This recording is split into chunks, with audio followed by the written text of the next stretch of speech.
The Wailing Asteroid by Leinster. Chapter 1. The signals from space began a little after midnight local time on a Friday. They were first picked up in the South Pacific, just westward of the international dateline. A satellite watching station on an island named Kailua was the first to receive them, though nobody heard the first 4 or 5 minutes. But it is certain that the very first message was picked up and recorded by the monitor instruments. The satellite tracking unit on Kailua was practically a duplicate of all its fellows. There was the station itself with a vertical antenna outside pointing at the stars. There were various lateral antennae held 2 feet above ground by concrete posts. In the instrument room in the building, a light burned over a desk. 3 or 4 monitor lights glowed dimly to indicate that the self-recording instruments were properly operating, and there was a multiple-channel tape recorder built into the wall. Its twin tape reels turned sedately, winding a brown plastic ribbon from one to the other at a moderate pace. The staff man on duty had gone to the installation's kitchen for a cup of coffee. No sound originated in the room, unless one counted the fluttering of a piece of weighted-down paper on the desk.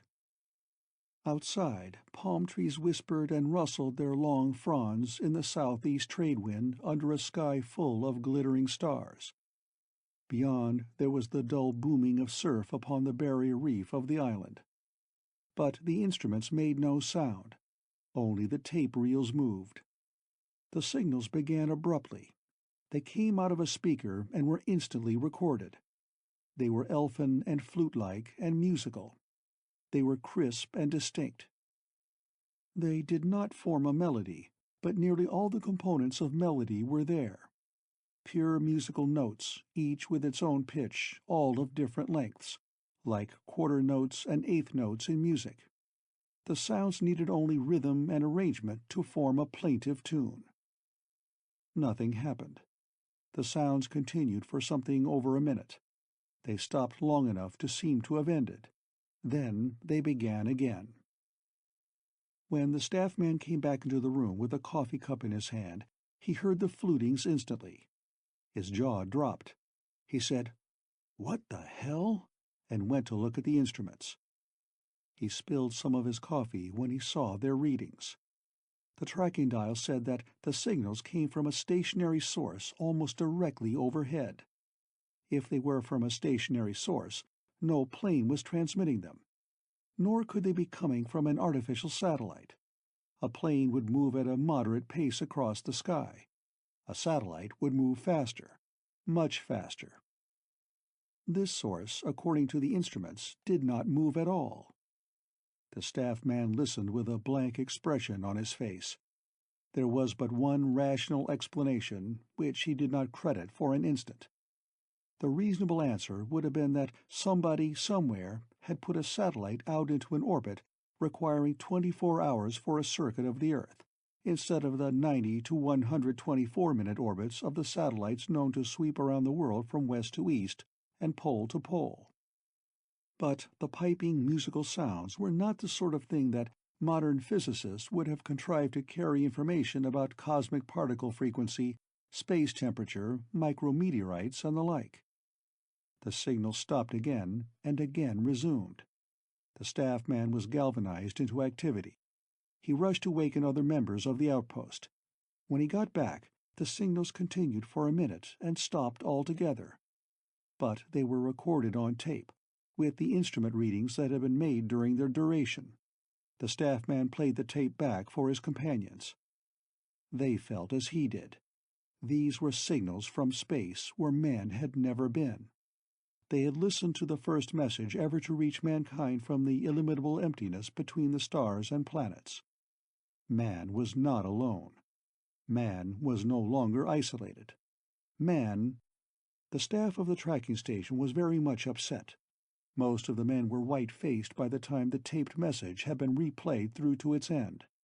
They were frightened. Considering everything, they had every reason to be. The second pickup was in Darjeeling, in northern India. The Indian government was then passing through one of its periods of enthusiastic interest in science. It had set up a satellite observation post in a former British cavalry stable on the outskirts of the town. The acting head of the observing staff happened to hear the second broadcast to reach Earth. It arrived some 79 minutes after the first reception, and it was picked up by two stations, Kahlua and Darjeeling. The Darjeeling observer was incredulous at what he heard. 5 repetitions of the same sequence of flute-like notes. After each pause, when it seemed that the signals had stopped before they actually did so, the reception was exactly the same as the one before. It was inconceivable that such a succession of sounds, lasting a full minute, could be exactly repeated by any natural chain of events. 5 repetitions were out of the question. The notes were signals. They were a communication which was repeated to be sure it was received. The third broadcast was heard in Lebanon in addition to Kahlua and Darjeeling. Reception in all 3 places was simultaneous. A signal from a nearby satellite could not possibly have been picked up so far around the Earth's curvature. The widening of the area of reception, too, proved that there was no new satellite aloft with an orbit period of exactly 24 hours, so that it hung motionless in the sky relative to Earth. Tracking observations, in fact, showed the source of the signals to move westward as time passed, with the apparent motion of a star. No satellite of Earth could possibly exist with such an orbit unless it was close enough to show a detectable parallax. This did not. A French station picked up the next batch of plaintive sounds.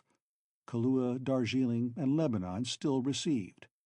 By the time the next signal was due, Croydon, in England, had its giant radar telescope trained on the part of the sky from which all the tracking stations agreed the signals came. Croydon painstakingly made observations during 4 79-minute intervals and 4 5-minute receptions of the fluting noises. It reported that there was a source of artificial signals at an extremely great distance, position right ascension so-and-so, declination such and such. The signals began every 79 minutes. They could be heard by any receiving instrument capable of handling the microwave frequency involved. The broadcast was extremely broadband. It covered more than 2 octaves, and sharp tuning was not necessary. A man-made signal would have been confined to as narrow a waveband as possible, to save power for one reason, so it could not be imagined that the signal was anything but artificial. Yet no Earth science could have sent a transmitter out so far. When sunrise arrived at the tracking station on Kahlua, it ceased to receive from space. On the other hand, tracking stations in the United States, the Antilles, and South America began to pick up the cryptic sounds. The first released news of the happening was broadcast in the United States. In the South Pacific and India and the Near East and Europe, the whole matter seemed too improbable for the notification of the public. News pressure in the United States, though, is very great. Here the news rated broadcast and got it. That was why Joe Burke did not happen to complete the business for which he'd taken Sandy Lund to a suitable romantic spot. She was his secretary and the only permanent employee in the highly individual business he'd begun and operated. He'd known her all his life, and it seemed to him that for most of it he'd wanted to marry her. But something had happened to him when he was quite a small boy, and still happened at intervals, which interposed a mental block. He'd always wanted to be romantic with her, but there was a matter of 2 moons in a strange starred sky, and trees with foliage like none on Earth, and an overwhelming emotion. There was no rational explanation for it. There could be none. Often he told himself that Sandy was real and utterly desirable, and this lunatic repetitive experience was at worst insanity, and at the least delusion. But he'd never been able to do more than stammer when talk between them went away from matter-of-fact things. Tonight, though, he'd parked his car where a river sparkled in the moonlight. There was a scent of pine and arbutus in the air, and a faint thread of romantic music came from his car's radio. He brought Sandy here to propose to her. He was doggedly resolved to break the chains a psychological oddity had tied him up in. He cleared his throat. He'd taken Sandy out to dinner, ostensibly to celebrate the completion of a development job for Interiors, Inc. Burke had started Burke Development, Inc. some 4 years out of college when he found he didn't like working for other people and could work for himself. Its function was to develop designs and processes for companies too small to have research and development divisions of their own. The latest, now finished job was a wall garden, which those expensive interior decorators, Interiors, Inc., believed might appeal to the very rich. Burke had made it. It was a hydroponic job.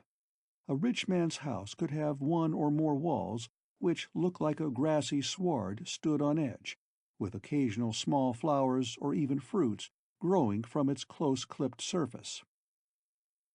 It was done. A production job room wall had been shipped and the check for it banked. Burke had toyed with the idea that growing vegetation like that might be useful in a bomb shelter or in an atomic submarine, where it would keep the air fresh indefinitely. But such ideas were for the future. They had nothing to do with now. Now Burke was going to triumph over an obsessive dream. "I've got something to say, Sandy," said Burke painfully. She did not turn her head. There was moonlight, rippling water, and the tranquil noises of the night in springtime. A perfect setting for what Burke had in mind, and what Sandy knew about in advance. She waited, her eyes turned away from him, so he wouldn't see that they were shining a little. "I'm something of an idiot," said Burke clumsily. "It's only fair to tell you about it. I'm subject to a psychological gimmick that a girl I— He coughed. "I think I ought to tell you about it." "Why?" asked Sandy, still not looking in his direction. "Because I want to be fair," said Burke. "I'm a sort of crackpot. You've noticed it, of course." Sandy considered. "No," she said measuredly. "I think you're pretty normal, except— No, I think you're all right." "Unfortunately," he told her, "I'm not. Ever since I was a kid, I've been bothered by a delusion, if that's what it is. It doesn't make sense. It couldn't. But it made me take up engineering, I think, and—" His voice trailed away. "And what?" "Made an idiot out of me," said Burke. "I was always pretty crazy about you, and it seems to me that I took you to a lot of dances and such in high school. But I couldn't act romantic. I wanted to, but I couldn't.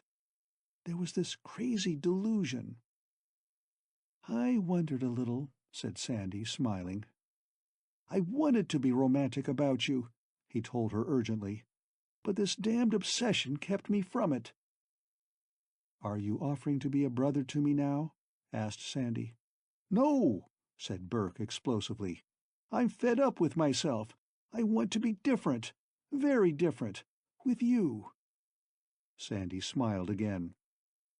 "Strangely enough, you interest me," she told him. "Do go on." But he was abruptly tongue-tied. He looked at her, struggling to speak. She waited. "I want to ask you to marry me," said Burke desperately. "But I have to tell you about the other thing first. Maybe you won't want—" Her eyes were definitely shining now. There was soft music and rippling water and soft wind in the trees. It was definitely the time and place for romance. But the music on the car radio cut off abruptly. A harsh voice interrupted. "Special bulletin! Special bulletin! Messages of unknown origin are reaching Earth from outer space. Special bulletin! Messages from outer space!" Burke reached over and turned up the sound. Perhaps he was the only man in the world who would have spoiled such a moment to listen to a news broadcast, and even he wouldn't have done it for a broadcast on any other subject. He turned the sound high. This is a special broadcast from the Academy of Sciences in Washington, D.C., boomed the speaker. Some 13 hours ago, a satellite tracking station in the South Pacific reported picking up signals of unknown origin and great strength, using the microwave frequencies also used by artificial satellites now in orbit around Earth.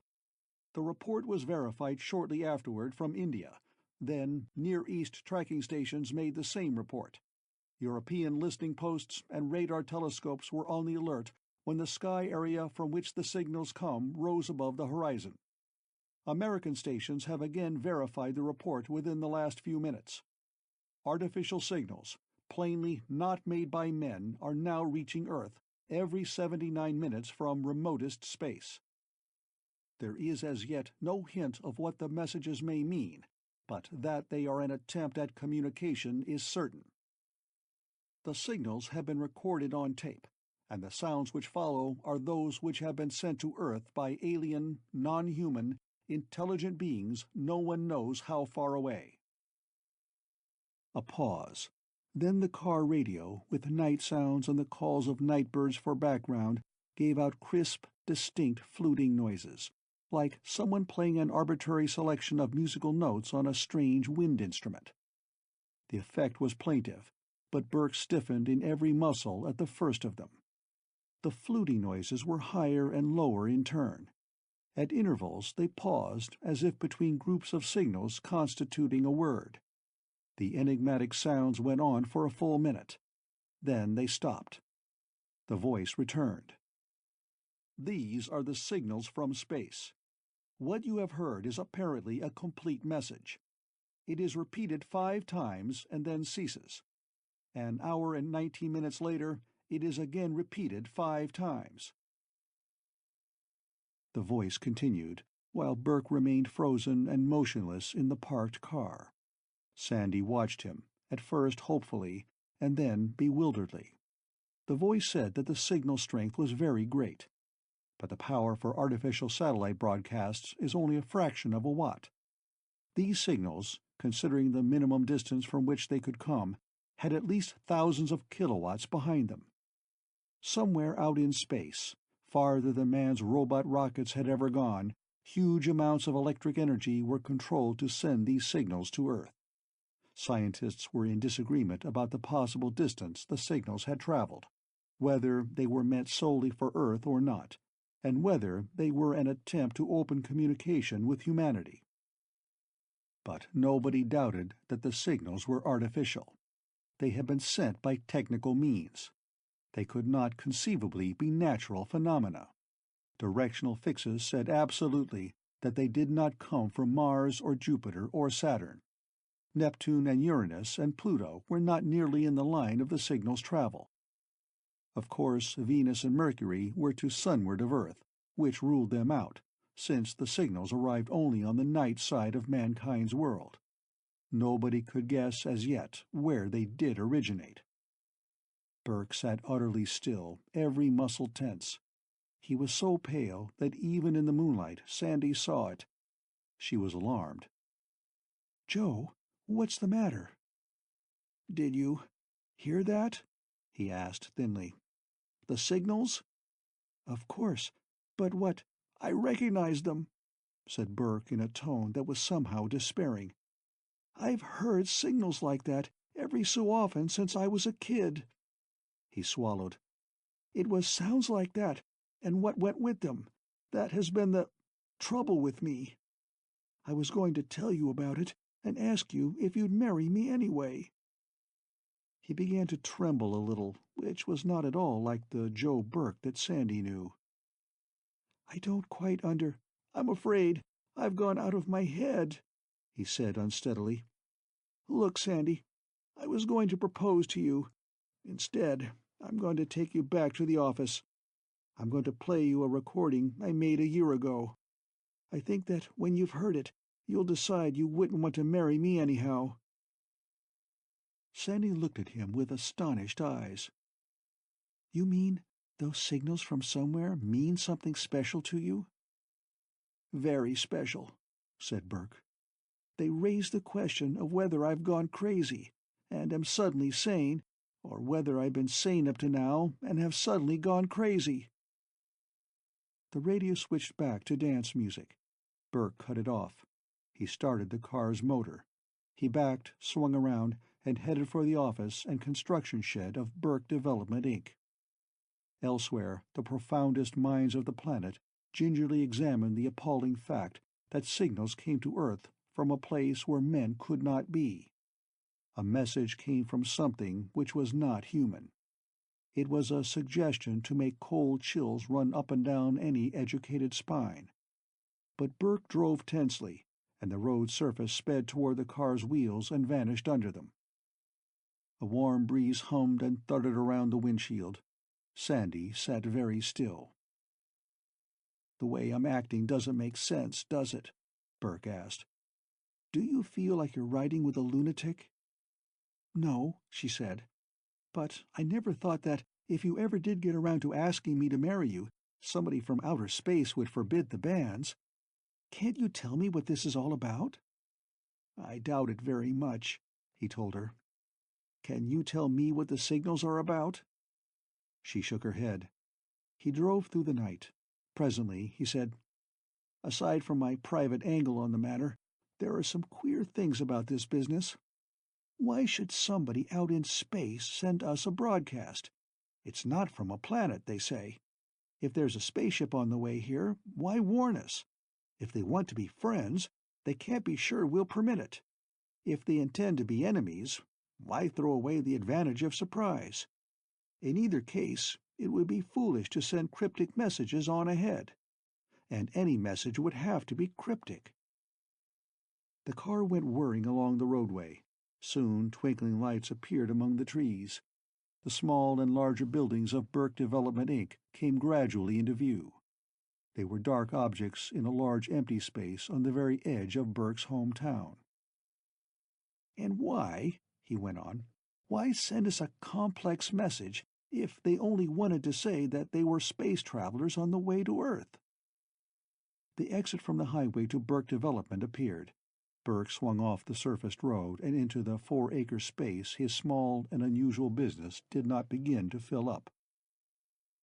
"If it were an offer of communication, it should be short and simple. Maybe an arithmetic sequence of dots, to say that they were intelligent beings and would like the sequence carried on if we had brains too. Then we'd know somebody friendly was coming and wanted to exchange ideas before, if necessary, swapping bombs." The car's headlights swept over the building in which the experimental work of Burke Development was done, and on to the small house in which Sandy kept the books and records of the firm. Burke put on the brakes before the office door. "Just to see if my head is working right," he said, "I raise a question about those signals. One doesn't send a long message to emptiness, repeated in the hope that someone may be around to catch it. One calls and sends a long message only when the call is answered. The call says who's wanted and who's calling, but nothing more. This isn't that sort of thing." He got out of the car and opened the door on her side, then unlocked the office door and went in. He switched on the lights inside. For a moment Sandy did not move. Then she slowly got out of the car and entered the office which was so completely familiar. Burke bent over the office safe, turning the tumbler wheel to open it. He said over his shoulder, "That special bulletin will be repeated on all the news broadcasts. You've got a little radio here. Turn it on, will you?" Again slowly, Sandy crossed the office and turned on the miniature radio on her desk. It warmed up and began to make noises. She dimmed it until it was barely audible. Burke stood up with a reel of brown tape. He put it on the office recorder, usually used for the dictation of the day's lab log. "I have a dream sometimes," said Burke. "A recurrent dream. I've had it every so often since I was 11. I've tried to believe it was simply a freak, but sometimes I've suspected I was a telepath, getting some garbled message from somewhere unguessable. That has to be wrong. And again I've suspected that, well, that I might not be completely human. That I was planted here on Earth somehow, not knowing it, to be of use to something not of Earth. And that's crazy. So I've been pretty leery of being romantic about anybody. Tonight I'd managed to persuade myself all those wild imaginings were absurd. And then the signals came. He paused and said unsteadily, I made this tape a year ago. I was trying to convince myself that it was nonsense. Listen, remember I made this a year ago. The reels began to spin on the recorder's face. Burke's voice came out of the speaker. These are the sounds of the dream, it said, and stopped. There was a moment of silence, while the twin reels spun silently. Then sounds came from the recorder. They were musical notes, reproduced from the tape. Sandy stared blankly. Disconnected, arbitrary, flute-like sounds came out into the office of Burke Development, Inc. It was quite correct to call them elfin. They could be described as plaintive. They were not a melody, but a melody could have been made from them by rearrangement. They were very remarkably like the sounds from space. It was impossible to doubt that they were the same code, the same language, the same vocabulary of tones and durations. Burke listened with a peculiarly tense expression on his face. When the recording ended, he looked at Sandy. Sandy was disturbed. They're alike. But Joe, how did it happen? I'll tell you later, he said grimly. The important thing is, am I crazy or not? The desk radio muttered. It was an hourly news broadcast. Burke turned it up and a voice boomed. 1 o'clock news. Messages have been received from space in the century's most stupendous news event. Full details will follow a word from our sponsor. There followed an ardent description of the social advantage, personal satisfaction, and business advancement that must instantly follow the use of a particular intestinal regulator. The commercial ended. From deepest space, boomed the announcer's voice, comes a mystery. There is intelligent life in the void. It has communicated with us. Today, because of the necessity to give the later details of a Cafe Society divorce case, a torch murder, and a graft scandal in a large city's municipal budget, the signals from space could not be fully treated in the 5-minute hourly news program. But 15 seconds were spared for a sample of the cryptic sounds from emptiness. Burke listened to them with a grim expression. I think, he said measuredly, that I am sane. I have heard those noises before tonight. I know them. I'll take you home, Sandy. He rushed her out of the office and into his car. It's funny, he said as he drove back toward the highway. This is probably the beginning of the most important event in human history. We've received a message from an intelligent race that can apparently travel through space. There's no way in the world to guess what it will bring about. It could be that we're going to learn sciences to make old Earth a paradise. Or it could mean that we'll be wiped out and a superior race will take over. Funny, isn't it? Sandy said unsteadily. No, not funny. I mean, said Burke, when something really significant happens, which probably will determine Earth's whole future, all I worry about is myself. That I'm crazy or a telepath or something. But that's convincingly human. What do you think I worry about? Asked Sandy. Oh, Burke hesitated, then said uncomfortably, I was going to propose to you, and I didn't. That's right, said Sandy. You didn't. Burke drove for long minutes, frowning. And I won't, he said flatly after a time, until I know it's all right to do so. I've no explanation for what's kept me from proposing to you up to now, but apparently it's not nonsense. I did anticipate the sounds that came in tonight from space, and I've always known those sounds didn't belong on Earth. Then, driving doggedly through a warm and moonlit night, He told her exactly why the fluting sounds were familiar to him, how they'd affected his life up to now. He'd mentally rehearsed the story anyhow, and it was reasonably well arranged, but told as a fact, it was preposterous. She listened in complete silence. He finished the tale with his car parked before the boarding house in which Sandy lived with her sister Pam, they being all that was left of a family. If she hadn't known Burke all her life, of course, Sandy would have dismissed him and his story together.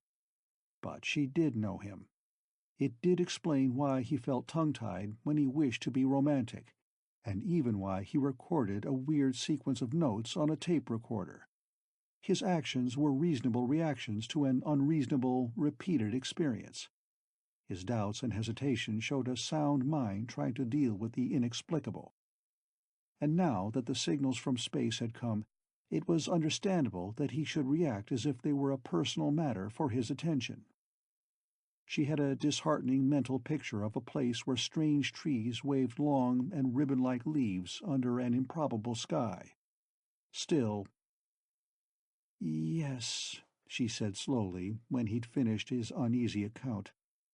"I don't understand, but I can see how you feel. I I guess I'd feel the same way if I were a man and what you've experienced happened to me." She hesitated. "Maybe there will be an explanation now, since those signals have come. They do match the ones you recorded from your dream. They're the ones you know about." "I can't believe it," said Burke miserably, "and I can't dismiss it. I can't do anything until I find out why I know that somewhere there's a place with 2 moons and queer trees." He did not mention the part of his experience Sandy was most interested in, the person for whom he felt such anguished fear and such overwhelming joy when she was found. She didn't mention it either. "You go on home, Joe," she said quietly. "Get a good night's sleep. Tomorrow we'll hear more about it, and maybe it will all clear up. Anyhow, whatever turns out, I'm glad you did intend to ask me to marry you. I intended to say yes." Chapter 2. Burke was no less disturbed, but his disturbance was of a different kind. After he left Sandy at the house where she and her sister boarded, he headed back to the plant. He wanted to think things out. The messages from space, of course, must presage events of overwhelming importance. The coming of intelligent aliens to Earth might be comparable to the coming of white men to the American continents. They might bring superior techniques, irresistible weapons, and an assumption of superiority that would bring inevitable conflict with the aborigines of Earth. Judging by the actions of the white race on Earth, if the newcomers were merely explorers, it could mean the coming doom of humanity's independence. If they were invaders, something like this would be pointed out soon after the news itself. Some people would react with total despair, expecting the strangers to act like men. Some might hope that a superior race would have developed a kindliness and altruism that on Earth are rather rare. But there was no one at all who would not be apprehensive. Some would panic. Burke's reaction was strictly personal. Nobody else in the world would have felt the same appalled, stunned emotion he felt when he heard the sounds from space, because to him they were familiar sounds. He paced up and down in the big, partitionless building in which the actual work of Burke Development, Inc. was done. He'd done some reasonably good work in this place. The prototype of the hydroponic wall for Interiors, Inc. still stood against one wall. It was crude, but he'd made it work, and then built a production model which now had been shipped off complete. A little to one side was a prototype of a special machine which stamped out small parts for American Tool. That had been a tricky assignment. There were plastic and glass wool and such oddments with which he'd done a process design job for Holmes Yachts, and a box of small parts left over from the designing job that gave one aviation company the only practical small-plane retractable landing gear. These things had a queer meaning for him now. He devised the wanted products. He developed certain needed processes. But now he began to be deeply suspicious of his own successes. Each was a new reason for uneasiness. He grimly questioned whether his highly peculiar obsession had not been planted in him against the time when fluting noises would come from that illimitable void beyond Earth's atmosphere. He examined for the 1,000th time his special linkage with the space noises. In previous soul-searchings, he'd pinpointed the time when the whole business began. He'd been 11 years old.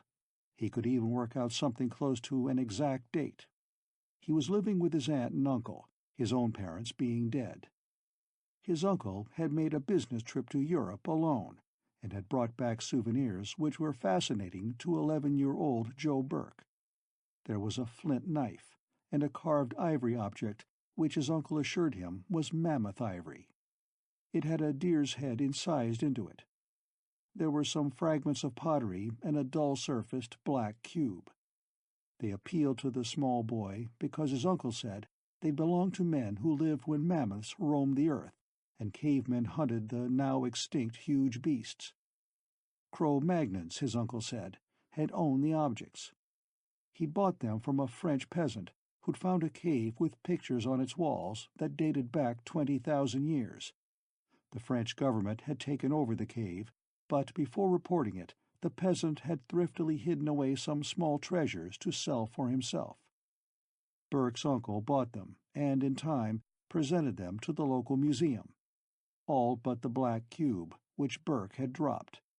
It had shattered into a million tissue-thin, shiny plates, which his aunt insisted on sweeping out. He tried to keep one of the plates, but his aunt had found it under his pillow and disposed of it. He remembered the matter solely because he'd examined his memory so often, trying to find something relevant to account for the beginning of his recurrent dream. Somewhere, shortly after his uncle's visit, he had had a dream. Like all dreams, it was not complete. It made no sense. But it wasn't a normal dream for an 11-year-old boy. He was in a place where the sun had just set, but there were 2 moons in the sky. One was large and motionless. The other was small and moved swiftly across the heavens. From behind him came fluting signals, like the messages that would later come from space. In the dream, he was full-grown, and he saw trees with extraordinary, ribbony leaves like no trees on Earth. They wavered and shivered in a gentle breeze, but he ignored them as he did the fluting sounds behind him. He was searching desperately for someone. A child knows terror for himself, but not for anybody else. But Burke, then aged 11, dreamed that he was in an agony of fear for someone else. To breathe was torment. He held a weapon ready in his hand. He was prepared to do battle with any imaginable creature for the person he needed to find. And suddenly he saw a figure running behind the waving foliage. The relief was almost greater pain than the terror had been. It was a kind and amount of emotion that an 11-year-old boy simply could not know, but Burke experienced it. He gave a great shout and bounded forward toward her, and the dream ended. He dreamed it 3 nights running. Then it stopped, for a while. Then, a week later, he had the dream again, repeated in every detail. He had it a dozen times before he was 12, and as many more before he was 13. It recurred at random intervals all through his teens, while he was in college and after. When he grew up, he found out that recurrent dreams are by no means unusual, but this was very far from a usual dream. From time to time, he observed new details in the dream. He knew that he was dreaming. His actions and his emotions did not vary, but he was able to survey them, like the way one can take note of items in a book one reads while quite absorbed in it. He came to notice the way the trees sent their roots out over the surface of the ground before dropping suckers down into it. He noticed a mass of masonry off to the left. He discovered that a hill in the distance was not a natural hill. He was able to remember markings on the large, stationary moon in the sky, and to realize that the smaller one was jagged and irregular in shape. The dream did not change, but his knowledge of the place of the dream increased. As he grew older, he was startled to realize that though the trees, for example, were not real, they were consistent with reality. The weapon he held in his hand was especially disturbing. Its grip and barrel were transparent plastic, and in the barrel there was a sequence of peculiarly shaped forms, in and about which wire had been wound. As a grown man, he'd made such shapes in metal once. He tried them out as magnets in a job for American Tool. But they weren't magnets. They were something specific and alarming instead. He also came to know exactly what the mass of masonry was, and it was a sobering engineering feat. No boy of 11 could have imagined it. And always there were the flute-like musical sounds coming from behind him. When he was 25, he'd memorized them. He'd heard them, dreamed them, hundreds of times. He tried to duplicate them on a flute and devised a special mute to get exactly the tone quality he remembered so well. He made a recording to study, but the study was futile. In a way, it was unwholesome to be so much obsessed by a dream. In a way, the dream was magnificently irrelevant to messages transmitted through millions of miles of emptiness. But the flute-like sounds linked it, now, to reality. He paced up and down in the empty, resonant building and muttered, "I ought to talk to the space exploration people." Then he laughed. That was ironical.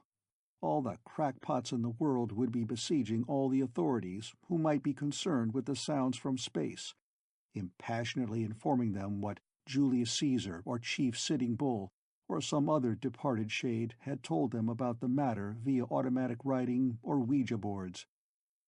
Those who did not claim ghostly authority would explain that they had special talents, or a marvelous invention, or that they were members of the race which had sent the messages the satellite tracking stations received.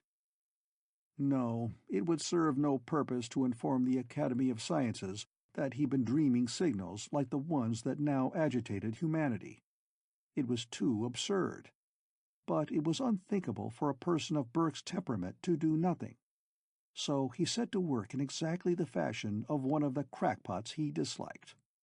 Actually, the job should have been undertaken in ponderous secrecy by committees from various learned societies, official bureaus, and all the armed forces. There should have been squabbles about how the task was to be divided up, bitter arguments about how much money was to be spent by whom, violent disagreements about research and development contracts. It should have been treated as a program of research, in which everybody could claim credit for all achievements and nobody was to blame for blunders. Burke could not command resources for so ambitious an undertaking, and he knew that as a private project it was preposterous. But he began the sort of preliminary labor that an engineer does before he really sets to work. He jotted down some items that he didn't have to worry about. The wall garden he'd made for interiors ink would fit neatly into whatever final result he got, if he got a final result. He had a manufacturing process available for glass wool and plastics. If he could get hold of an inertia-controlled computer, he'd be all set, but he doubted that he could. The crucial item was a memo he'd made from a memory of the dream weapon. It concerned certain oddly shaped bits of metal, with fine wires wound eccentrically about them, which flew explosively to pieces when a current went through them. That was something to worry about right away. At 3 o'clock in the morning, then, Burke routed out the laboratory notes on the small-sized metal stamping machine he had designed for American Tool. He tried to do the job with magnets, but they flew apart. He'd wound up with blank cartridges to provide the sudden, explosive stamping action required, but the notes on the quasi-magnets were complete. He went through them carefully. An electromagnet does not really attain its full power immediately after the current is turned on. There is an inductive resistance, inherent in a wound magnet, which means that the magnetism builds up gradually. From his memory of the elements in a transparent plastic hand weapon barrel, Burke had concluded that it was possible to make a magnet without inductive resistance. He tried it. When the current went on, it went to full strength immediately. In fact, it seemed to have a negative induction effect. But the trouble was that it wasn't a magnet. It was something else. It wound up as scrap. Now, very reflectively, he plugged in a metal lathe and carefully turned out a very tiny specimen of the peculiarly shaped magnetic core. He wound it by hand, very painstakingly. It was a tricky job. It was 6 o'clock Saturday morning when the specimen was finished. He connected the leads to a storage battery and threw the switch. The small object tore itself to bits, and the core landed 15 feet from where it had been. Burke beamed. He wasn't tired, but he wanted to think things over, so he drove to a nearby diner and got coffee and a roll, and reflected with satisfaction upon his accomplishment. At the cost of several hours' work, he had made a thing like a magnet, which wasn't a magnet, and which destroyed itself when turned on. As he drank his coffee, a radio news period came on. He listened. The signals still arrived from space punctually 79 minutes apart. At this moment, 6:30 a.m., they were not heard on the Atlantic coast, but the Pacific coast still picked them up, and they were heard in Hawaii and again on the South Pacific island of Kailua. Burke drove back to the plant. He was methodical now. He reactivated the prototype wall garden, which he neglected while building the larger one for Interiors Inc. The experimental one had been made in 4 sections, so he could try different pumping systems and nutrient solutions. Now he set the pumps to work. The plants looked ragged, but they'd perked up with proper lighting and circulation of the hydroponic liquid. Then he went into the plant's small office building and sat down with drawing instruments to modify the design of the magnetic core. At 11, he'd worked out a rough theory and refined the design, with curves and angles all complete. At 4 the next morning, a second, modified magnet core was formed and polished. He'd heard the first newscast on Friday night. It was now early Sunday morning, and although he was tired, he was still not sleepy. He worked on doggedly, winding fine magnet wire on a noticeably complicated metal form. Just before sunrise, he tested it. When the current went on, the wire winding seemed to swell. He'd held it in a small clamp while he tested it. The clamp overturned and broke the contact with the battery before the winding wire stretched to breaking point. But it had not torn itself or anything else to bits. He was suddenly enormously weary and bleary-eyed. To anyone else in the world, the consequence of this second attempt to make what he thought of as a negative induction magnet would seem an absolute failure. But Burke now knew why the first had failed and what was wrong with the second. The third would work, just as the unfired hand weapon of his dream would have worked. Now he could justify to himself the association of a recurrent dream with a message from outer space. The dream now had 2 points of contact with reality. One was the sounds from emptiness, which matched those in the dream. The other was the hand weapon of the dream, whose essential working part now plainly did something unknown in a normal world. But it would be impossible to pass on his information to anybody else. Too many crackpots have claimed too many triumphs. His actual, unpredictable technical achievement would have little chance of winning official acceptance, especially since he would be considered a non-accredited source. Burke had a small business of his own. He had an engineering degree. But he had no background of learned futility to gain a hearing for what he now knew. "Crackpots of the world unite," he muttered to himself. He dragged himself out of doors to a cool, invigorating morning and drove somnolently to the diner he patronized before. The coffee he ordered was atrocious, but it waked him. He heard 2 truck drivers at the counter. "It's baloney," said one of them scornfully. "There ain't no people out there. We'd 'a' heard from them before if there was. Them scientists are crazy." "Nuts," said the other earnestly. "One of their idle thoughts would crack your brain wide open, Mac. They know what's up, And they're scared. If you want to know, I'm scared too." "Of what?" "Hell, did you ever drive at night and have all the stars come in pairs like snake eyes, like little mean eyes looking down at you and despising you? You've seen that, ain't you? Whoever's signaling could be looking down at us just like the stars do." The first man grunted. "I don't like it," said the second man fretfully.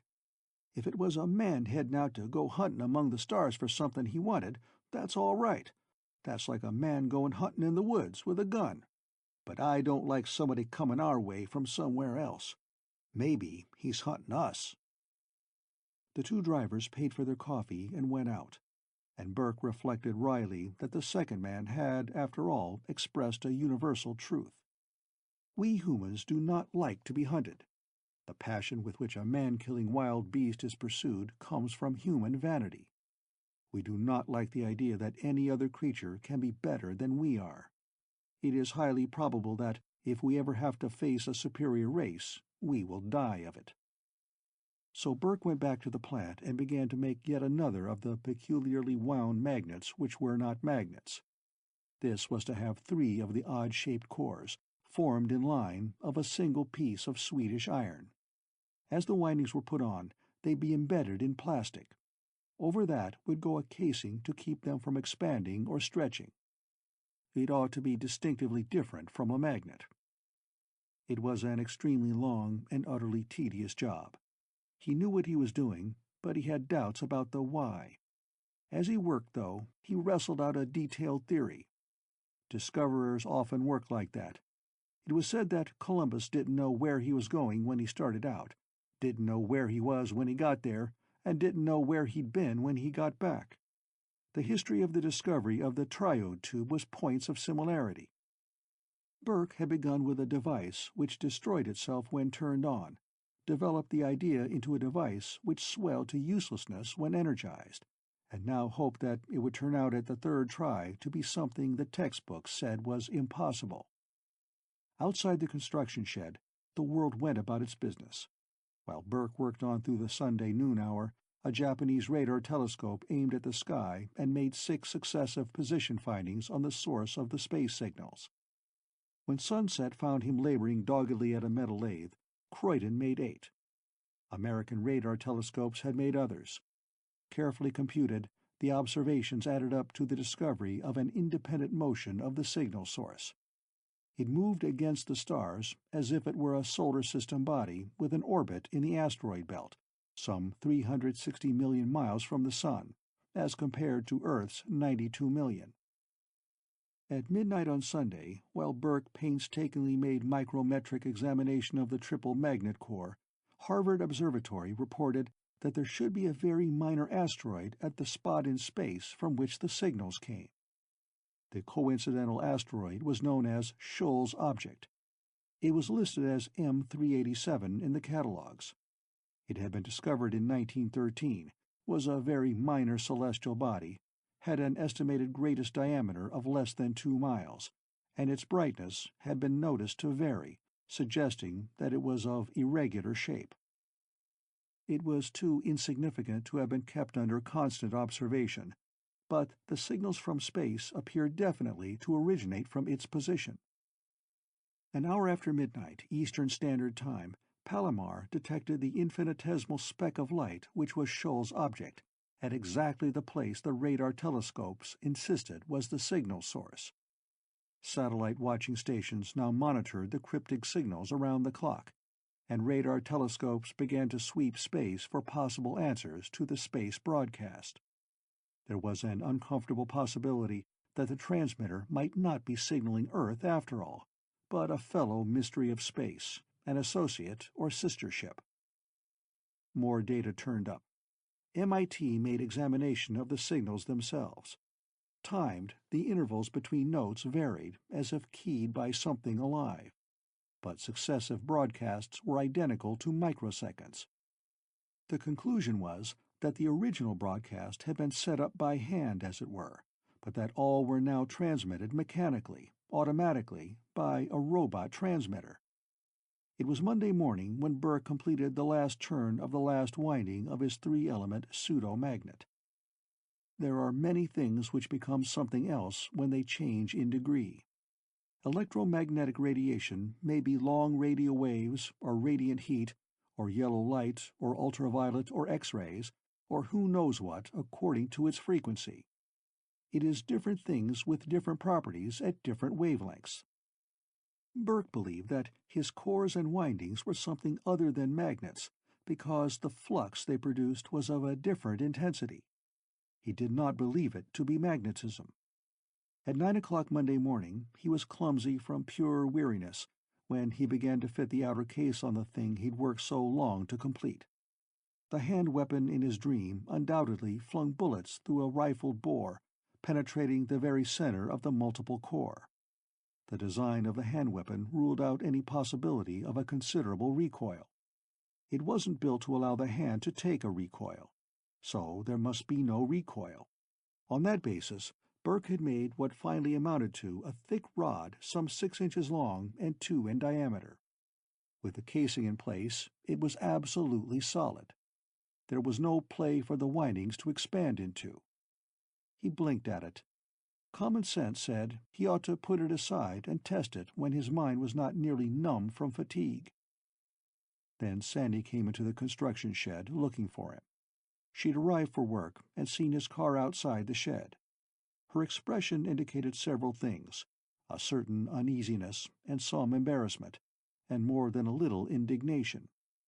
When she saw him unshaven and wobbly with weariness, she protested. "Joe, you've been working since heaven knows when." "Since I left you," he admitted. "I got interested." "You look dreadful." "Maybe I'll look worse after I try out this thing I've made.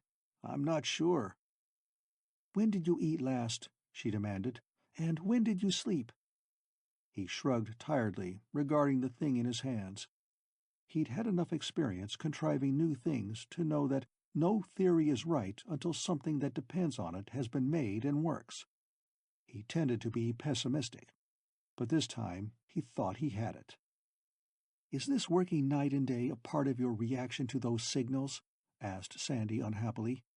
"If it is—" "Let's try it," Burke interrupted. "It's something I worked out from the dream. Now, I'll find out whether I'm crazy or not, maybe." He drew a deep breath. He had a sodden, deep and corrosive doubt of things which didn't make sense, like space signals and magnets which weren't magnets, because they were capable of negative self-induction. "If this shows no sign of working, Sandy—" "What?" He didn't answer. He went heavily over to the table, where he had storage battery current available. He plucked a momentary contact switch out of a drawer and connected it to the wires from the small thing he'd made. Then he hooked on the storage battery. "Stand back, Sandy," he said tiredly. "We'll see what happens." He flipped the momentary contact switch. There was a crash and a roar. The 6-inch thing leaped. It grazed Burke's head and drew blood. It flashed across the room a full 30 feet, and then smashed a water cooler and embedded itself in the brick wall beyond. A tool cabinet tottered and crashed to the floor. The storage battery spouted steam, swelled. Burke grabbed Sandy and plunged outside with her as the building filled with vaporized battery acid. Outside, he put her down and rubbed his nose with his finger. "That was a surprise," he said with some animation. "Are you all right?" "You could have been killed," she said in a whisper. "I wasn't," said Burke. "If you're not hurt, there's no harm done. It looks like the thing worked. Lucky that was only a millisecond contact. Negative self-induction. I'll break some windows and come to the office." He did break windows from the outside so air could flow through the building and clear away the battery acid steam. Sandy watched him anxiously. "Okay," he said. "I'll come quietly." He followed her to the office. He was so physically worn out, he tripped on the office step as he went in. "Tell me the news on the signals," he said. "Still coming in?" "Yes." She looked at him again, worried. "Joe, sit down. Here. What's happened?" "Nothing, except that I'm a genius at second-hand. I didn't intend it that way, and maybe it can be covered up, but I've turned out to be sane. So I think maybe you'd better get another job. Since I'm sane, I'll surely go bankrupt, and maybe I'll end up in jail. But it's going to be interesting." His head drooped, and he jerked it upright. "This is reaction," he said distinctly. "I'm tired. I wanted badly to find out whether I was crazy or not. I found out I haven't been. I'm not so sure I won't be presently." He made a stiff gesture and said, "Take the day off, Sandy. I'm going to rest a while." Then his head fell forward, and he was asleep. Burke slept for a long time, and this time dreamlessly. The thing he made had worked for much less than the 10th of a second, but it came out of his dream, ultimately, and it was linked with whatever sent messages from asteroid M387. There was still nothing intelligible about the whole affair. It contained no single rational element. But if there was no rational explanation, there was what now seemed reasonable action that could be taken. So he slept, and as usual the world went on its way unheeding. The fluting sounds from the sky remained the top news story of the day. There was no doubt of their artificiality, nor that they came from a small, tumbling, jagged rock, which was one of the least of the more than 1,500 asteroids of the solar system. It was 270 million miles from Earth. The latest computation said that not less than 20,000 kilowatts of power had been put into the transmitter to produce so strong and loud a signal on Earth. No power source of that order had been carried out to make the signals, but they were there. Astronomers became suddenly important sources of news. They contradicted each other violently. Eminent scientists observed truthfully that Shoal's object, as such, could not sustain life. It could not have an atmosphere, and its gravitational field would not hold even a moderately active microbe on its surface. Therefore, any life and any technology now on it must have come from somewhere else. The most eminent scientists said reluctantly that they could not deny the possibility that a spaceship from some other solar system had been wrecked on M387 and was now sending hopeless pleas for help to the local planetary bodies. Others observed briskly that anything which smashed into an asteroid would vaporize if it hit hard enough, or bounce away if it did not. So there was no evidence for a spaceship. There was only evidence for a transmitter. There was no explanation for that. It could be mentioned, said these skeptics, that there were other sources of radiation in space. There was the Jansky radiation from the Milky Way, and radiations from clouds of ionized material in emptiness, and radio stars were well known. A radio asteroid was something new, but it was working astronomers, so to speak, who took action. They had been bouncing signals off of Earth's moon and various artificial satellites, and they'd flicked signals in the direction of Mars and Venus and believed that they got them back. The most probable returned radar signal from Mars had been received by a radar telescope in West Virginia. It had been turned temporarily into a transmitter, and some 400 kilowatts were poured into it to go out in a tight beam. The working astronomers took over that parabolic bowl again. They borrowed, begged, wheedled, and were suspected of stealing necessary equipment to put nearly 800 kilowatts into a microwave signal, this time beamed at asteroid M387. If intelligent beings received the signal, they might reply. If they did, the working astronomers would figure out what to do next. Burke slept in the office of Burke Development, Inc. His features were relaxed and peaceful. Sandy was completely helpless before his tranquil exhaustion. But presently she used the telephone and spoke in a whisper to her younger sister, Pam. In time, Pam came in a cab bringing blankets and a pillow. She and Sandy got Burke to a pallet on the floor with a pillow under his head and a thickness of blanket over him. He slept on, unshaven and oblivious. Pam said candidly, If you can feel romantic about anything like that, Sandy, I'll still love you. But I'll join the men in thinking that women are mysterious." She departed in the cab, and Sandy took up a vigil over Burke's slumbering form. Pravda announced in its evening edition of Monday that Soviet scientists would send out a giant space probe, intended to orbit around Venus, to investigate the space signal source. The probe would carry a man.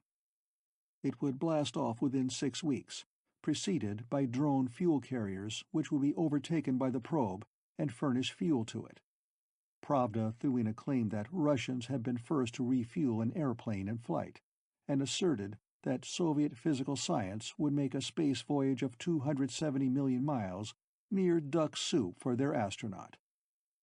Editorially, American newspapers mentioned that the Russians had tried similar things before, and that at least 3 coffins now floated in orbit around Earth, not to mention the one on the Moon. But if they tried it, the American newspapers waited for a reaction from Washington. It came. The most eminent of civilian scientists announced proudly that the United States would proceed to the design and testing of multi-stage rockets capable of landing a party on Mars when Earth and Mars were in proper relative position. This having been accomplished, a rocket would then take off from Mars for asteroid M387 to investigate the radio transmissions from that peculiar mass of tumbling rock. It was blandly estimated that the Americans might take off for Mars in 18 months. Sandy watched over Burke. There was nothing to do in the office. She did not read. Near 7, the telephone rang, and she frantically muffled its sound. It was Pam, asking what Sandy meant to do about dinner. Sandy explained in an almost inaudible voice. Pam said resignedly, "All right, I'll come out and bring something. Lucky it's a warm day. We can sit in your car and eat. If I had to watch Joe sleeping like that and needing a shave as he does, I'd lose my appetite." She hung up. When she arrived, Burke was still asleep. Sandy went outside. Pam had brought hero sandwiches and coffee.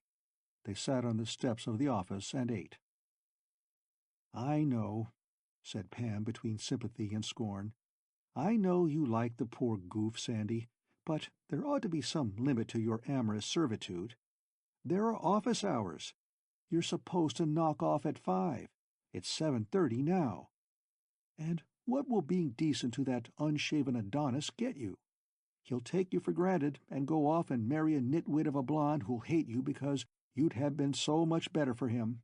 And she'll get you fired, and what then?" "Joe won't marry anybody else," said Sandy forlornly. "If he could fall for anybody, it'd be me. He told me so. He started to propose to me Friday night." "So?" said Pam, with the superior air of a younger sister. "Did he say enough for you to sue him?" "He can't fall in love with anybody," said Sandy. "He wants to marry me, but he's emotionally tangled up with a female he's had dreams about since he was 11. "I thought I'd heard of everything," said Pam, "but that—" Sandy explained morosely.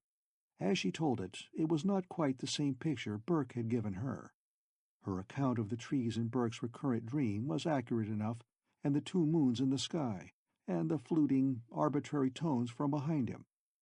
Pam had heard their duplicates along with all the broadcast listeners in the United States. But as Sandy told it, the running figure beyond the screen of foliage was not at all the shadowy movement Burke described. Sandy had her own ideas, and they colored her account. There was a stirring inside the small office building. Burke had waked. He turned over and blinked, astonished to find himself with blankets over him and a pillow under his head.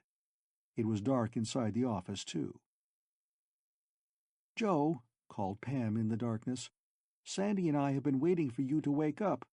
You took your time about it. We've got some coffee for you." Burke got to his feet and stumbled to the light switch. "Fine," he said ruefully. "Somebody got blankets for me, too. Nice business, this." They heard him moving about. He folded the blankets that had been laid on the floor for him. He moved across the room and turned on Sandy's desk radio. It hummed, preliminary to playing. He came to the door. "I'm sorry," he apologized. "I worked pretty hard, pretty long, and when the thing was finished, I passed out. I feel better now. Did you actually say you had some coffee?" Sandy passed up a cardboard container. "Pam's compliments," she said. "We've been waiting until you slept off your working binge. We didn't want to leave you. Boogermen sound livelier than they used to." A voice from the radio broke in. "O'clock news. A signal has been beamed toward the space broadcast transmitter by the parabolic reflector of the Bradenville Radar Telescope, acting as a mirror to concentrate the message toward asteroid M387. So far, there has been no reply. We are keeping a circuit open, and if or when an answer is received, we will issue a special bulletin. The San Francisco Giants announced today that in a three-way trade—" Burke had listened to nothing else while the news broadcast dealt with space signals, but other news did not mean very much to him just now. He sipped at the cardboard cup of coffee. "I think," said Pam, "that since you've waked up, I'll take my big sister home. You'll be all right now." "Yes," said Burke abstractedly. "I'll be all right now." "Really, Joe, you shouldn't work day and night without a break," Sandy said. "And you shouldn't have bothered to stand watch over me," he answered. "Well, I guess the shed should be clear of battery fumes by now. I'll go over and see." Burke came back in a few minutes. "This thing I made is pretty tough," he observed. "It smashed into a brick wall, but it was the wall that suffered." He fingered it thoughtfully.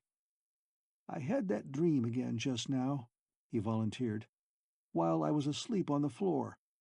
Sandy, you know about such things better than I do. How much money have I in the bank? I'm going to build something, and it'll probably cost a lot." Sandy's hands had clenched when he mentioned the dream. So far, it had done more damage than any dream had a right to do. But it looked as if it were about to do more. She told him his balance in the bank. He nodded. "Maybe I can stretch it," he observed. "I'm going to—" The music had stopped inside the office. The voice of an announcer interrupted. "Special bulletin. Special bulletin. Our signals to space have been answered. Special bulletin. Here is a direct report from the Bradenton Radar Telescope, which, within the hour, broadcast a message to space." A tinny, agitated voice came from the radio, punctuated by those tiny beeping sounds that say that a telephone talk is being recorded. "A definite reply to the human signal to asteroid M387 has been received. It is cryptic, like the first message from space, but is unmistakably a response to the 800-kilowatt message beamed toward the source of those worldwide received strange sounds." The tinny voice went on. Chapter 3. In retrospect, events moved much faster than reason would suggest. The first signal from space had been received on a Friday. At that time, when the first flutings were picked up by a tape recorder on Kahlua, the world had settled down to await the logical consequences of its history. It was not a comfortable settling down, because the consequences were not likely to be pleasant. Earth was beginning to be crowded, and there were whole nations whose populations labored bitterly, with no hope of more than subsistence during their lifetime, and left a legacy of equal labor and scarcer food for their descendants. There were hydrogen bombs and good intentions, and politics and a yearning for peace, and practically all individual men felt helpless before a seemingly merciless march of ominous events. At that time, too, nearly everybody worked for somebody else, and a large part of the employed population justified its existence by the length of time spent at its place of employment. Nobody worried about what he did there.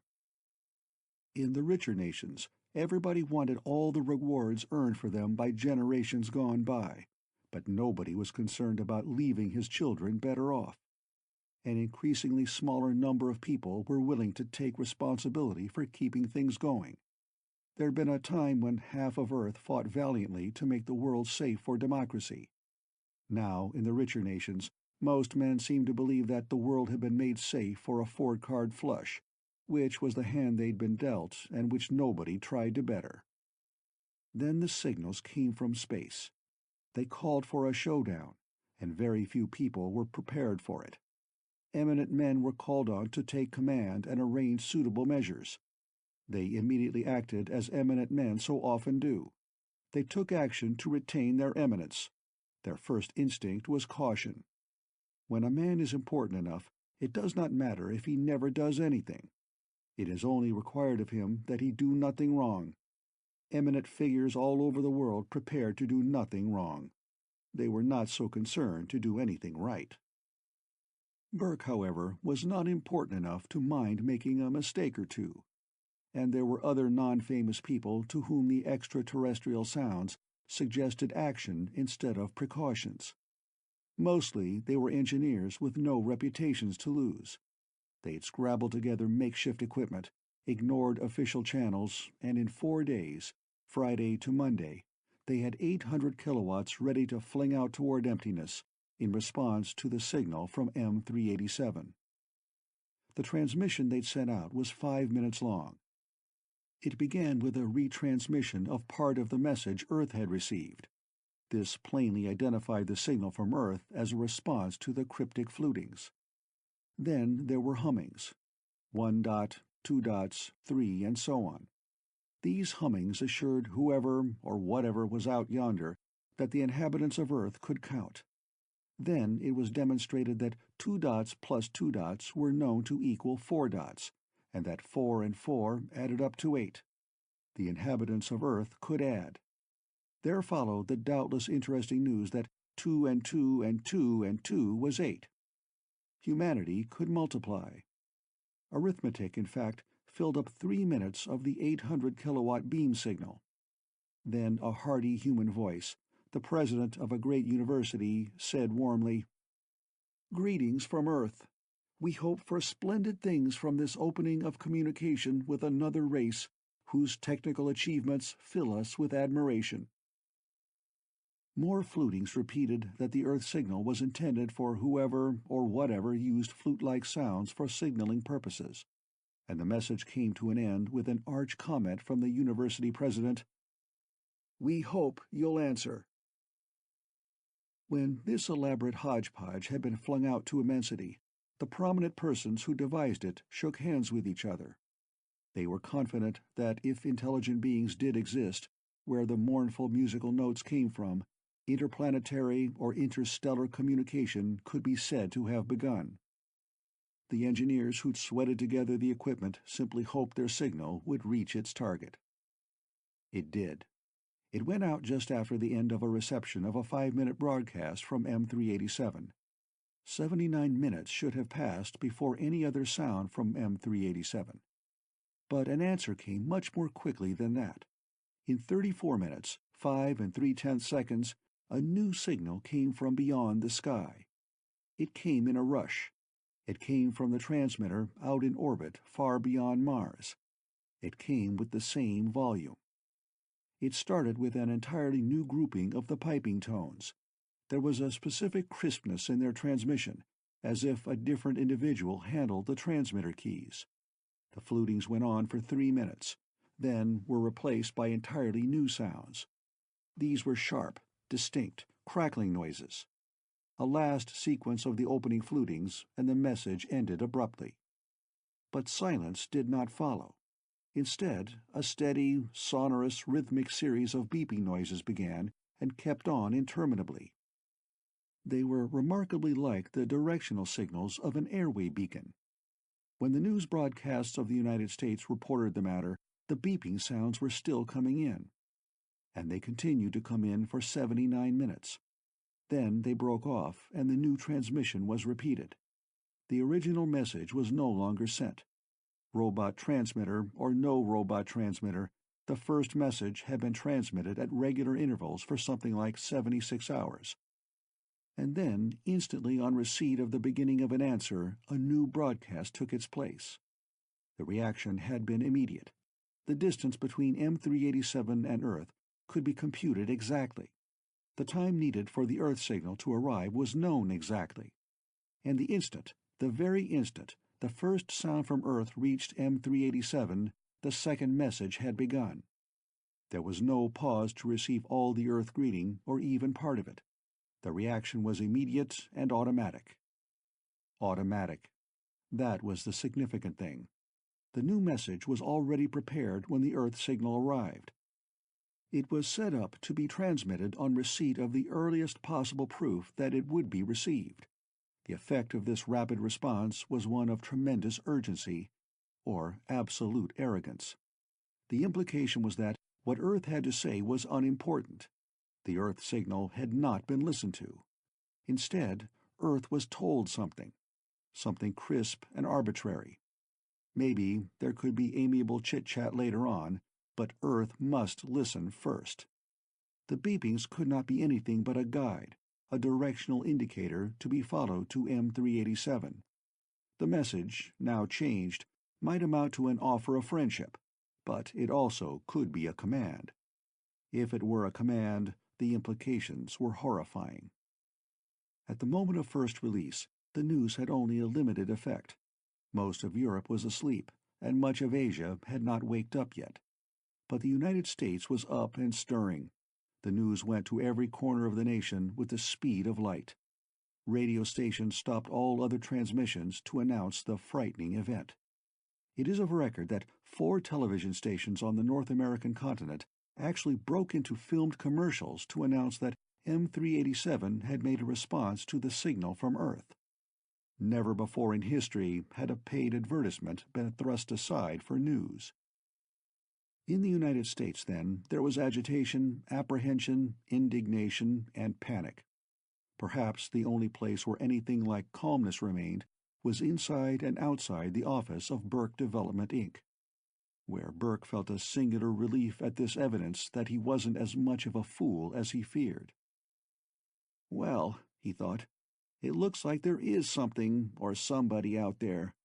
If I'd been sure about it earlier, but it probably wasn't time.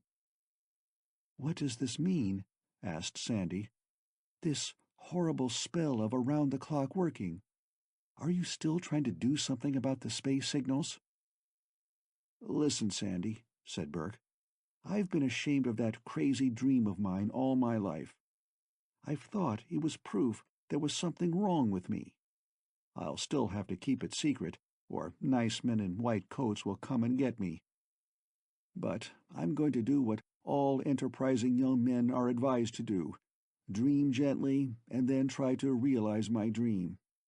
It's quite impossible, and it'll bankrupt me, but I think I'm going to have fun." He grinned at the 2 sisters as he led them firmly to Sandy's car. "Shoo," he said pleasantly. "You'd better go home now. I'll be leaving in minutes, heading for Schenectady first. I need some electrical stuff. Then I'll go elsewhere. There'll be some shipments arriving, Sandy. Take care of them for me, will you?" He closed the car door and waved, still grinning. Pam fumed and started the motor. Moments later, their car trundled down the highway toward town. Sandy clenched her fists. "What can you do with a man like that?" she demanded. "Why do I bother with him?" "Shall I answer?" asked Pam. "Or shall I be discreetly sympathetic? I wouldn't want him, but unfortunately, if you do—" "I know," said Sandy forlornly. "I know, damn it." Burke was not thinking of either of them then. He opened the office safe, put the 6-inch object inside, and took out his checkbook. Then he locked up, got into his car, and headed away from the plant and the town he'd been brought up in. He was unshaven and uncombed, and this was an inappropriate time to start out on a drive of some hundreds of miles. But it was a pleasing sensation to know that a job had turned up that nobody else would even know how to start to work on. He drove very cheerfully to a cross-country expressway and turned onto it. He settled down at once to drive and to think. He drove practically all night. Shortly after sunrise, he stopped to buy a razor and brush and comb and to make himself presentable. He was the first customer on hand when a Schenectady firm specializing in electronic apparatus for seagoing ships opened up for business. He ordered certain equipment from a list he'd written on an envelope while eating breakfast. The morning papers, naturally, were full of the story of the answer to the Earth signal sent out to M387. The morning comedians made jokes about it, and in every one of the business offices Burke visited, there was some mention of it. He listened, but had nothing to say. The oddity of his purchases caused no remark. His was a small firm, but a man working in research and development needs strange stuff sometimes. He ordered 2 radar units to be modified in a particular fashion. Air circulation pumps of highly specialized design to be changed in this respect and that. He had trouble finding the electric generators he wanted and had to pay heavily for alterations in them, and even more heavily for a promise of delivery in days instead of weeks. He bought a self-contained diving suit. He was busy for 3 days, buying things by day, designing by night, and finding out new things to order. On the second day, United States counterintelligence reported that the Russians were trying to signal M387 on their own. An American satellite picked up the broadcast. The Russians denied it and continued to try.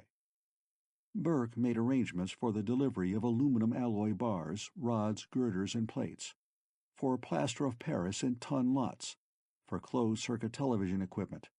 Once he called Sandy to give her an order to be filled locally. It was lumber, mostly slender strips of lathing, to be on hand when he returned. "All kinds of material is turning up," said Sandy. "There have been 6 deliveries this morning. I'm signing receipts for it because I don't know what else to do.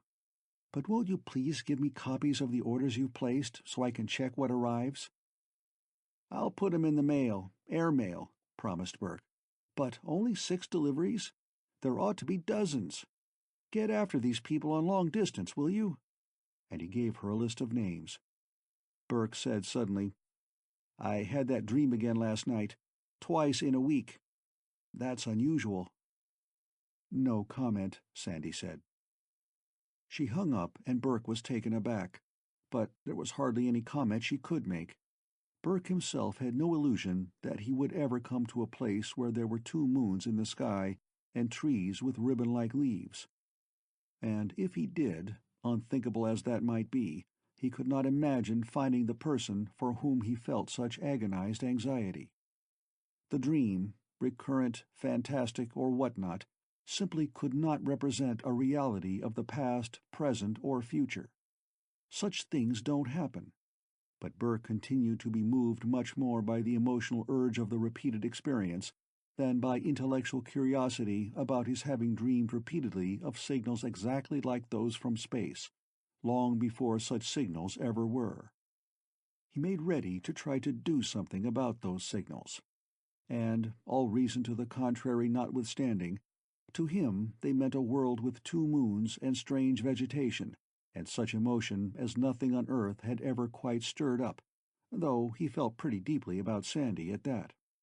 So he went intently from one supplier of exotic equipment to another, spending what money he had for an impossibility. Impossible because asteroid M387 was not over 2 miles through at its largest dimension, and therefore could not possibly have an atmosphere and certainly not trees, and it could not own even a single moon. He spent one day at a small yachting port with a man for whom he'd worked out a special process of fiberglass yacht construction. Through that process, Holmes' yachts could be owned by people who weren't millionaires. Holmes was a large, languid, sunburned individual who built yachts because he liked them. He had much respect for Burke, even after Burke asked his help and explained what for. But that was the day the Russians launched an unmanned space probe heading toward M387. That development may have influenced Holmes to do as Burke asked. Later on, it transpired that the probe originally had been designed and built as a cargo carrier to take heavy loads to Earth's moon. The Russian Space Service had planned to present the rest of Earth with a fait accompli even more startling than the first Sputnik. They had intended to send a fleet of drone cargo rockets to the moon and then assemble them into a colony.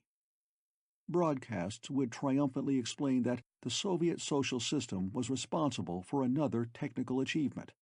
But to get a man out to M387 was now so much more important a propaganda device that the cargo carriers were converted into fuel tankers and the first sent aloft. At 10,000 miles up, when the third booster stage should have given it a decisive thrust, one of the probe's rocket engines misfired. The space probe tilted, veered wildly from its course, and went on accelerating splendidly toward nowhere. And still the steady, urgent beeping sounds continued to come to Earth, with every 79 minutes a broadcast containing one section of crackling sounds and a tone of extremist urgency. The day after the probe's ineffectual departure, Bert got back to his plant. He brought Holmes with him. Together, they looked over the accumulated material for Burke's enterprise and began to sort out the truckloads of plaster of Paris, masses of punched sheet aluminum, girders, rods, beams of shining metal, cased dynamos, crated pumps, tanks, and elaborately padded objects whose purpose was not immediately clear. Sandy was overwhelmed by the job of inventorying, indexing, and otherwise making the material available for use as desired. There were bales of fluffy white cloth and drums of liquids, which insisted on leaking and smelled very badly when they did. But Burke found some items not yet on hand and fretted, so Sandy brought her sister Pam into the office to add to the office force. Sandy and Pam worked quite as hard in the office as Burke and Holmes in the construction shed. They telephoned protests at delays, verified shipments, scolded shipping clerks, argued with transportation system expediters, wrote letters, answered letters, compared invoices with orders, sternly battled with negligence and delays of all kinds, and in between kept the books of Burke Development Inc. up to date, so that at any instant Burke could find out how much money he'd spent and how little remained. The two girls in the office were necessary to the operations, which at first centered in the construction shed, but shortly began to show up outside. 4 workmen arrived from Holmes' yacht shipyard. They looked at blueprints and drawings made by Holmes and Burke together, regarded with pained expressions the material they were to use, and set to work. This was on the day the second Russian space probe lifted from somewhere in the Caucasus Mountains at 1:10 a.m. local time. The second probe did not veer off its proper line. Its 4 boosters fired at appropriate intervals, and it went streaking off toward emptiness almost straight away from the sun. It left behind it a thin, whining transmission, which was not at all like the beepings of the asteroid transmitter. In 2 days, a framework of struts and laths took form outside the construction shed. It looked more like a mock-up of a radio telescope than anything else, but it was smaller and had a different shape. It was an improbable-looking bowl. Under Holmes' supervision, dozens of sacks of plaster of Paris found their way into it, coating it roughly on the outside and very smoothly within. It was then lined tenderly with carefully cut sections of fluffy cloth, with bars and beams and girders placed between the layers. Then reeking drums of liquid were moved to the working site, and their contents saturated the glass wool. The smell was awful, so the workmen knocked off for a day until it diminished. But Sandy and Pam continued to expostulate with shippers by long distance, type letters threatening lawsuits if orders were not filled immediately, and once found that items Burke indignantly demanded had come in, and Holmes had carted them off and used them without notifying anybody. That was the day Pam threatened to resign. "It looks like a pudding," grumbled Pam, after Sandy had mollified her and Burke had apologized for having made her fight needlessly with 2 transport lines, a shipping department, and a vice president in charge of sales. "And they act like it was a baby." "It'll be a ship," said Sandy. "You know what kind." "I'll believe it when I see it," said Pam. Then she demanded indignantly, "Has Joe looked at you twice since this nonsense started?" "No," admitted Sandy. "He works all the time. At night, he has a receiver tuned to the beepings to make sure he knows if the broadcast changes again. The Russians are still trying to make a 2-way contact, but the broadcast just keeps on, ignoring everybody." Then she said, "Anyhow, Joe's going to feel awful if it doesn't work. I've got to be around to pick up the pieces of his vanity and put them together again." "Huh," said Pam. "Catch me doing that." At just that moment, Holmes came into the office with a finger dripping blood. He had been supervising and at the same time assisting in the building of an additional section of laths and struts, and he was annoyed with himself for the small injury which interfered with his work. Pam did the bandaging. She cooed over him distressedly, and had him grinning before the dressing was finished. He went back to work very much pleased with himself. "I," said Sandy, "wouldn't act like you just did." "Sister darling," said Pam, "I won't cramp your act. Don't you criticize mine. That large wounded character is as attractive as anything I've seen in months." "But I feel," said Sandy, "as if I hadn't seen Joe in years." Their viewpoint was strictly feminine and geared to female ideas and aspirations. But in fact, they were probably as satisfied as two girls could be. They were on the sidelines of interesting happenings which were being prepared by interesting men. They were useful enough to the enterprise to belong to it without doing anything outstanding enough to amount to rivalry with the men. From a girl's standpoint, it wasn't at all bad. But neither Burke nor Holmes even faintly guessed at the appraisal of their work by Sandy and Pam. To Holmes, the task was fascinating because it was a ship he was building. It was not a beautiful object, to be sure. If the lath and plaster mold were removed, the thing inside it would look rather like an obese small whale. There were recesses in its rotund sides in which distinctly eccentric apparatus appeared. Its interior was even more curious, and still it was a ship. Holmes found deep satisfaction in fitting its interior parts into place. It was like, but not the same as, equipping a small vessel with fathometers, radars, direction finders, air conditioners, stoves, galleys, heads, and refrigerators without getting it crowded. To be sure, no seagoing ship would have sections of hydroponic wall garden installed, nor would an auxiliary schooner normally have 6 pairs of closed-circuit television cameras placed outside for a view in each and every direction. This ship had such apparatus, but to Holmes the building of what Burke had designed was an extremely attractive task. Burke had less fun. He'd set up a huge metal lathe in the construction shed, and he labored at carving out of a specially built-up Swedish iron shaft a series of 20-odd magnet cores like the triple unit he considered successful. Each of the peculiar shapes had to be carved out of the shaft, and all had to remain part of the shaft when completed. Then each had to be wound with magnet wire, coated with plastic as it was wound. Then a bronze tube had to be formed over all, with no play of any sort anywhere. The task required the workmanship of a jeweler and the patience of Job, and Burke had had enough experience with new constructions to be acutely doubtful that this would be right when it was done. The Russians sent up a third space probe, aimed at asteroid M387. It functioned perfectly. 3 days later, a fourth. 3 days later still, a fifth. Their aim with the fifth was not too good. The beeping sounds continued to come in from space. The second message remained the same, but the crackling sounds changed. There was a systematic and consistent variation in what they apparently had to say. MIT discovered the modification. When its report reached the newspapers, Sandy invaded the construction shed to show Burke the news account. Oil-smeared and harassed, he stopped work to read it. "Hell," he said querulously, "I should have had somebody watching for this.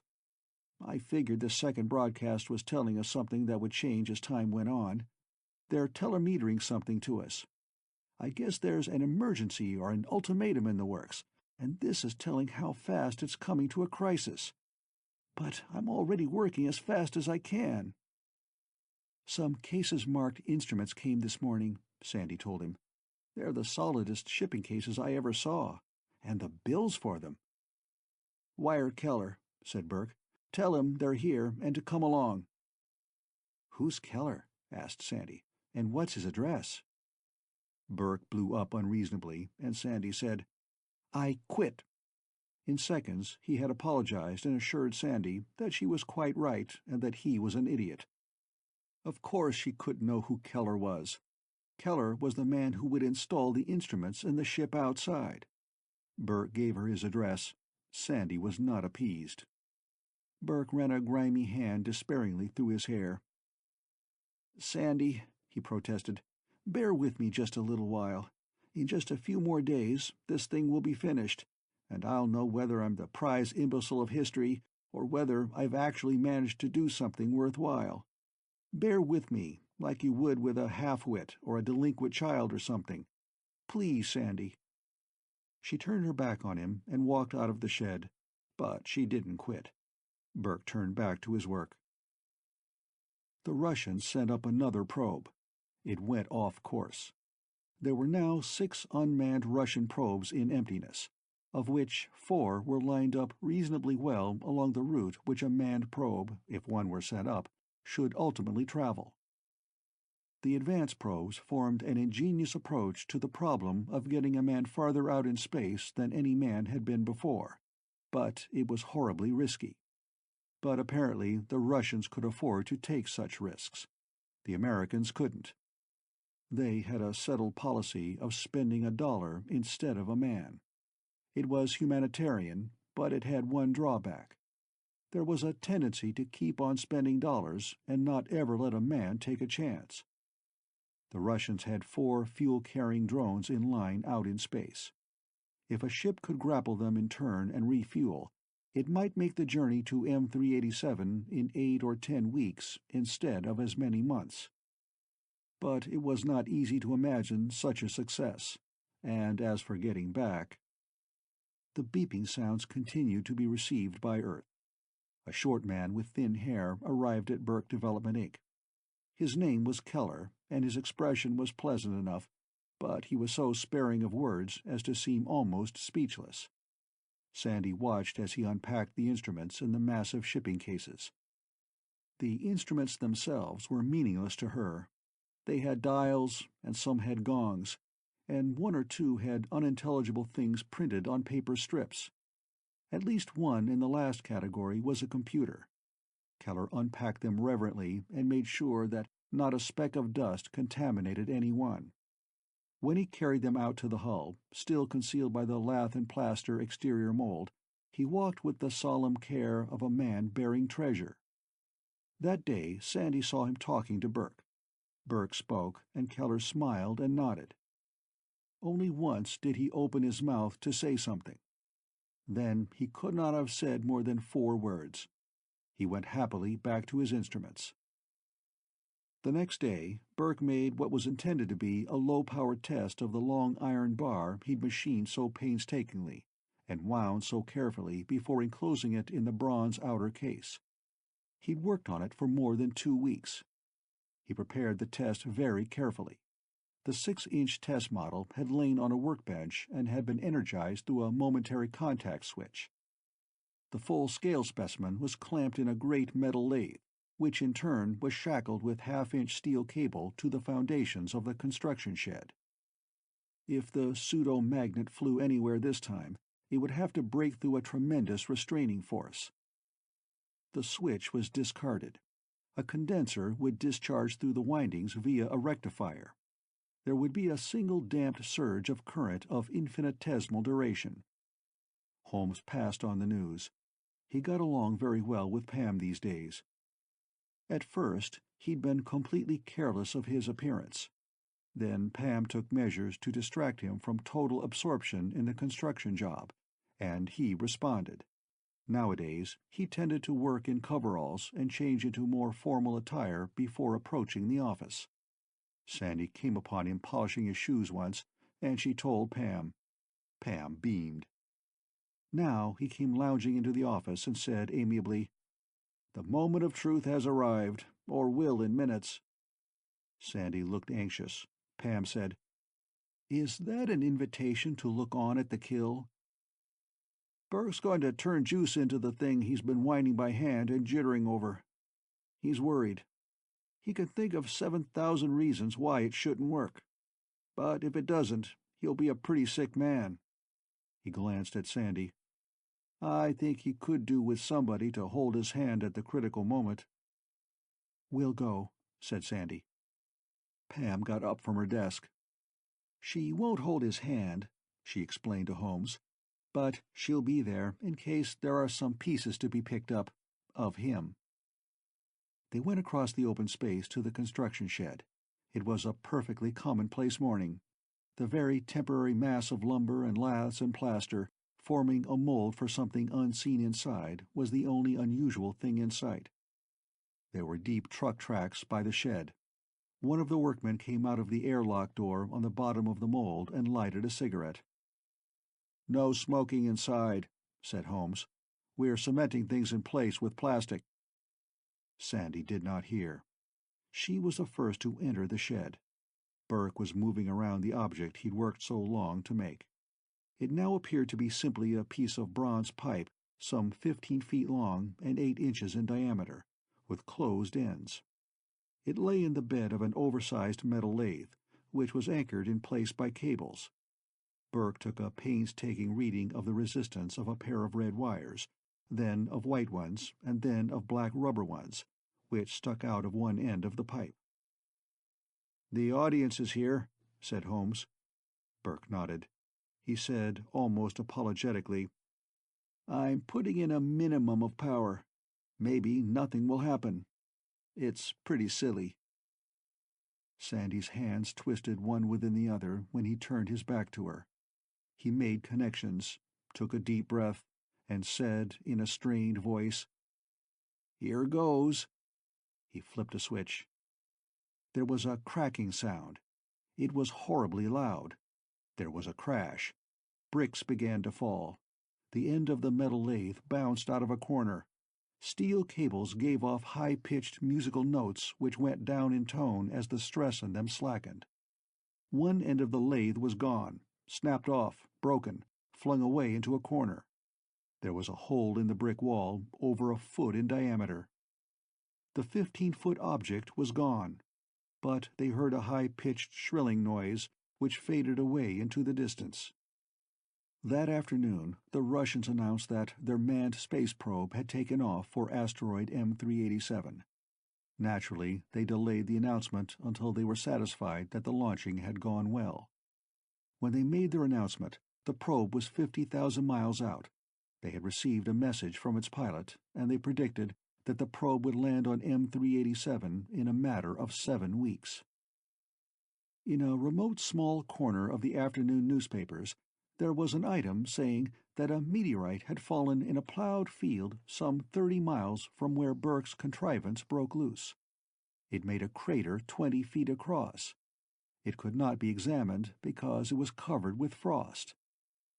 Burke had the devil of a time recovering it, but he needed it badly, especially since the Russian probe had gone out from Earth.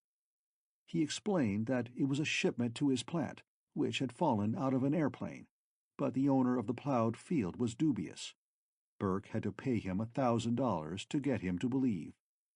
That night he had his recurrent dream again.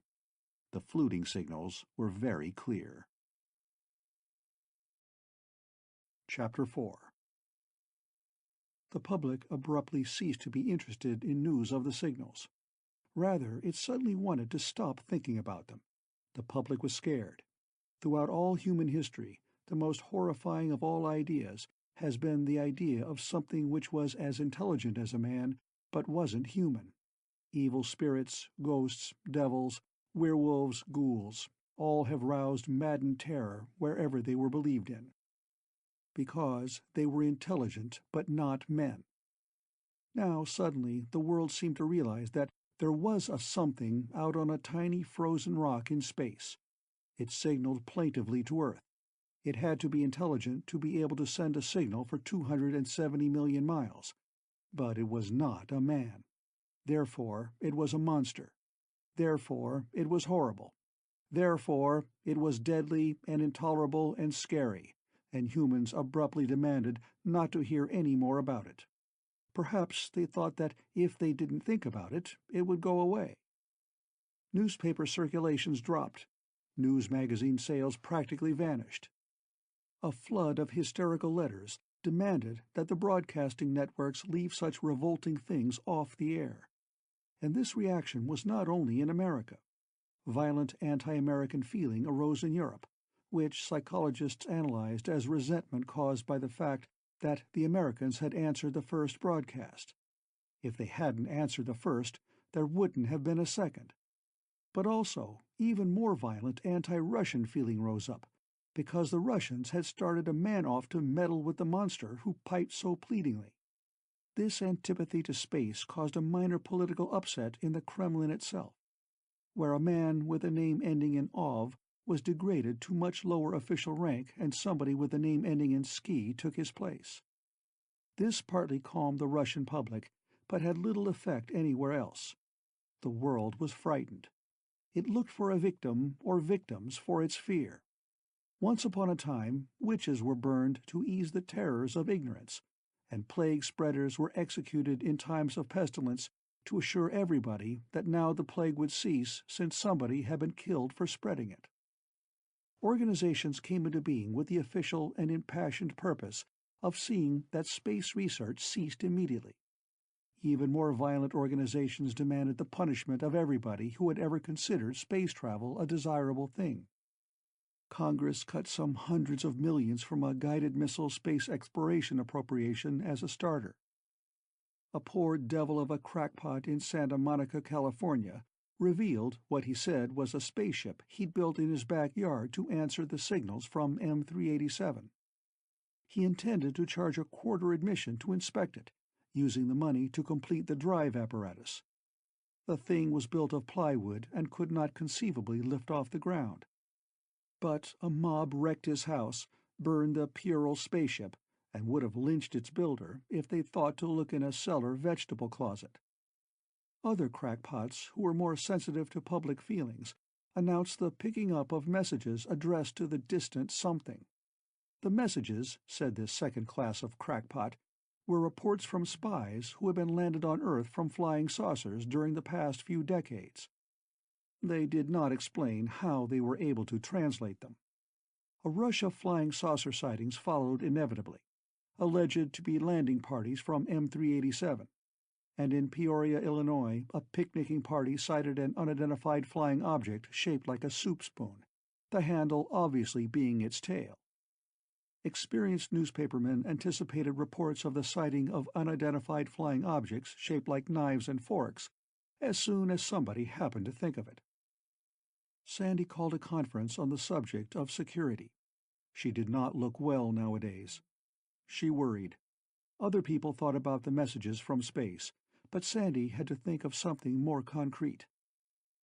6 months earlier, the construction going on within a plaster of Paris mold would have been laughed at tolerantly, and some hopeful people might have been respectful about it.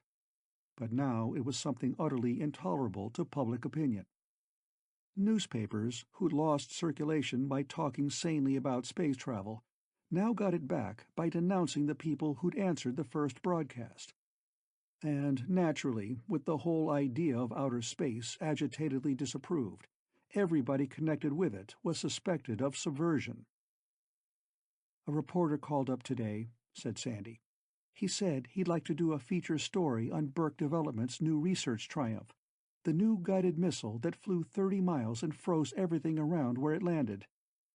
I said it fell out of an aeroplane and the last completed project was for Interiors, Inc. Then he said that he'd been talking to one of Mr. Holmes' men, and the man said something terrific was underway." Burke looked uneasy. Holmes said uncomfortably, "There's no law against what we're building, but somebody may introduce a bill in Congress any day." "That would be reasonable under other circumstances. There's a time for things to be discovered. They shouldn't be accomplished too soon. But the time for the ship out there is right now," Burke said. Pam raised her eyebrows. "Yes?" "Those signals have to be checked up on," explained Burke. "It's necessary now. But it could have been bad if our particular enterprise had started, say, 2 years ago. Just think what would have happened if atomic fission had been worked out in peacetime 10 years before World War II. Scientific discoveries were published then as a matter of course. Everybody'd have known how to make atom bombs. Hitler would have had them, and so would Mussolini. How many of us would be alive?" Sandy interrupted. The reporter wants to do a feature story on what Burke Development is making. I said you were working on a bomb shelter for quantity production. He asked if the rocket you shot off through the construction shed wall was part of it. I said there'd been no rocket fired. He didn't believe me. Who would? Asked Holmes. Said Burke. Tell him to come look at what we're doing. The ship can pass for a bomb shelter. The wall garden units make sense. I'm going to dig a big hole in the morning to test the drive shaft in. It'll look like I intend to bury everything. A bomb shelter should be buried. You mean you'll let him inside? Demanded Sandy. Sure, said Burke. All inventors are expected to be idiots. A lot of them are. He'll think I'm making an impossibly expensive bomb shelter, much too costly for a private family to buy. It will be typical of the inventive mind, as reporters think of it. Anyhow, everybody's always willing to believe other people fools. That'll do the trick. Pam said blandly. Sandy and I live in a boarding house, Joe. You don't ask about such things, but an awfully nice man moved in a couple of days ago, right after that shaft got away and went flying 30 miles all by itself. The nice man has been trying to get acquainted. Holmes growled, and looked both startled and angry when he realized it. Pam added cheerfully, Most evenings I've been busy, but I think I'll let him take me to the movies, just so I can make us all out to be idiots, she added. I'll make the hole big enough to be convincing, said Burke. Sandy, you make inquiries for a rigger to lift and move the bomb shelter into its hole when it's ready. If we seem about to bury it, nobody should suspect us of ambitions they won't like. Why the hole, really? Asked Sandy. To put the shaft in, said Burke. I've got to get it under control, or it won't be anything more than a bomb shelter. Keller, the instrument man, had listened with cheerful interest and without speaking a word. Now he made an indefinite noise and looked inquiringly at Burke. Burke said explanatorily, The shaft seems to be either on or off, either a magnet that doesn't quite magnetize, or something that's hell on wheels. It flew 30 miles without enough power supplied to it to make it quiver. That power came from somewhere. I think there's a clue in the fact that it froze everything around where it landed, in spite of traveling fast enough to heat up from air friction alone. I've got some ideas about it. Keller nodded. Then he said urgently, Broadcast? Burke frowned and turned to Sandy. That's part of the broadcast from space that changes. Is it still changing? Still changing, said Sandy. I didn't think to ask you to keep a check on that. Thanks for thinking of it, Sandy. Maybe someday I can make up to you for what you've been going through. I doubt it very much, said Sandy grimly. I'll call the reporter back. She waited for them to leave. When they'd gone, she moved purposefully toward the telephone. Pam said, Did you hear that growl when I said I'd go to the movies with somebody else? I'm having fun, Sandy. I'm not, said Sandy. You're too efficient, the young sister said candidly. You're indispensable. Burke couldn't begin to be able to put this thing through without you, and that's the trouble. You should be irresistible instead of essential.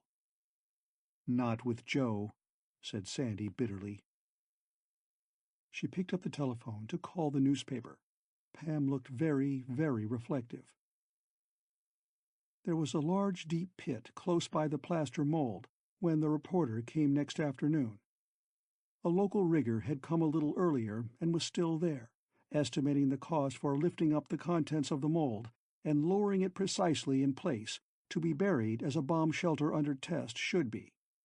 It was a fortunate coincidence, because the reporter brought 2 other men who he said were civilian defense officials. They had come to comment on the quality of the bomb shelter under development.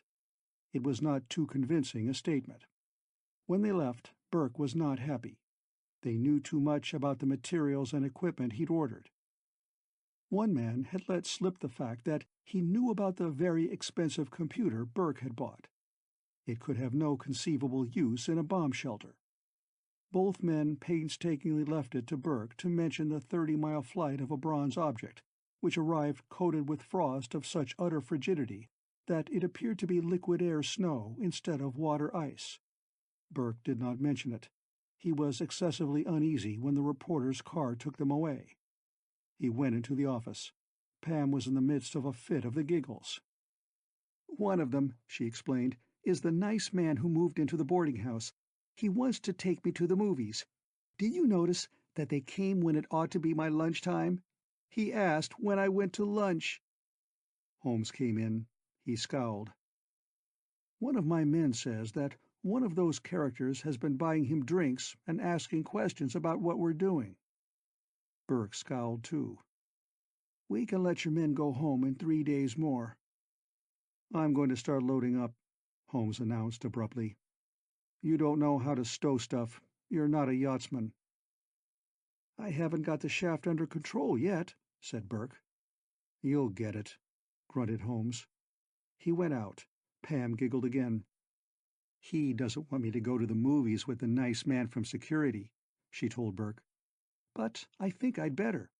I'll let him ply me with popcorn, and innocently let slip that Sandy and I know you've been warned that bomb shelters won't find a mass market unless they sell for less than the price of an extra bathroom. But if you want to go broke, we don't care." "Give me 3 days more," said Burke harassedly. "We'll try," said Sandy suddenly. "Pam can fix up a double date with one of her friend's friends, and we'll both work on them." Burke frowned absorbedly and went out. Sandy looked indignant. He hadn't protested. Burke got Holmes' 4 workmen out of the ship, and had them help him roll the bronze shaft to the pit, and let it down onto a cradle of timbers. Now, if it moved, it would have to penetrate solid earth. The most trivial of computations showed that when the bronze shaft had flown 30 miles, it hadn't done it on the energy of a condenser shorted through its coils. The energy had come from somewhere else. Burke had an idea where it was. Presently he verified it. The cores and windings he'd adapted from a transparent hand weapon seen in an often-repeated dream, those cores and windings did not make electromagnets. They made something for which there was not yet a name. When current flows through a standard electromagnet, the poles of its atoms are more or less aligned. They tend to point in a single direction. But in this arrangement of wires and iron, no magnetism resulted. Yet the random motion of the atoms in their framework of crystal structure was coordinated. In any object above absolute zero, all the atoms and their constituent electrons and nuclei move constantly in all directions. In such a core as Burke had formed and repeated along the shaft's length, they all tried to move in one direction at the same time. Simultaneously, a terrific surge of current appeared in the coils. A high-speed poleward velocity developed in all the substance of the shaft. It was the heat energy contained in the metal all turned instantly into kinetic energy. And when its heat energy was transformed to something else, the shaft got cold. Once this fact was understood, control was easy. A single variable inductance in series with the windings handled everything. In a certain sense, the gadget was a magnet with negative, minus, self-inductance. When a plus inductance in series made the self-inductance zero, neither plus nor minus, the immensely powerful device became docile. A small current produced a mild thrust, affecting only part of the random heat motion of atoms and molecules. A stronger current produced a greater one. The resemblance to an electromagnet remained. But the total inductance must stay close to zero, or utterly violent and explosive forward thrust would develop, and it was calculable only in thousands of gravities. Burke had worked for 3 weeks to make the thing, but he developed a control system for it in something under 4 hours. That same night they got the bronze shaft into the ship. It fitted perfectly into the place left for it. Burke knew now exactly what he was doing. He set up his controls. He was able to produce so minute a thrust that the lath and plaster mold merely creaked and swayed. But he knew that he could make the whole mass surge unstoppably from its place. Holmes sent his workmen home.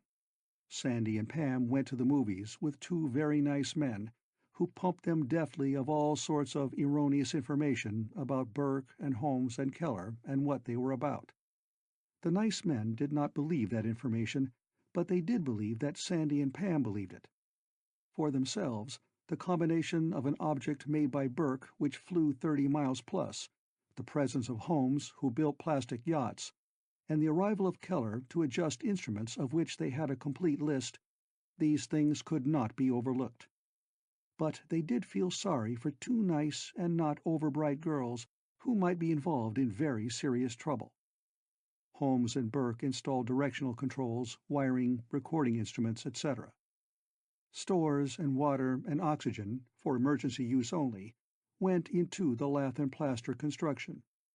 Hams took a hammer and chisel and painstakingly cracked the mold so that the top half could be lifted off, leaving the bottom half exposed to the open air and sky. Then the broadcast from space cut off. It had been coming continuously for something like 5 weeks. One sharp, monotonous note every 2 seconds, with a longer, fluting broadcast every 79 minutes. Now a third, new message began. It was yet another grouping of the musical tones, with a much longer interval of specific crackling sounds. Keller had adjusted every instrument and zestfully retested them over and over. Burke asked him to see if the third space message compared in any way with the second.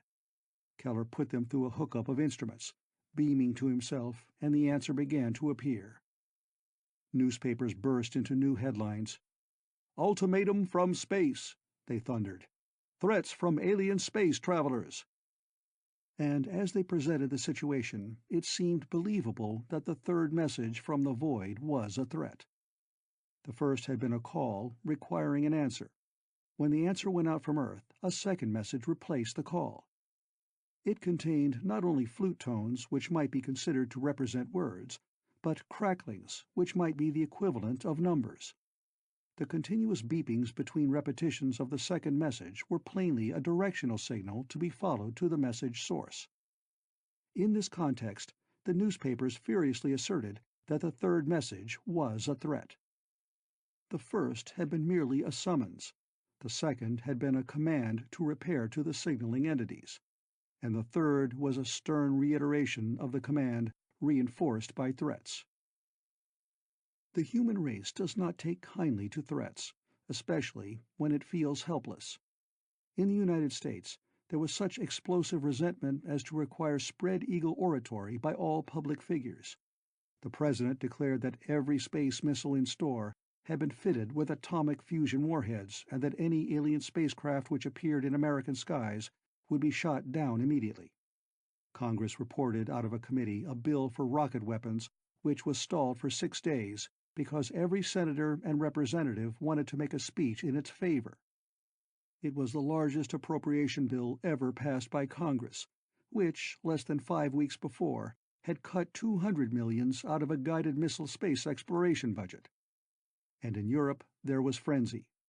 For Burke and Holmes and Sandy and Pam and the smiling, inarticulate Keller, the matter was deadly serious. Fury such as the public felt constituted a witch hunt in itself. Suspicious private persons overwhelmed the FBI and the Space Agency with information about characters they were sure were giving military secrets to the space travelers on M387. There were reports of aliens skulking about American cities wearing luxuriant whiskers and dark glasses to conceal their non-human features. Artists, hermits, and mere amateur beard growers found it wise to shave, and spirit mediums, fortune-tellers, and in the South, herb doctors reaped harvests by the sale of ominous predictions and infallible advice on how to escape annihilation from space. And Burke Development Inc. was building something that neither civilian defense nor the FBI believed was a bomb shelter. The 3 days Burke had needed passed. A fourth. He and Holmes practically abandoned sleep to get everything finished inside the plaster mold. Keller happily completed his graphs and took them to Burke. They showed that the cracklings, which presumably meant numbers, had been expanded. What they said was now told on a new scale. If the numbers had meant months or years, they now meant days and hours. If they had met millions of miles, they now met thousands or hundreds. Burke was struggling with these implications when there was a tapping at the airlock, through which all entry and egress from the ship took place. Holmes opened the inner door. Sandy and Pam crawled through the lock, which lay on its side instead of upright. Sandy looked at Burke. Pam said amiably, "We figured the job was about finished, and we wanted to see it. How do you fasten this door?" Holmes showed her. The vessel that had been built inside the mold did not seem as large as the outside structure promised. It looked queer, too, because everything lay on its side. There were 2 compartments with a ladder between, but the ladder lay on the floor. The wall gardens looked healthy under the fluorescent lamps, which kept the grass and vegetation flourishing. There were instrument dials everywhere. Sandy went to Burke's side. "We're all but done," said Burke tiredly, "and Keller's just about proved what the signals are." "Can we go with you?" asked Sandy. "Of course not," said Burke. "The first message was a distress call. It had to be. Only in a distress call would somebody go into detail so any listener would know it was important. It called for help and said who needed it and why and where." Pam turned to Holmes. "Can that airlock be opened from the outside?" It couldn't. Not when it was fastened, as now. "Somebody answered that call from Earth," said Burke heavily. "And the second message told more about what was wrong. The clickings, we think, are numbers that told how long help could be waited for, or something on that order. And then there was a beacon signal meant to lead whoever was coming to help to that place." Keller smiled pleasantly at Pam. He made an electrical connection and zestfully checked the result. "Now there's a third message," said Burke. "Time's running out for whoever needs whatever help is called for. The clickings that seem to be numbers have changed. What you might call the scale of reportage is new. They're telling us just how long they can wait, or just how bad their situation is. They're saying that time is running out, and they're saying hurry." There was a thumping sound. Only Sandy and Pam looked unsurprised. Burke stared. Sandy said firmly, "That's the police, Joe. We've been going to the movies with people who want to talk about you. Yesterday, one of them confided to us that you were dangerous, and since he told us to get away from the office, we did. There might be shooting. He tipped us a little while ago." Burke swore. There were other thumpings, louder ones. They were on the airlock door. "If you try to put us out," said Sandy calmly, "you'll have to open that door, and they'll try to fight their way in. And then where'll you be?" Keller turned from the checking of the last instrument. He looked at the others with excited eyes. He waited. "I don't know what they can arrest you for," said Sandy. "And maybe they don't either, unless it's unauthorized artillery practice. But you can't put us out. And you know darn well that unless you do something, they'll chop their way in." Burke said, "Damn it, they're not going to stop me from finding out if this thing works." He squirmed in a chair which had its base firmly fastened to a wall and began to punch buttons. "Hold fast," he said angrily. "At least we'll see." There were loud snapping sounds. There were creakings. The room stirred. It turned in a complete, unbelievable fashion. Violent crashing sounded outside. Abruptly, a small television screen before Burke acquired an image. It was of the outside world reeling wildly. Holmes seized a handhold and grabbed Pam. He kept her from falling as a side wall became the floor, and what had been the floor became a side wall, with the ceiling another. It seemed that all the cosmos changed, though only walls and floors changed places. Suddenly everything seemed normal but new. The surface underfoot was covered with a rubber mat. The hydroponic wall garden sections were now vertical. Burke sat upright, and something over his head rotated a half turn and was still. But it became coated with frost. More crashes. More small television screens acquired images. They showed the office of Burke Development, Inc. against a tilted landscape.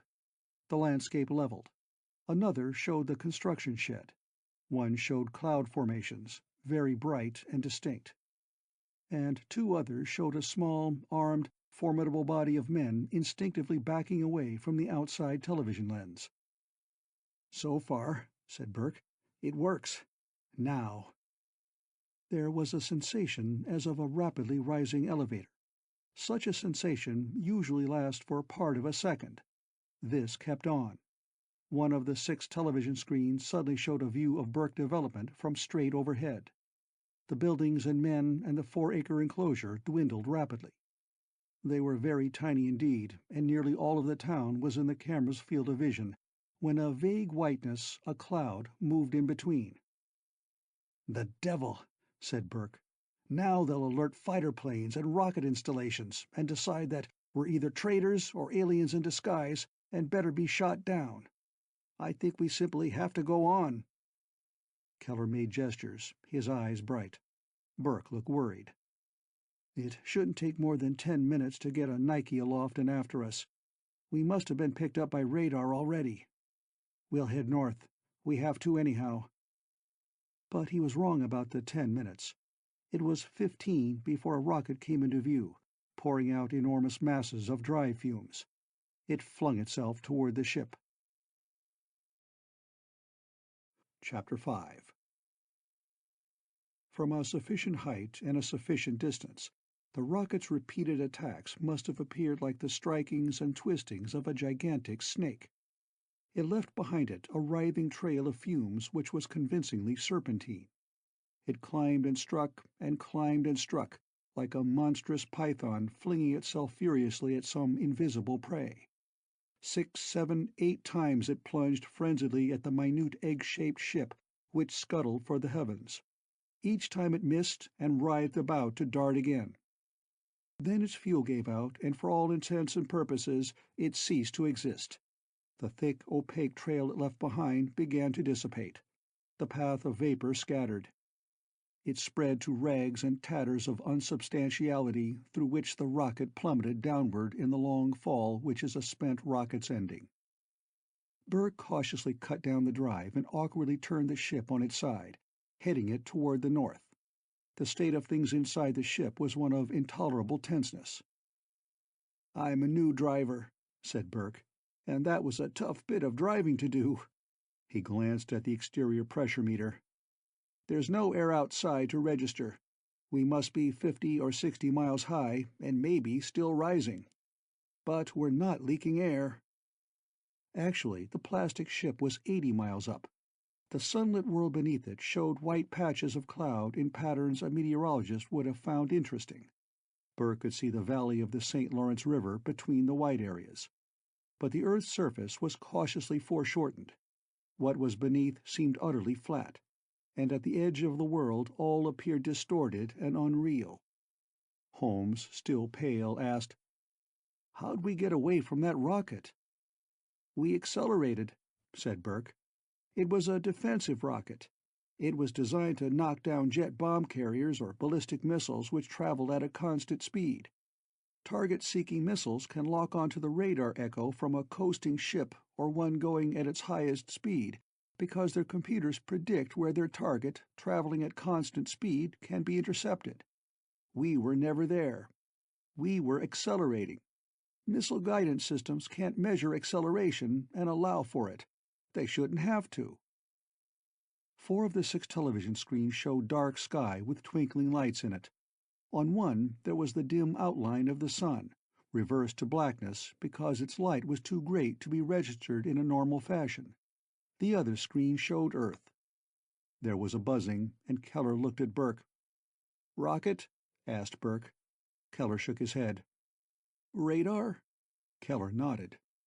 "The dew line, most likely," said Burke in a worried tone. "I don't know whether they have got rockets that can reach us, but I know fighter planes can't get this high. Maybe they can throw a spread of air-to-air rockets, though. I don't know their range." Sandy said unsteadily, "They shouldn't do this to us. We're not criminals. At least they should ask us who we are and what we're doing." "They probably did," said Burke, "and we didn't answer. See if you can pick up some voices, Keller."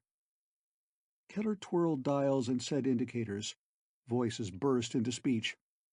Reporting UFO sighted extreme altitude. Coordinates: first rocket exhausted fuel in multiple attacks and fell, sir. Another voice, very brisk. 32nd Squadron, scramble. Keep top altitude and get under it. If it descends within range, blast it. Another voice said crisply, Coordinates: 37 Jacob, 19 Alfred. Keller turned the voices down to mutters because they were useless. Burke said, Hell, we ought to land somewhere and check over the ship. Keller, can you give me a microphone and a wavelength somebody will be likely to pick up? Keller shrugged and picked up masses of wire. He began to work on an as-yet unfinished wiring job. Evidently, the ship was not near enough to completion to be capable of a call to ground. It had taken off with many things not finished. Burke, at the controls, found it possible to think of a number of items that should have been examined exhaustively before the ship left the mold in which it had been made. He worried. Pam said in a strange voice, I thought I might rate as a heroine for stowing away on this voyage, but I didn't think we'd have to dodge rockets and fighter planes to get away. There was no comment. I'm a beginner at navigation, said Burke a little later, more worried than before. I know we have to go out over the North Magnetic Pole, but how the hell do I find that? Keller beamed. He dropped his wiring job and went to the imposing bank of electronic instruments. He set one, and then another, and then a third. The action, of course, was similar to that of an airplane pilot when he tunes in broadcasting stations in different cities. From each, a directional reading can be taken. Where the lines of direction cross, there the transport plane must be. But Keller turned to shortwave transmitters whose transmissions could be picked up in space. Presently, 80 miles high, he wrote a latitude and longitude neatly on a slip of paper, wrote North Magnetic Pole, 93 degrees west, 71 degrees north, nearly, and after that a course. Said Burke. Thanks. Then there was a relative silence inside the ship. Only a faint mutter of voices came from assorted speakers that Keller had first turned on and then turned down, and a small humming sound from a gyro. When they listened, they could also hear a high, sweet, musical tone. Burke shifted this control here and that control there and lifted his hands. The ship moved on steadily. He checked this and that and the other thing. He was pleased. But there were innumerable things to be checked. Holmes went down the ladder to the other compartment below. There were details to be looked into there, too. One of the screens portrayed Earth from a height of 70 miles instead of 80 now. Others pictured the heavens, with very many stars shining unwinkingly out of blackness. Keller got at his wires again and resumed the work of installing a ship-to-ground transmitter and its connection to an exterior reflecting antenna. Sandy watched Burke as he moved about, testing one thing after another. From time to time he glanced at the screens which had to serve in the place of windows. Once he went back to the control board and changed an adjustment. "We dropped down 10 miles," he explained to Sandy, "and I suspect we're being trailed by jets down below." Holmes meticulously inspected all storage places. He'd packed them when the ship lay on her side. Burke read an instrument and said with satisfaction, "We're running on sunshine." He meant that in empty space certain aluminum plates on the outside of the hull were picking up heat from the naked sun. The use of the drive shaft lowered its temperature. Metallic connection with the outside plates conducted heat inward from those plates. The drive shaft was cold to the touch, but it could drop 400 degrees Fahrenheit before it ceased to operate as a drive. It was gratifying that it had cooled so little up to this moment. Later, Keller tapped Burke on the shoulder and jerked his thumb upward. "We go up now?" asked Burke. Keller nodded. Burke carefully swung the ship to aim vertically. The views of solid Earth slid from previous screens to new ones. The stars and the dark object which was the sun also moved across their screens to vanish and reappear on others. Then Burke touched the drive control. Once more they had the sensation of being in a rising elevator. And at just that moment spots appeared on the barren, icy, totally flattened terrain below. They were rocket trails from target-seeking missiles, which had reached the area of the North Magnetic Pole by Herculean effort and were aimed at the radar-detected little ship by the heavy planes that carried them. From the surface of the Earth, it would have seemed that monstrous columns of foaming white appeared and rose with incredible swiftness toward the heavens. They reached on, up and up and up, seeming to draw closer together as they became smaller in the distance, until all 8 of them seemed to merge into a single point of infinite whiteness in the sunshine above the world's blanket of air. But nothing happened. Nothing. The ship did not accelerate as fast as the rockets, but it had started first and it kept up longer. It went scuttling away to emptiness, and the bottoms of the towers of rocket smoke drifted away and away over the barren landscape all covered with ice and snow. When Earth looked like a huge round ball that did not even seem very near, with a night side that was like a curious black chasm among the stars, the atmosphere of tension inside the ship diminished. Keller completed his wiring of a ship-to-ground transmitter. He stood up, brushed off his hands, and beamed. The little ship continued on. Its temperature remained constant. The air in it smelled of growing green stuff. It was moist. It was warm. Keller turned a knob and a tiny beeping noise could be heard. Dials pointed precisely. "We couldn't go on our true course earlier," Burke told Sandy, "because we had to get out beyond the Van Allen bands of cosmic particles in orbit around the world. Pretty deadly stuff, that radiation. In theory, though, all we have to do now is swing onto our proper course and follow those beepings home. We ought to be in harmless emptiness here. Do you want to call Washington?" She stared. "We need help to navigate, or astrogate," said Burke. "Call them, Sandy. I'll get on the wire when a general answers." Sandy went jerkily to the transmitter just connected. She began to speak steadily. "Calling Earth. Calling Earth. The spaceship you just shot all those rockets at is calling. Calling Earth." It grew monotonous, but eventually a suspicious voice demanded further identification. It was a peculiar conversation. The 5 in the small spaceship were considered traitors on Earth because they had exercised the traditional right of American citizens to go about their own business unhindered. It happened that their private purposes ran counter to the emotional state of the public. Hence voices berated Sandy and furiously demanded that the ship return immediately. Sandy insisted on higher authority, and presently an official voice identified itself as General So-and-so and sternly commanded that the ship acknowledge and obey orders to return to Earth. Burke took the transmitter. "My name's Burke," he said mildly. "If you can arrange some sort of code, I'll tell you how to find the plans, and I'll give you the instructions you'll need to build more ships like this. They can follow us out. I think they should. I believe that this is more important than anything else you can think of at the moment." Silence. Then more sternness. But ultimately the official voice said, "I'll get a code expert on this." Burke handed the microphone to Sandy. "Take over. We've got to arrange a cipher so nobody who listens in can learn about official business. We may use a social security number for a key, or the name of your maiden's aunt's first sweetheart, or something we know and Washington can find out, but nobody else can. Your last year's car license number might be a starter. They can seal up the records on that." Sandy took over the job. What was transmitted to Earth, of course, could be picked up anywhere over an entire hemisphere.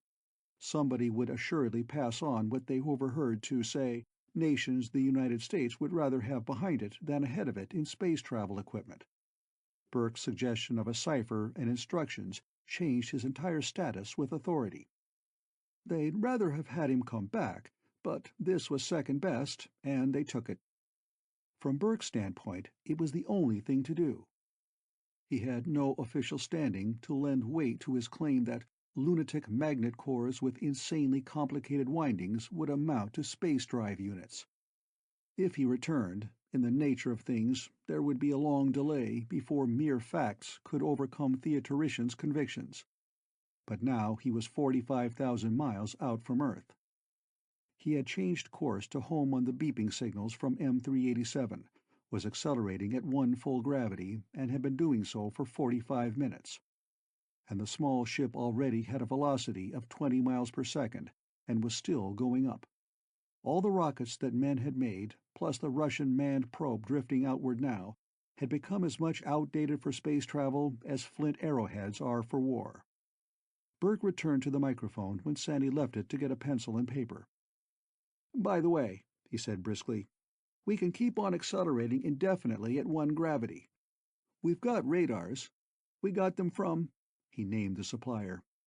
"Now we want advice on how fast we can risk traveling before we be going too fast to dodge meteors or whatnot that the radar may detect. Get that figured out for us, will you?" He gave back the instrument to Sandy and returned to his inspection of every item of functioning equipment in the ship. He found 1 or 2 trivial things to be bettered. The small craft went on in a singularly matter-of-fact fashion. If it had been a bomb shelter buried in the pit beside the mold in which it was built, there would have been very little difference in the feel of things. The constant acceleration substituted perfectly for gravity. The 6 television screens, to be sure, pictured incredible things outside, but television screens often picture incredible things. The wall gardens looked green and flourishing. The pumps were noiseless. There were no moving parts in the drive. The gyro held everything steady. There was no vibration. Nobody could remain upset in such an unexciting environment. Presently, Pam explored the living quarters below. Holmes took his place in the control chair, but found no need to touch anything.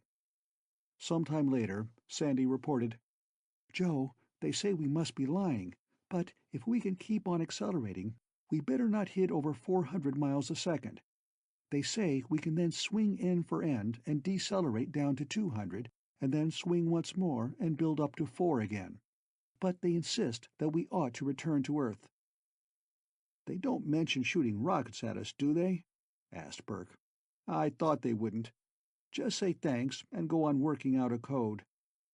Sandy set to work with pencil and paper. Federal agents would be moving now to impound all official records that were in any way connected with any of the 5 on the ship. The key to the code would be contained in such records. It would be an agglomeration of such items as Burke's grandmother's maiden name, Holmes' social security number, the name of a street Burke had lived on some years before, the exact amount of his federal income taxes the previous year, the title of a book third from the end on the second shelf of a bookcase in Keller's apartment, and such unconsidered items as most people can remember with a little effort, but which can only be found out by people who know where to look. These people would keep anybody else from looking in the same places. Such a code would be clumsy to work with, but it would be unbreakable. It took hours to establish it without the mention of a single word included in the lengthy key. The ship reached 400 miles a second, turned about, and began to cut down its speed again. Pam spoke from beside an electric stove. "Dinner's ready. Come and get it." They dined. Sandy weary, Burke absorbed and inevitably worried, Holmes placid and amiable, and Keller beaming and interested in all that went on, which was practically nothing. They did not see the stars direct, because television cameras were preferable to portholes. Earth had become very small, and as it swung ever more nearly into a direct line between the ship and the sun, night filled more of its disk until only a hairline of sunshine showed at one edge. The microwave receivers ceased to mutter. The working astronomers on Earth, who'd sent a message to M387, were suddenly relieved of their disgrace, and set to work again to equip the West Virginia radar telescope for continuous communication with Burke's ship. Other technicians began to prepare multiple receptors to pick up the ship's signals from hitherto unprecedented distance for human two-way communication. And on Earth, an official statement went out from high authority. It announced that a hurriedly completed American ship was on the way to M387 to investigate the signals from space. It announced that measures long in preparation were now in use, and that an invincible fleet of spacecraft would be completed in months, whereas they had not been hoped for another generation. An unexpected breakthrough had made it possible to advance the science of space travel by many decades, and a fleet to explore all the planets as well as M387 was already under construction. It was almost true that they were. The blueprints of Burke's ship had been flown to Washington from the plant, and an enormous number of replicas of the egg-shaped vessel were ordered to be begun immediately, even before the theory of the drive was understood. There was one minor hitch. A legal-minded official protested that congressional appropriations had been for rocket-driven spaceships only, and the money appropriated could not be used for other than rockets. An executive order settled the matter. Then theorists began to object to the principle of the drive. It contradicted well-established scientific beliefs. It could not work. It did, but there was violent opposition to the fact. Publicly, of course, the shock of such an about-face by the national government was extreme. But newspapers flashed new headlines. U.S. ship speeding to query aliens. Lesser heads announced, "Critical velocity exceeded. Russian probe already passed." The last was not quite true. The Russian manned probe had started out 10 days before. Burke hadn't overtaken it yet. Broadcasters issued special bulletins, and 2 networks canceled top evening programs to schedule interviews with prominent scientists who'd had nothing whatever to do with what Burke had managed to achieve. In Europe, obviously, the political effect was stupendous. Russia was reduced to impassioned claims that the ship had been built from Russian plans, using Russian discoveries, which had been stolen by imperialistic secret agents. And the heads of the Russian spy system were disgraced for not having, in fact, stolen the plans and discoveries from the Americans. All other operatives received threats of what would happen to them if they didn't repair that omission. These threats so scared half a dozen operatives that they defected and told all they knew, thereby wrecking the Russian spy system for the time being. Essentially, however, the recovery of a confidence in America was as extravagant as the previous unhappy desire to hear no more about space. Burke, Holmes, Keller, Sandy, and Pam became national heroes and heroines within 18 hours after guided missiles had failed to shoot them down. The only criticism came from a highly conservative clergyman who hoped that other young girls would not imitate Sandy's and Pam's disregard of convention, and maintained that a married woman should have gone along to chaperone them. The atmosphere in the ship, however, was that of respectability carried to the point where things were dull. The lower compartment of the ship, being smaller, was inevitably appropriated by Sandy and Pam. They retired when the ship was 20 hours out from Earth. Each of them had prepared for stowing away by wearing extra garments and layers. "Funny," said Pam, yawning as they made ready to turn in. "I thought it was going to be exciting, but it's just like a rather full day at the office." "Which," said Sandy, "I'm quite used to." "I do think you ought to have barged in when they designed the ship, Sandy. There's not one mirror in it." In the upper compartment, Keller took his place in the control chair and took a trick of duty. It consisted solely of looking at the instruments and listening to the beeping noises which came from remoteness every 2 seconds, and the still completely cryptic broadcasts which came every 79 minutes. It wasn't exciting. There was nothing to be excited about, but somebody had to be on watch. On the second day out, Washington was ready to use the new code. The West Virginia radar bowl was powered to handle communications again. Sandy painstakingly took down the gibberish that came in and decoded it.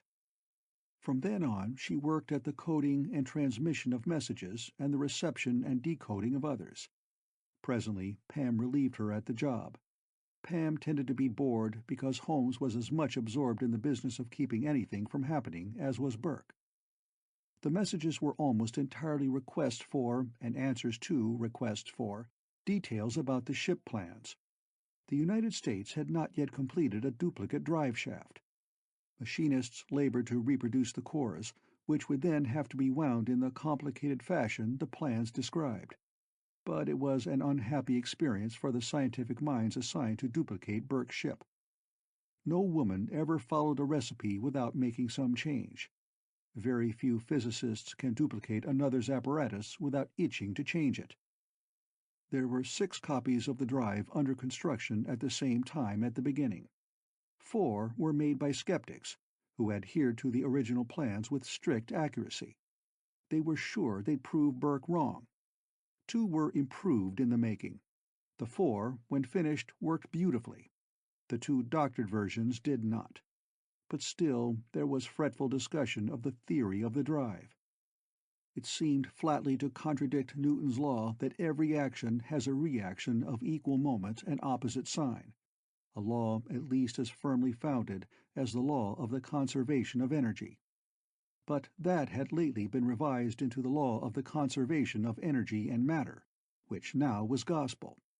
Burke's theory required the Newtonian law to be restated to read, "Every action of a given force has a reaction of the same force of the same moment," and so on. When the reaction of one force is converted into another force, the results can be interesting.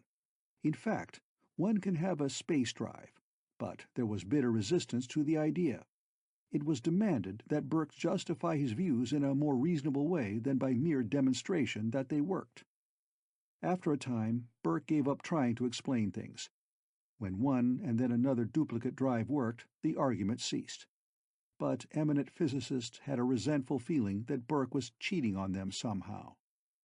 Then for days nothing happened. One of the 3 men in the ship always stayed in the control chair where he could check the ship's course against the homing signals from the asteroid. He might have to correct it by the fraction of a hair, or swing the ship and put on more drive if the radar should show celestial debris in the spaceship's path.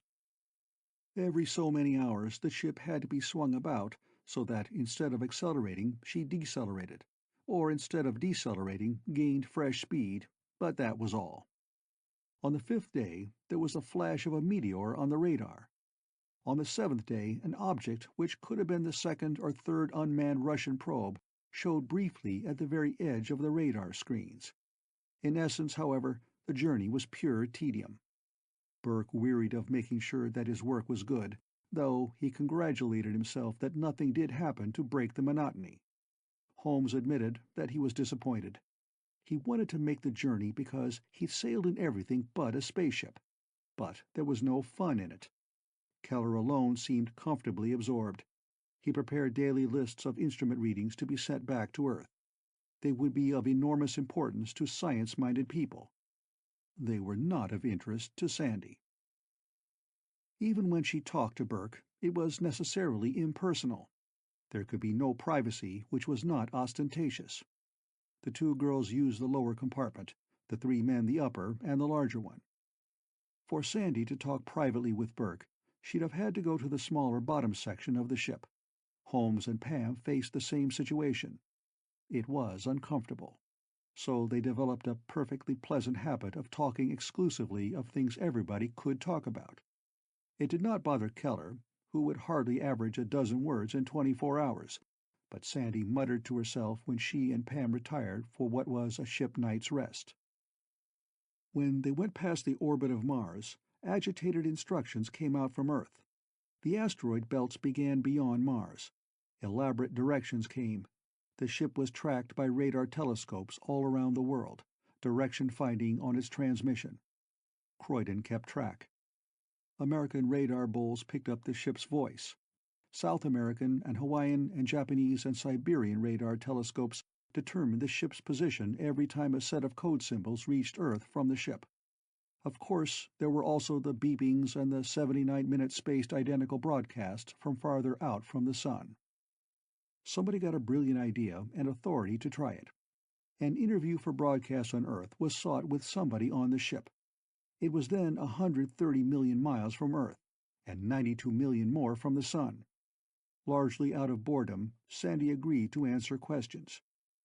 But at the speed of light, it required 11 minutes to reach her from Earth, and as long for her reply to be received.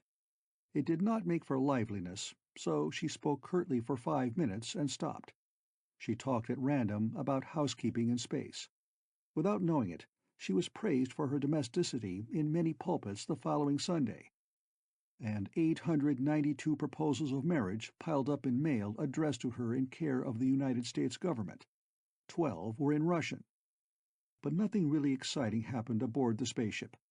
It was Burke's guess that they could go directly through the asteroid belt along the plane of the ecliptic, and not get nearer than 10,000 miles to any bit of shattered stone or metal in orbit out there. He was almost right. There was only one occasion when his optimism came into doubt. It was on the 9th day out from Earth. Experimentally, the ship coasted on attained momentum using no drive. There was, then, no substitute for gravity, and everyone and everything in the ship was weightless. The power obtainable from the sun as heat had dwindled to 1/9 of that at the Earth's distance. But what was received could be stored, and was.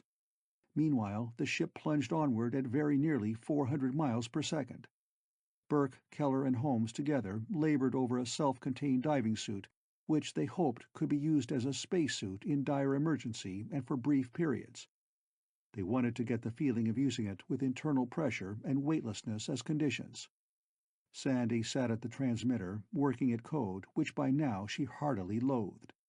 Pam sat in the control chair, watching the instruments. There was a buzz. Burke snapped his head around to see the radar screen. A line of light appeared on it. It aimed directly at the center of the screen, which meant that whatever had been picked up was on a collision course with the ship. Burke plunged toward the control chair to take over. But he'd forgotten the condition of no gravity. He went floating off in mid-air, far wide of the chair. He barked orders to Pam, who was the least qualified of anybody aboard to meet an emergency of this sort. She panicked. She did nothing. Holmes took precious seconds to drag himself to the controls by what handholds could be had. The glowing white line on the radar screen lengthened swiftly. It neared the center. It reached the center. Burke's and Holmes froze. There was a curious flashing change in the vision screen. An image flashed into view.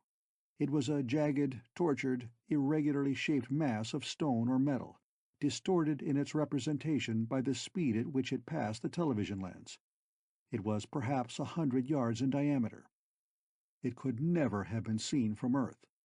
It might circle the sun in its lonely orbit for 100 million years and never be seen again. It went away to nothing. It had missed by yards or fathoms, and Burke found himself sweating profusely. Holmes was deathly white. Keller very carefully took a deep breath, swallowed, and went back to his work on the diving suit qua spacesuit. Sandy hadn't noticed anything at all, but Pam burst into abrupt, belated tears, and Holmes comforted her clumsily. She was bitterly ashamed that she'd done nothing to meet the emergency which came while she was at the control board, and which was the only emergency they'd encountered since the ship's departure from Earth. After that, they put on the drive and used reserve fuel. It was necessary to check their speed anyhow. They were very near the source of the beeping signal they'd steered by for so long. The directional receiver pointed to it had long since been turned down to its lowest possible volume, and still the beepings were loud. On the 11th day after their takeoff, they sighted asteroid M387.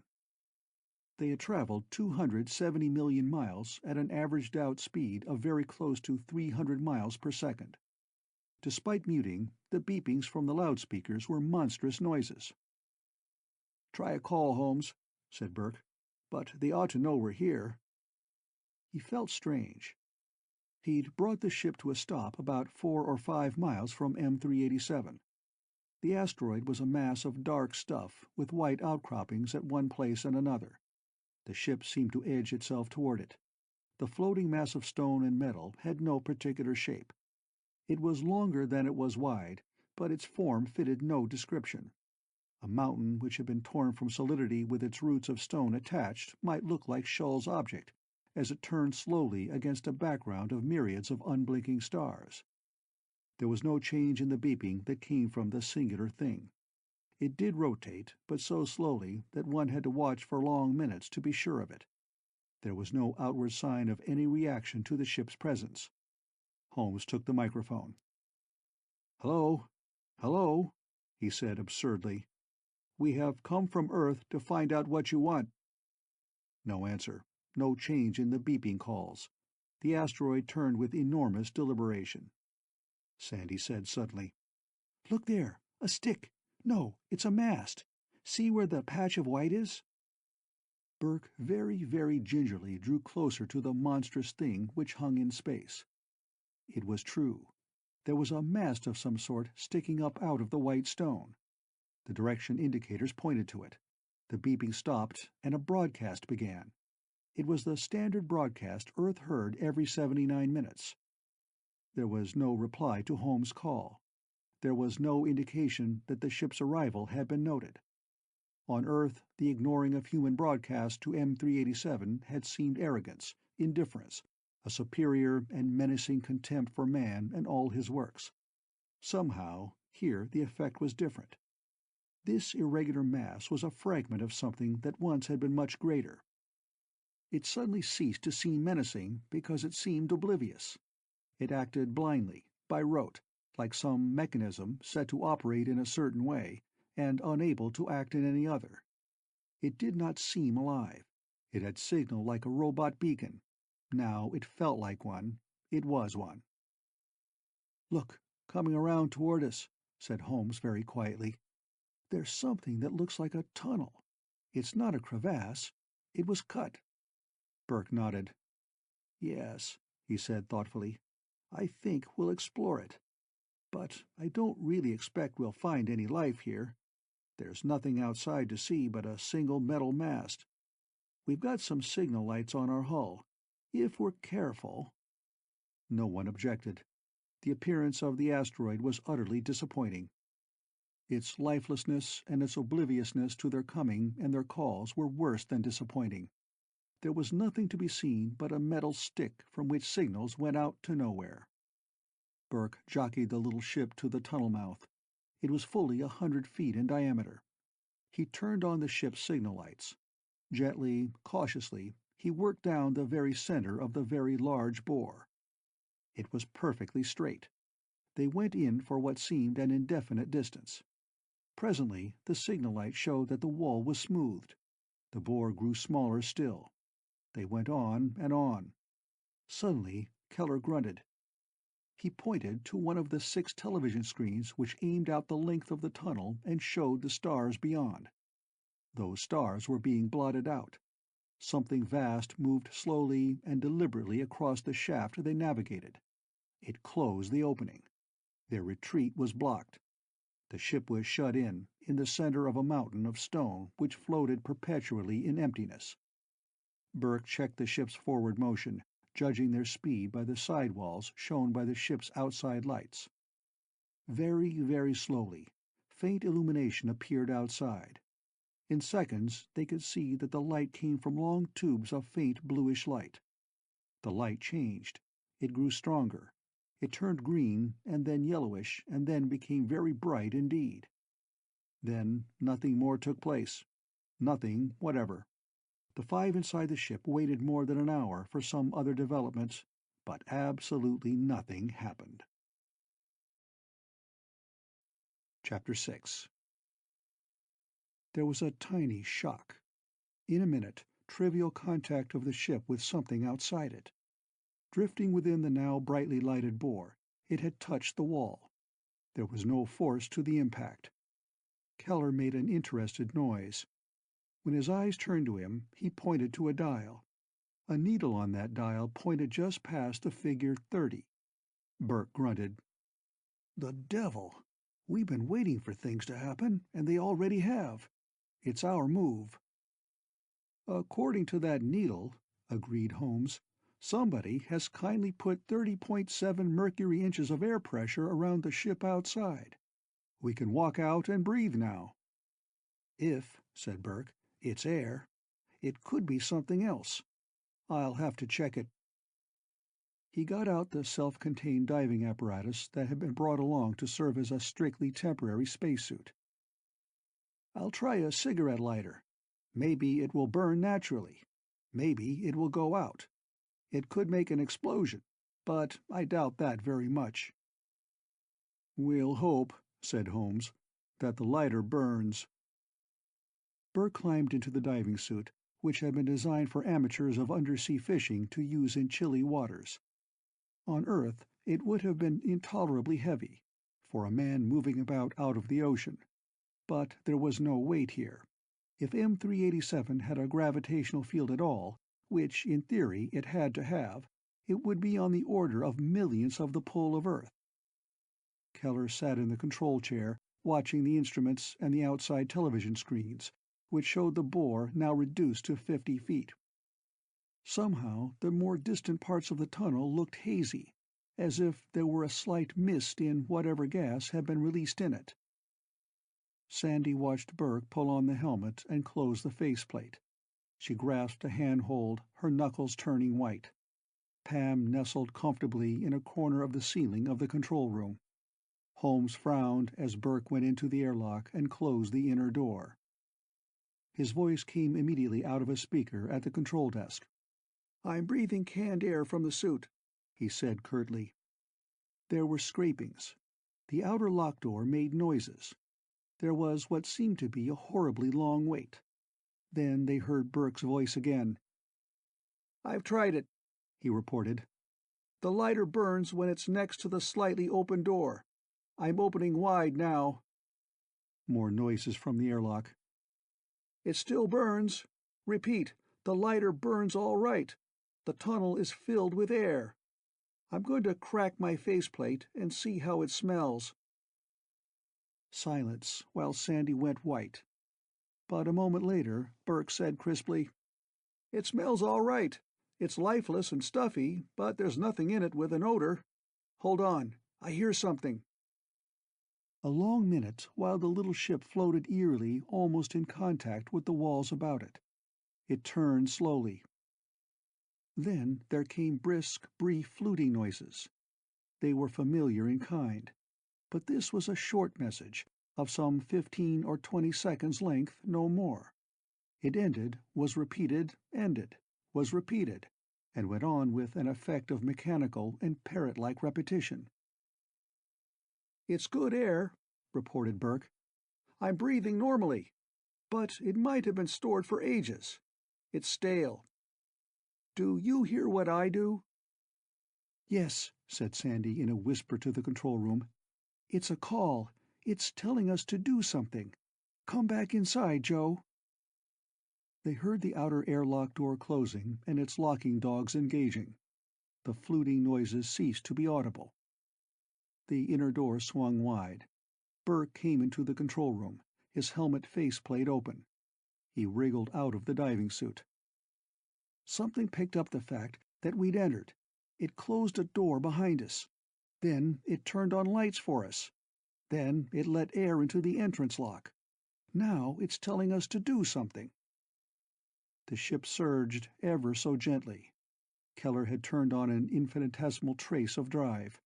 The walls of the bore floated past on the television screens. There was mist in the air outside. It seemed to clear as the ship moved. Keller made a gratified small sound.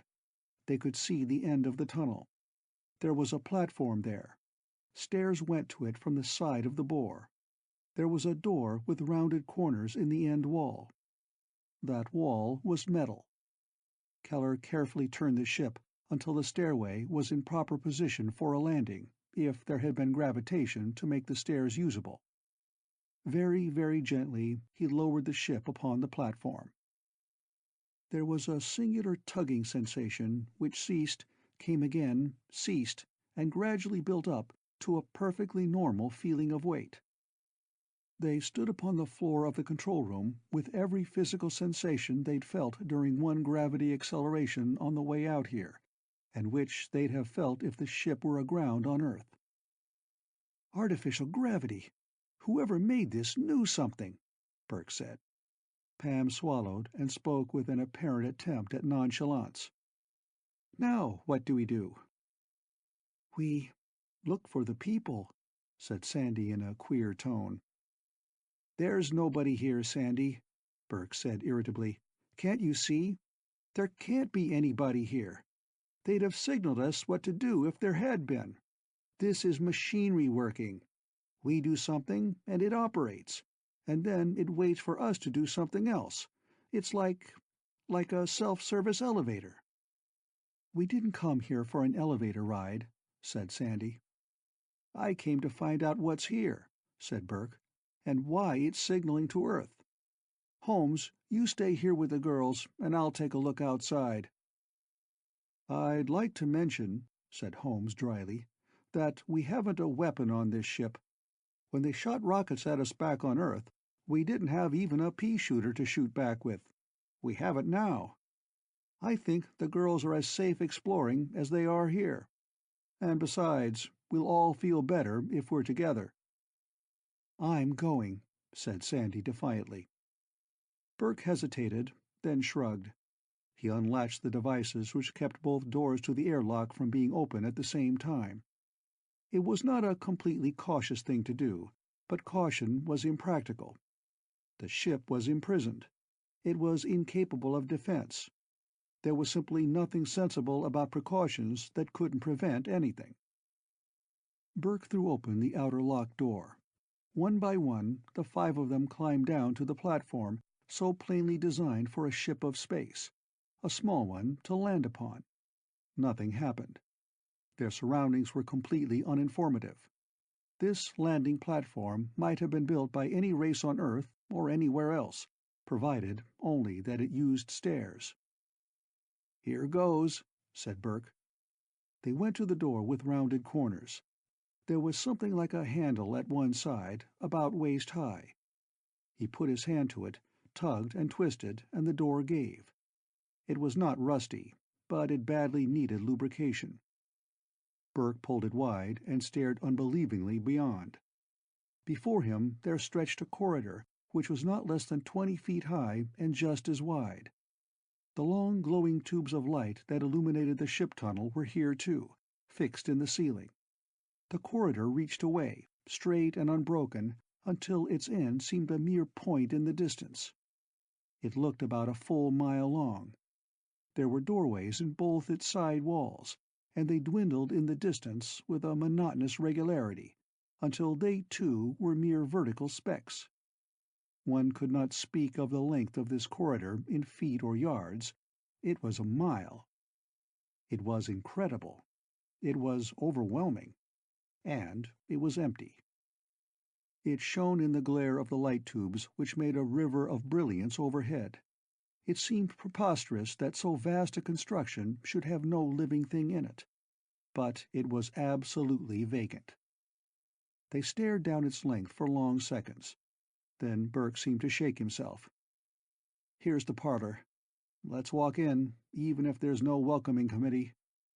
His voice echoed. It rolled and reverberated and then diminished very slowly to nothing. Burke strode forward with Sandy close to him. Pam stared blankly and instinctively moved up to Holmes. Once they were through the door, the sensation was not that of adventure in a remote part of space, but of being in some strange and impossible monument on Earth. The feeling of weight, if not completely normal, was so near it as not to be noticed.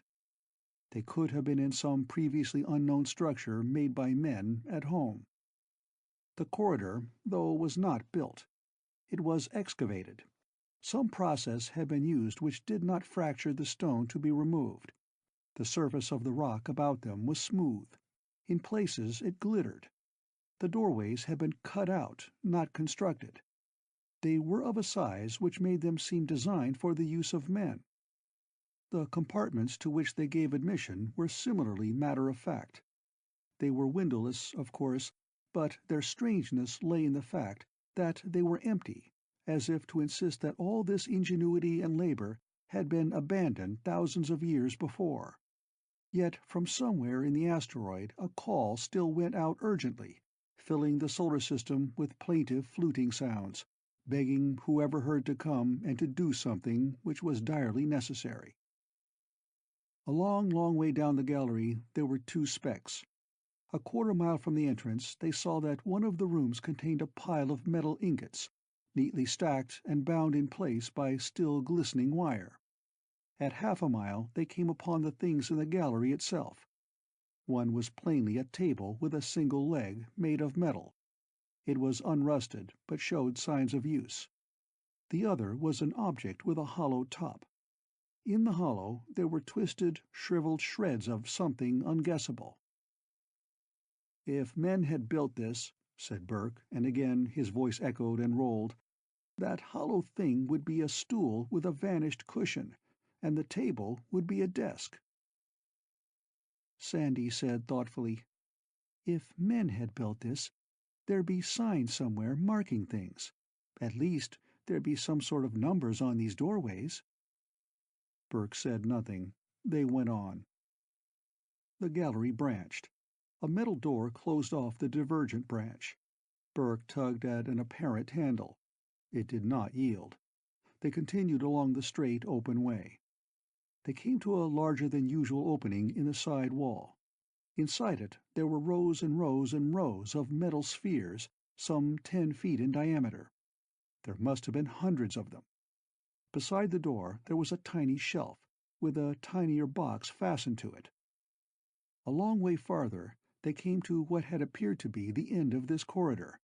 But it did not end. It slanted upward and turned, and they found themselves in the same corridor on a different level, headed back in the direction from which they had come. Their footsteps echoed hollowly in the still enormous emptiness. There were other closed doors.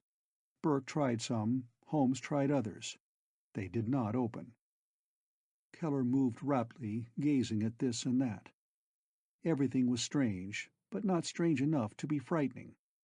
One could have believed this place the work of men, except that this was beyond the ability of men to make. There must be miles of vacant rooms carved out of solid rock. They came upon some hundreds of yards of doorways, and in every room on which they opened, there were metal frames about the walls. Holmes said suddenly, "If men had built this place, those could be bunks." They came to another place where there was dust, and a group of 6 huge rooms, communicating not only with the corridor, but with each other. They found hollow metal things like cook pans. They found a hollow small object which could have been a drinking vessel. It was broken. It was the size suitable for men. "If men built this," said Holmes again, "these could be mess halls. But I agree with Sandy that there should be signs." Yet another closed door. It resisted their efforts to open it, just like the others. Keller put out his hand and thoughtfully touched the stone beside it. He looked astonished. "What?" asked Burke. He touched the same stone as Keller had. It was bitterly, bitterly cold.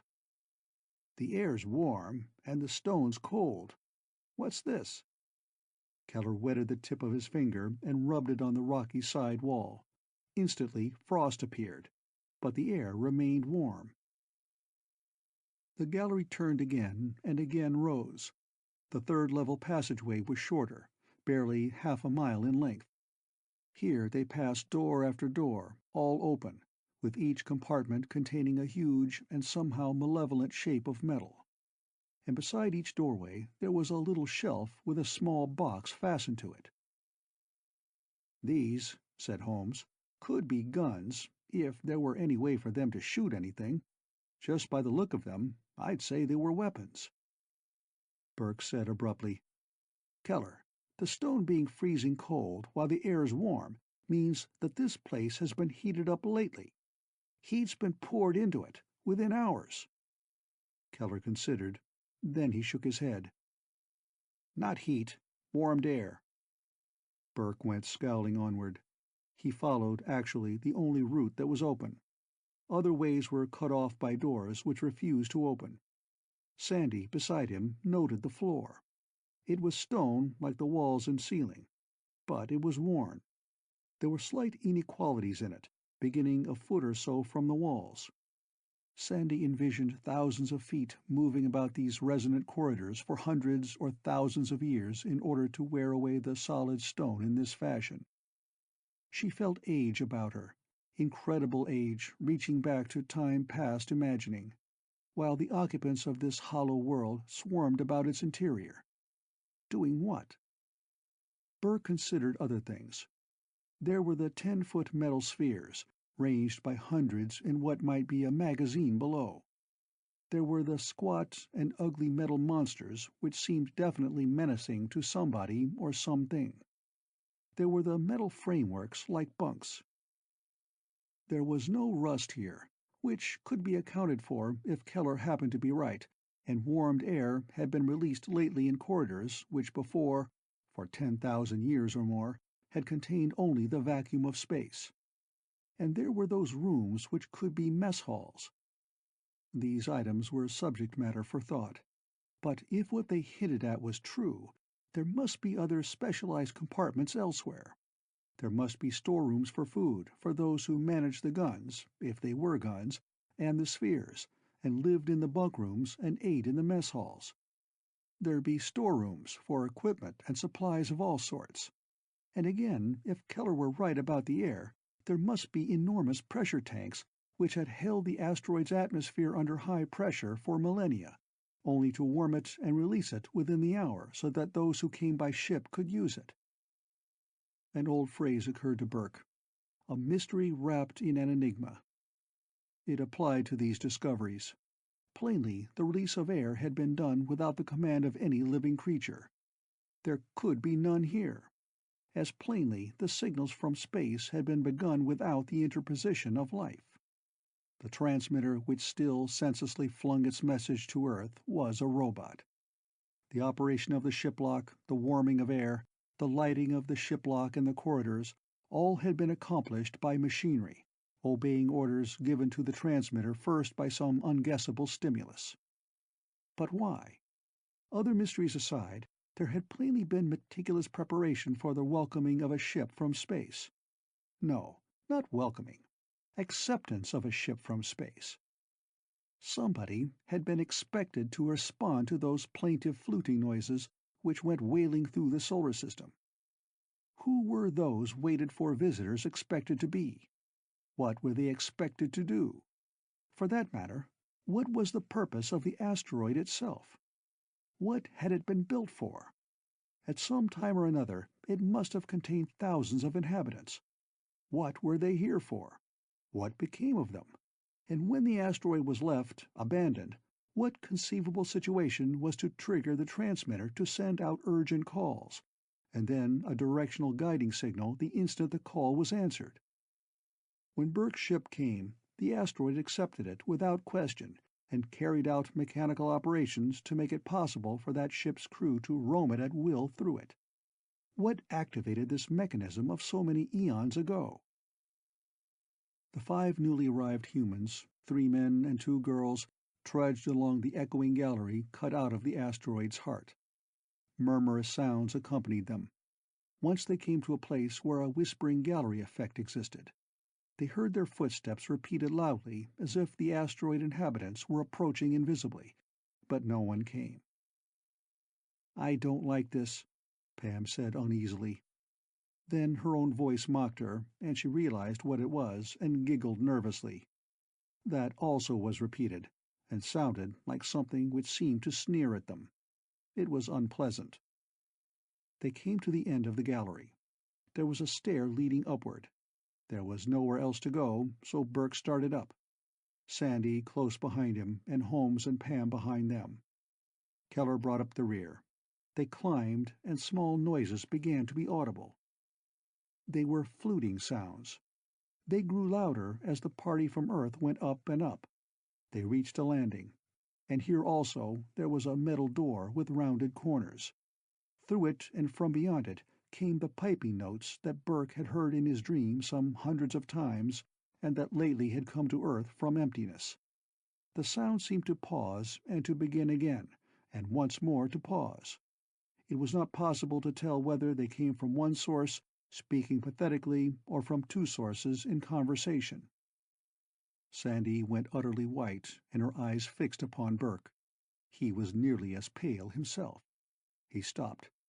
Here and now there was no trace of ribbony-leaved trees or the smell of green things, but only air which was stuffy and lifeless, as if it had been confined for centuries. And there was no sunset sky with 2 moons in it, but only carved and seamless stone. Yet there were the familiar fluting sounds. Burke put his hand to the curiously shaped handle of the door. It yielded. The door opened inward. Burke went in, his throat absurdly dry. Sandy followed him. And again there was disappointment, because there was no living creature here. The room was perhaps 30 feet long and as wide. There were many vision screens in it, and some of them showed the stars outside with a precision of detail no earthly television could provide. The sun glowed as a small disk a third of its proper diameter. It was dimmer, too. The Milky Way showed clearly. And there were very many screens which showed utterly clear views of the surface of the asteroid, all broken, chaotic riven rock and massy, unoxidized metal. But there was no life. There were not even symbols of life. There were only machines. They noticed a large, transparent disk some 10 feet across. Specks of light glowed within its substance. Off at one side, an angular metal arm held a small object very close to the disk's surface, a third of the way from its edge. It did not touch the disk, but under it and in the disk there was a little group of bright red specks which quivered and wavered.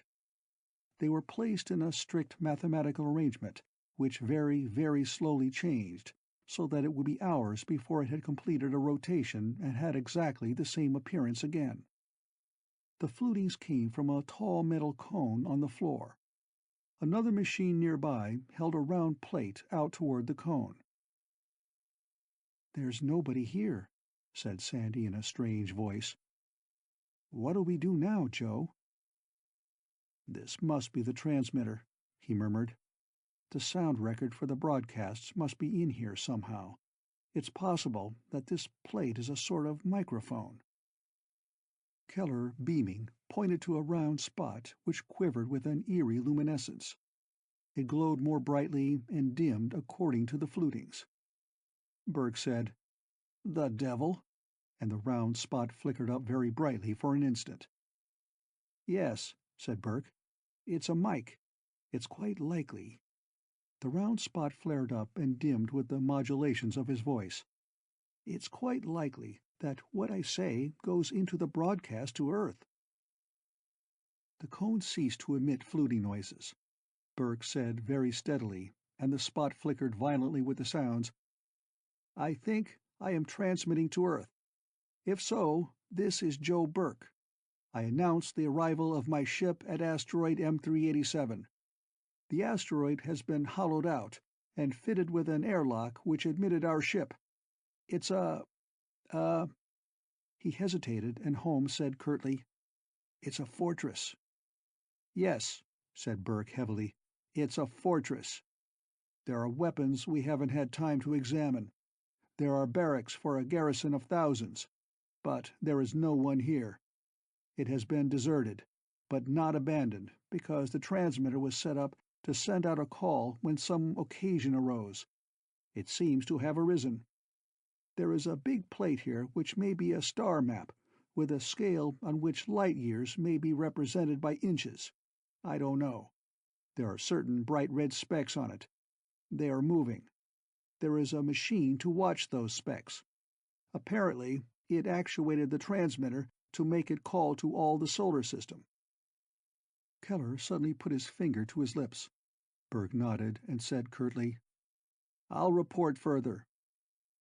Keller flipped over an odd switch with something of a flourish, after which he looked embarrassed. The transmitter went dead. "He's right," said Holmes. "Back home they know we're here, I suspect, and you've told enough to give them fits. I think we'd better be careful what we say in the clear." Burke nodded again. "There'll be calls from Earth shortly, and we can decide whether or not to use code then. Keller, can you trace the leads to this transmitter and find the receiver that picked up that West Virginia beam signal and changed the first broadcast to the second? It should be as sensitive as this transmitter is powerful." Keller nodded confidently. "It'll take 30-some minutes for that report of mine to reach Earth and an answer to get back," observed Burke, "if everything works perfectly and the proper side of Earth is turned this way. I think we can be sure there's nobody but us in the fortress." His sensations were peculiar. It was exciting to have found a fortress in space, of course, It was the sort of thing that might have satisfied a really dedicated scientist completely. Burke realized the importance of the discovery, but it was an impersonal accomplishment. It did not mean, to Burke, that he'd carried out the purpose behind his coming here. This fortress was linked to a dream about a world with two moons in its sky, and someone or something running breathlessly behind unearthly swaying foliage. But this place was not the place of that dream, nor did it fulfill it. Mystery remained, and frustration, and Burke was left in the state of mind of a savage who has found a treasure which means much to civilized men, but doesn't make him any happier because he doesn't want what civilized men can give him. He grimaced and spoke without elation. "Let's go back to the ship and get a code message ready for Earth." He led the way out of this room of many motionless but operating machines. The incredibly perfect vision screen images still portrayed the cosmos outside, with all the stars and the sun itself moving slowly across their plates. They saw sunshine and starlight shining on the broken, chaotic outer surface of the asteroid. Wavering, curiously writhing red specks on the 10-foot disk continued their crawling motion.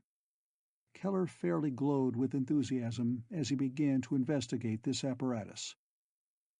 They all went back to the ship, except for Keller. They retraced their way along the long and brilliantly lighted galleries. They descended ramps and went along more brilliantly lighted corridors.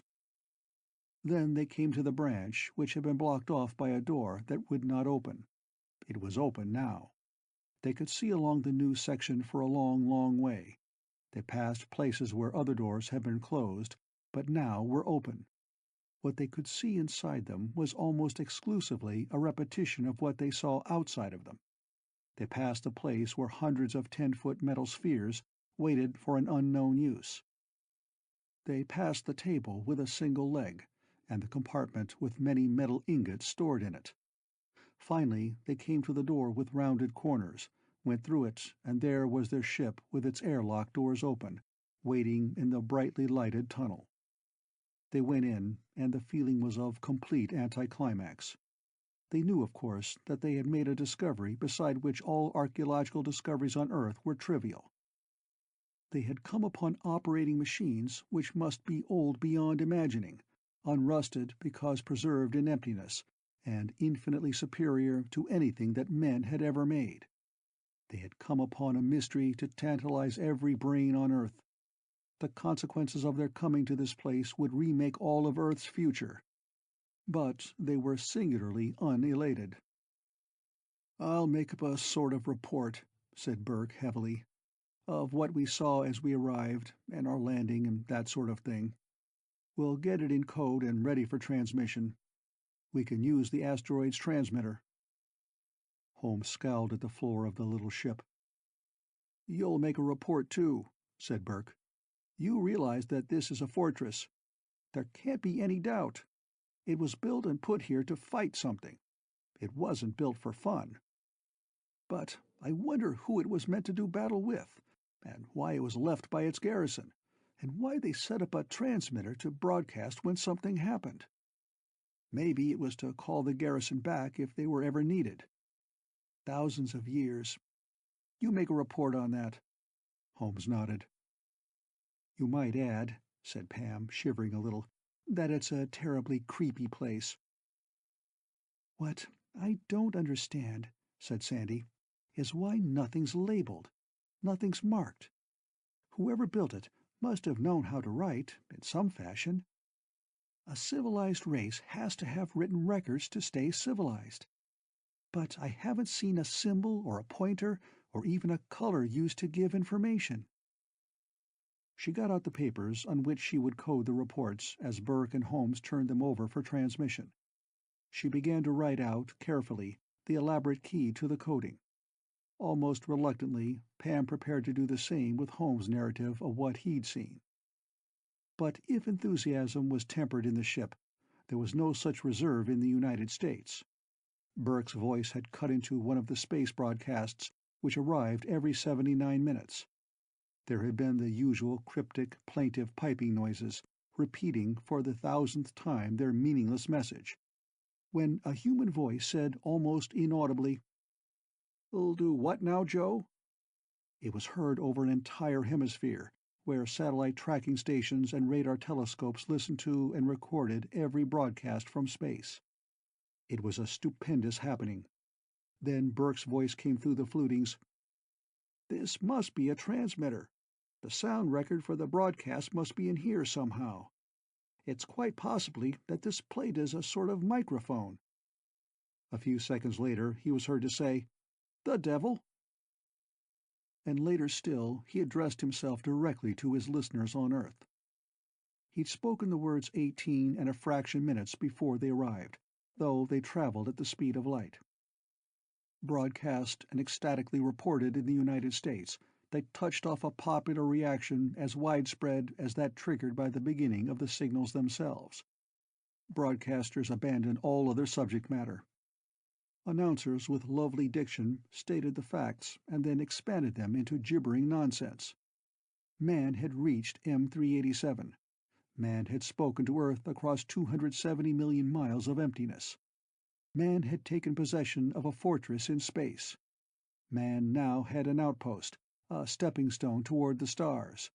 Man had achieved, man had risen, man now took the first step toward his manifest destiny, which was to occupy and possess all the thousands of planets all the way to the galaxy's rim. But this was in the United States.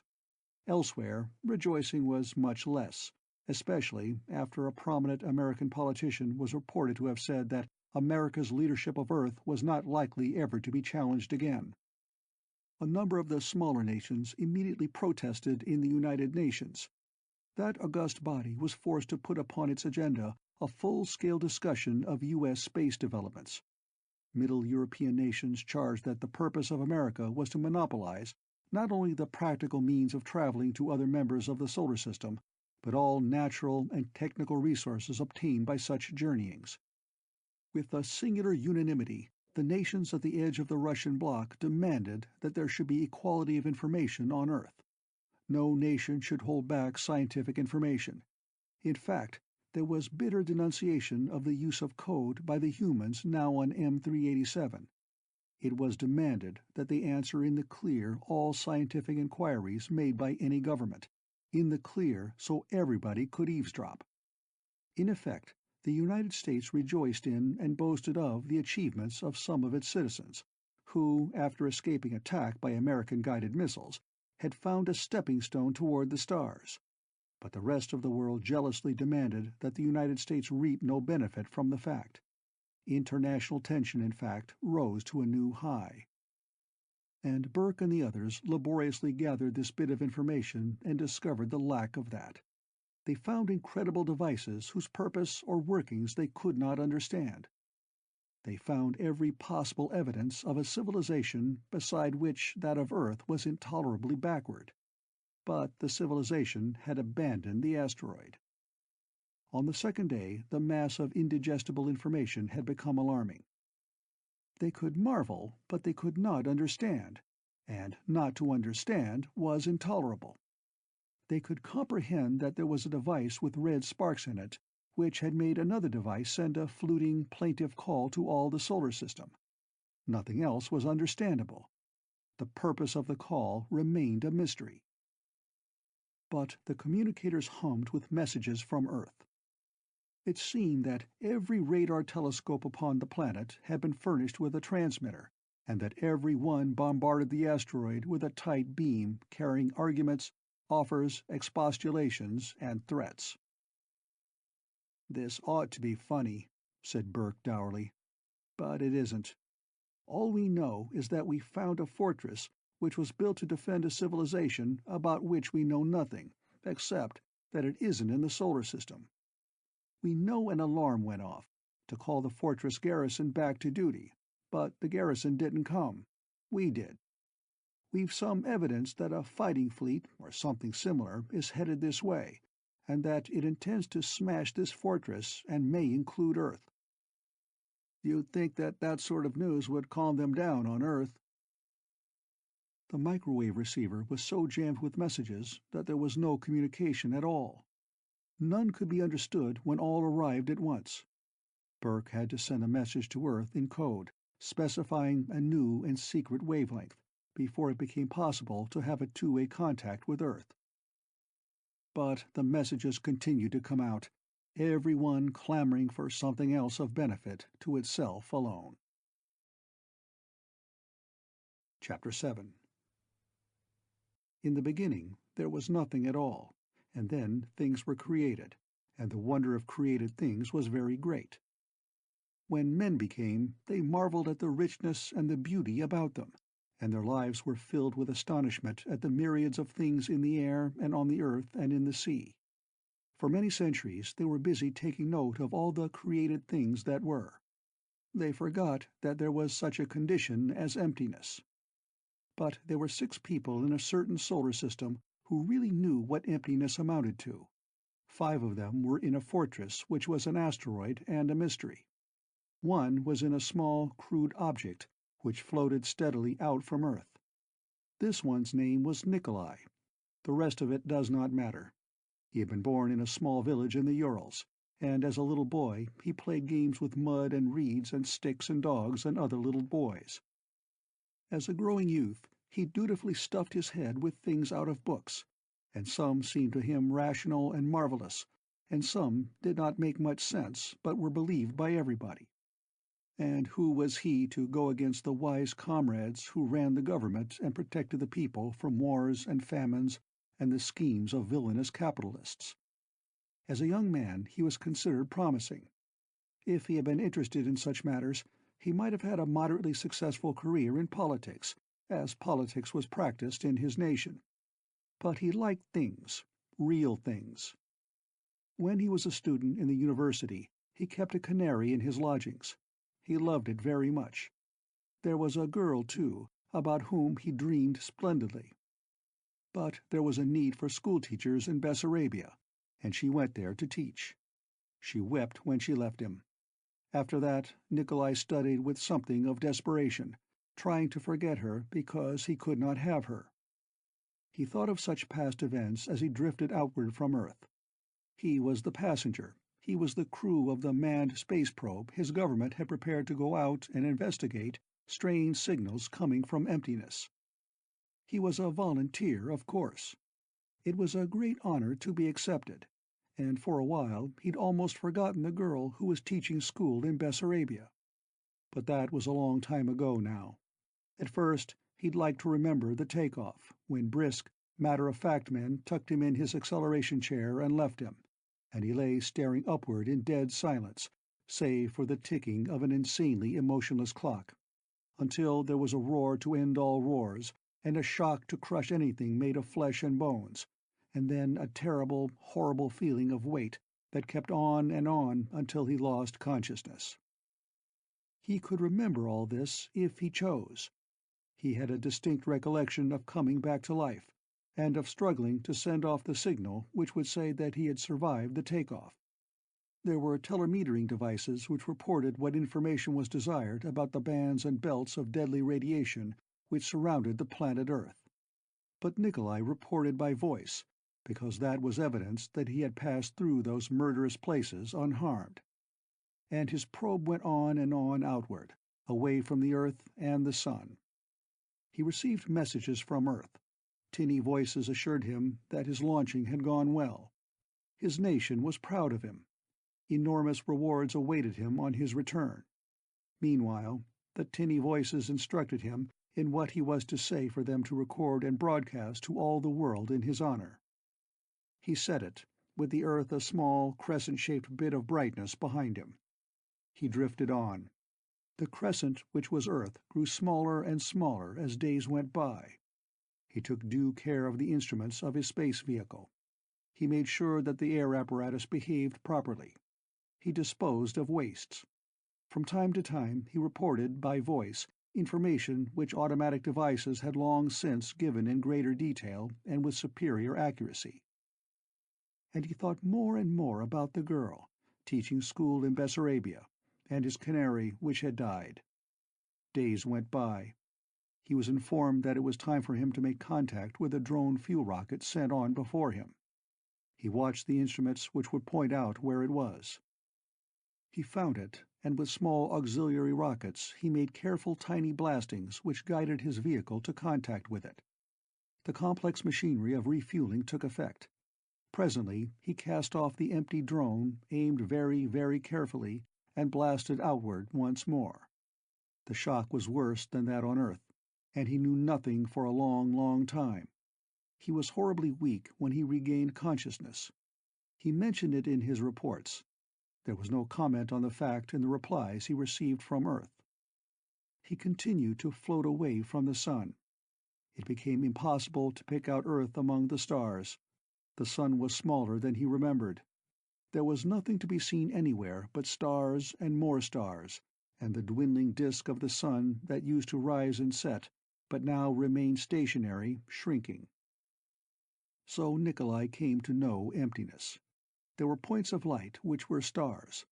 They were illimitable distances away. In between was emptiness. He had no sensation of movement. Save that as days went by, the sun grew smaller, there was no change in anything. All was emptiness. If his vehicle floated like this for 10,000 times 10,000 years, the stars would appear no nearer. If he got out and ran upon nothingness to get back where he could see Earth again, he would have to run for centuries, and generations would die and nations fall before he caught the least glimmer of that thin crescent which was his home. If he shouted, no man would ever hear, because emptiness does not carry sound. If he died, there was no earth into which his body could be lowered. If he lived, there was nowhere he could stand upright and breathe clean air and feel solidity beneath his feet. He had a destination, to be sure, but he did not really believe that he would ever reach it, nor did he imagine he would ever return. Now he dismissed it from his thoughts. He found that he was feverish, and he mentioned it when the tinny voices talked urgently to him. He guessed, without emotion, that he had not passed through the deadly radiation belts around Earth unburned. He had been assured that he would pass through them so swiftly that they would be quite harmless. Now he knew that this was a mistake. His body obeyed him only sluggishly. He was dying of deep-seated radiation burns, but he felt nothing. Voices waked him to insist that he make contact with another fuel drone. He exhausted himself as he dutifully obeyed commands. He was clumsy. He was feeble. But he managed a second refueling. And even as he performed the highly technical operation with seemingly detached and reluctant hands, he thought of a schoolteacher in Bessarabia. Before he fired the new fuel which would send him onward at what would be more than escape velocity, he almost humorously, yet quite humorously, reviewed his life. He considered that he might have no later opportunity to do so. There were 3 things he had done which no man had done before him. He had loved a certain small canary, and he remembered it distinctly. He had loved a certain girl, and in his weakened and dying state he could see her much more clearly than the grubby interior of the space probe. And the third thing. He had to cast about in his mind to remember what it was. His hand poised upon the rocket firing key, he debated. Ah, yes. The third thing was that he had learned what emptiness was.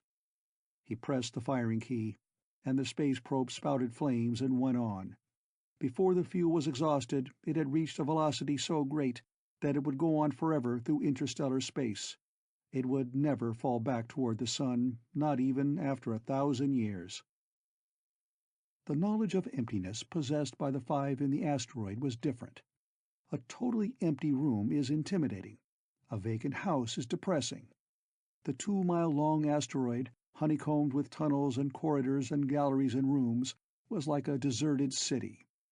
Those who had left it had carefully stripped it of personal possessions, but they'd left weapons behind, ready to be manned and used. They left a warning device to call them. The recall device was proof that the danger had not been destroyed and might return. And the plaintive call through all the solar system proved that it was returning. There was irony in the fact that Earth had panicked when it seemed that intelligent non-human beings signaled from space, and that shrill disputes for advantage began instantly. Burke reported no living monsters at the signal's source. The fortress and its call meant more than the mere existence of aliens. It was proof that there were entities of space who needed to be fought.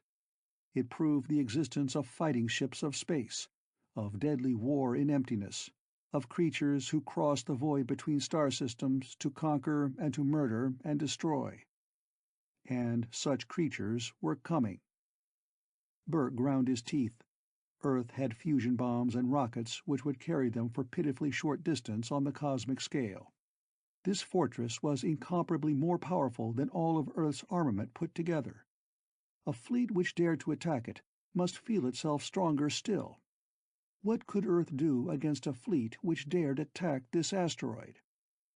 And what could he and Holmes and Keller do against such a fleet, even with the fortress, when they did not understand a single one of its weapons? Burke worked himself to exhaustion, trying to unravel even the simplest principles of the fortress armament. There were globes which were, obviously, the long-range weapons of the garrison. They were stored in a launching tube at the far back of the compartment, but Keller could not unravel the method of their control. There was no written matter in the fortress. None. A totally unknown language and an unfamiliar alphabet would prevent written matter from being useful ordinarily, but in technical descriptions there were bound to be diagrams.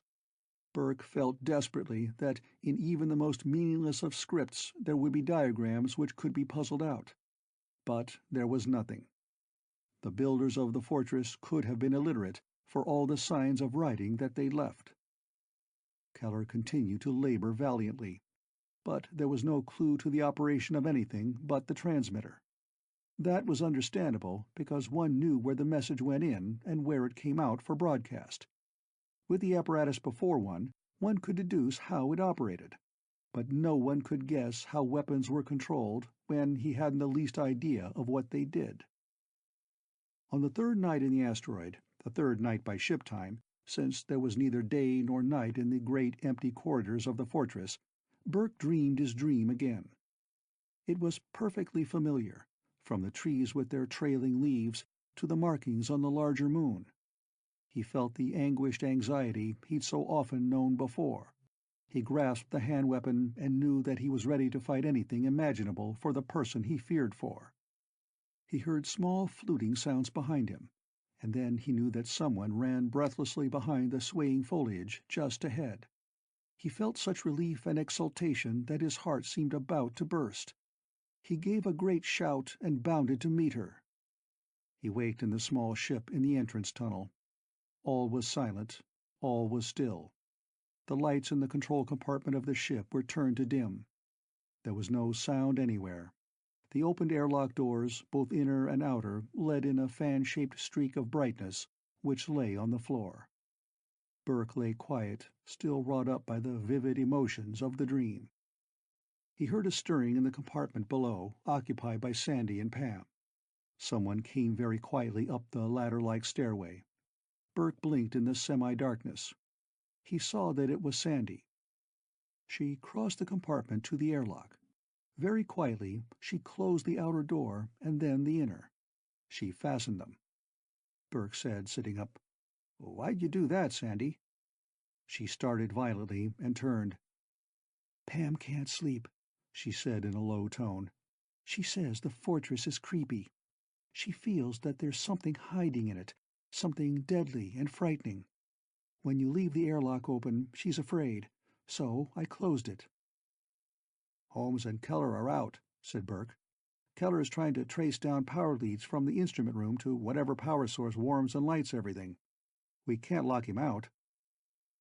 Sandy obediently opened the airlock doors again. She turned toward the ladder leading downward. "Sandy," said Burke unhappily, "I know I'm acting like a fool." "You're doing all right," said Sandy. She paused at the top of the ladder. "Finding this," she waved her hand about her, "ought to put your name in the history books. Of course, you'll be much disliked by people who intended to invent space travel themselves. But you're doing all right." "I'm not thinking of that," said Burke. "I'm thinking of you. I was going to ask you to marry me. I didn't. If we live through this, will you?" Sandy regarded him carefully in the dim light of the ship's interior, most of which came through the airlock doors. "There are some conditions," she said evenly.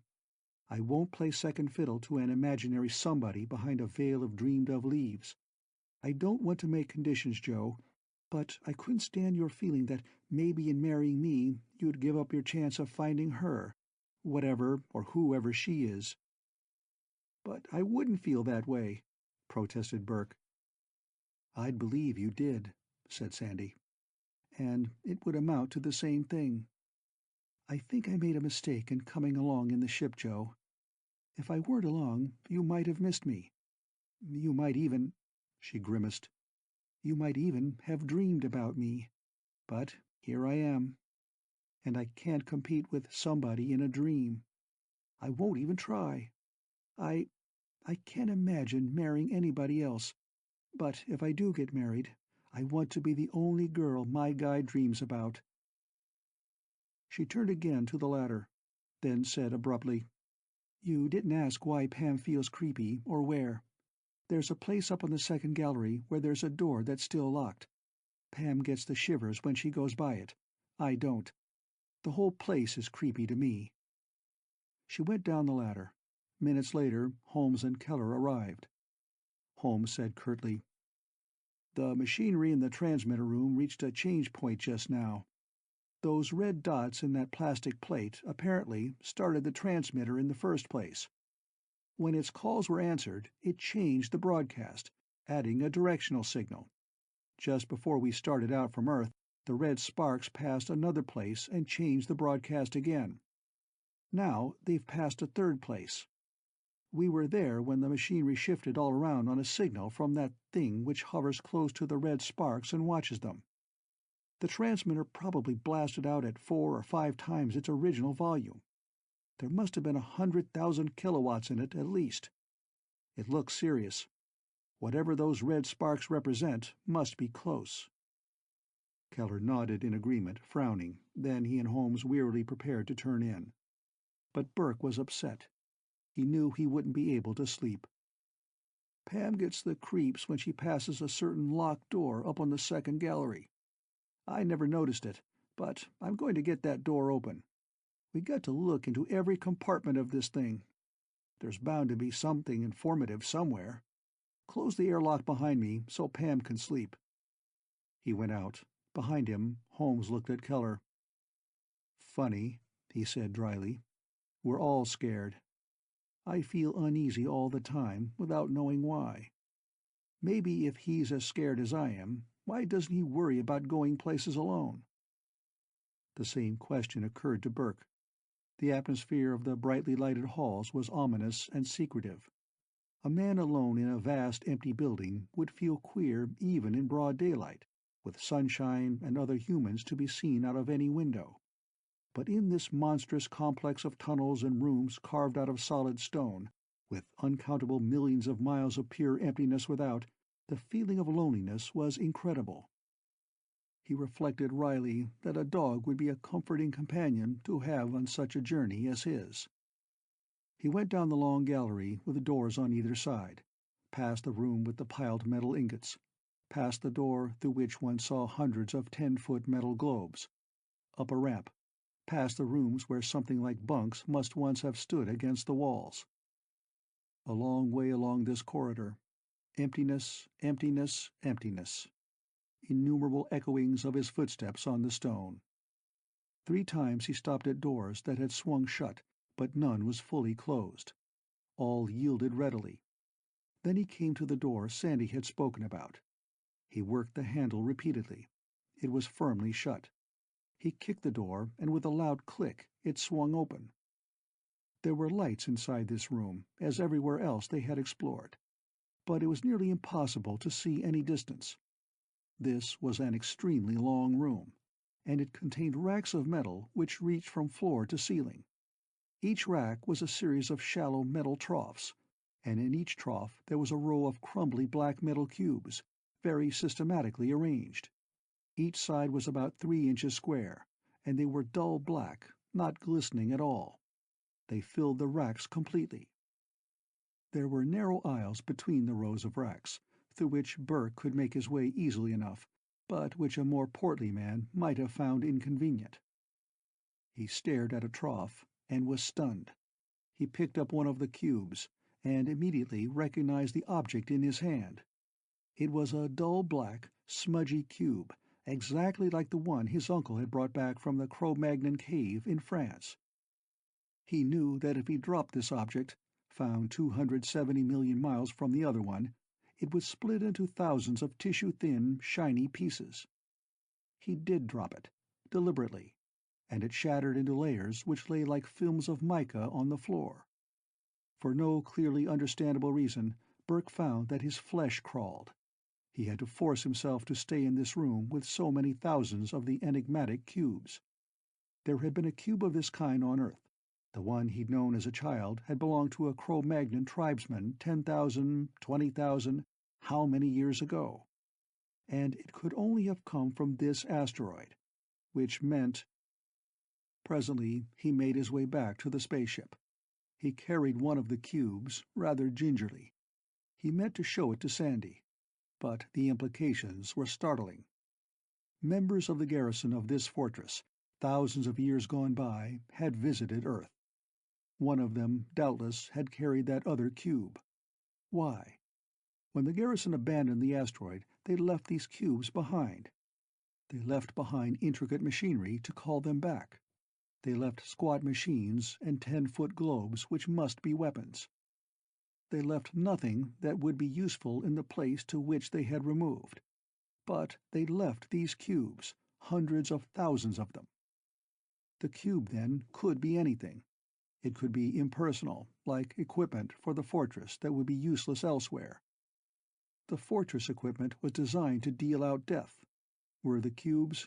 No. Burke had owned one without damage. When that cube split into glistening, tissue-thin plates, no one was injured. To be sure, there was his dream. But the cube wasn't a weapon.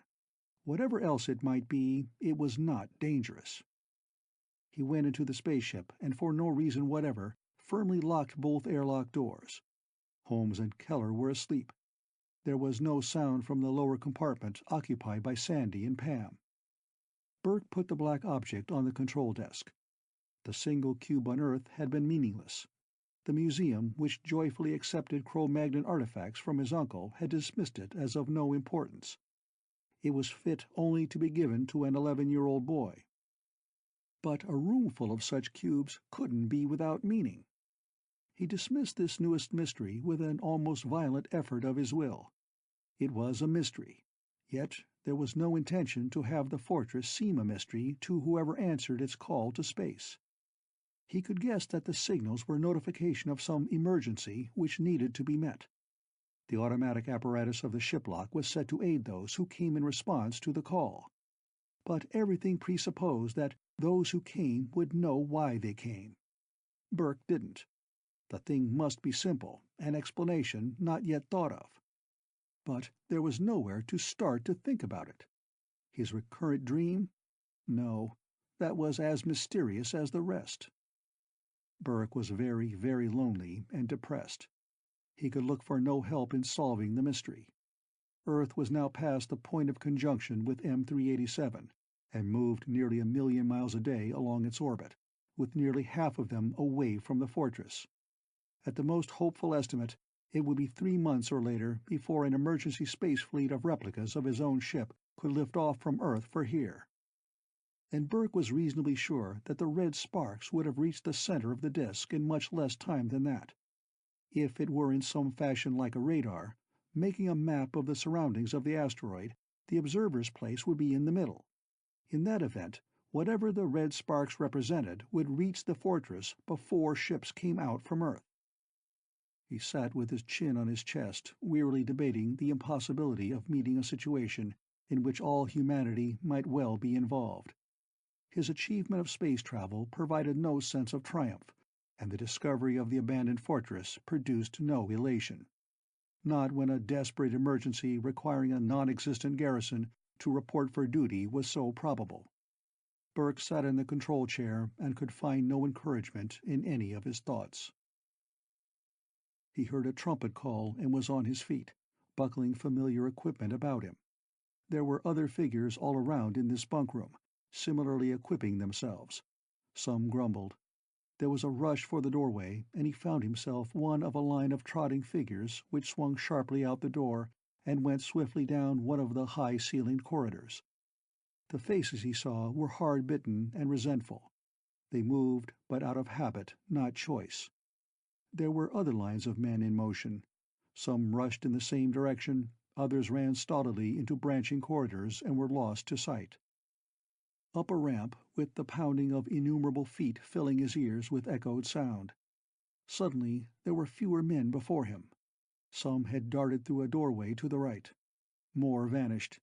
He was at the head of his line. He turned into the doorway next beyond, and saw a squat and menacing object there. He swung up its side and seated himself. He dropped a helmet over his head and saw empty space with millions of unwinking stars beyond it. He waited. He was not Burke. He was someone else who happened to be the pointer, the aimer of the weapon he sat astride. This might be a drill, but it could be action. A voice spoke inside his helmet. The words were utterly strange, but he understood them. He tested the give of this lever and the response of that. He spoke crisply, militarily, in words that somehow meant this, a word missing, was ready for action at its highest rate of fire. Again he waited, his eyes examining the emptiness he saw from within his helmet. A star winked. He snatched at a lever and centered it, snapping sharp, bitten-off words. The voice in his helmet said, "Phlegm!" He jerked the firing lever, and all space was blotted out for seconds by flaming light.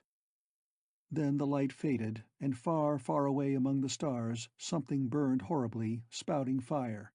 It blew up. Yet again he waited. He doggedly watched the stars, because the enemy had some way to prevent detection by regular instruments, and only the barest flicker of one among myriad light specks could reveal the presence of an enemy craft. A long time later the voice in his helmet spoke again, and he relaxed, and lifted the helmet. He nodded to the others of the crew of this weapon.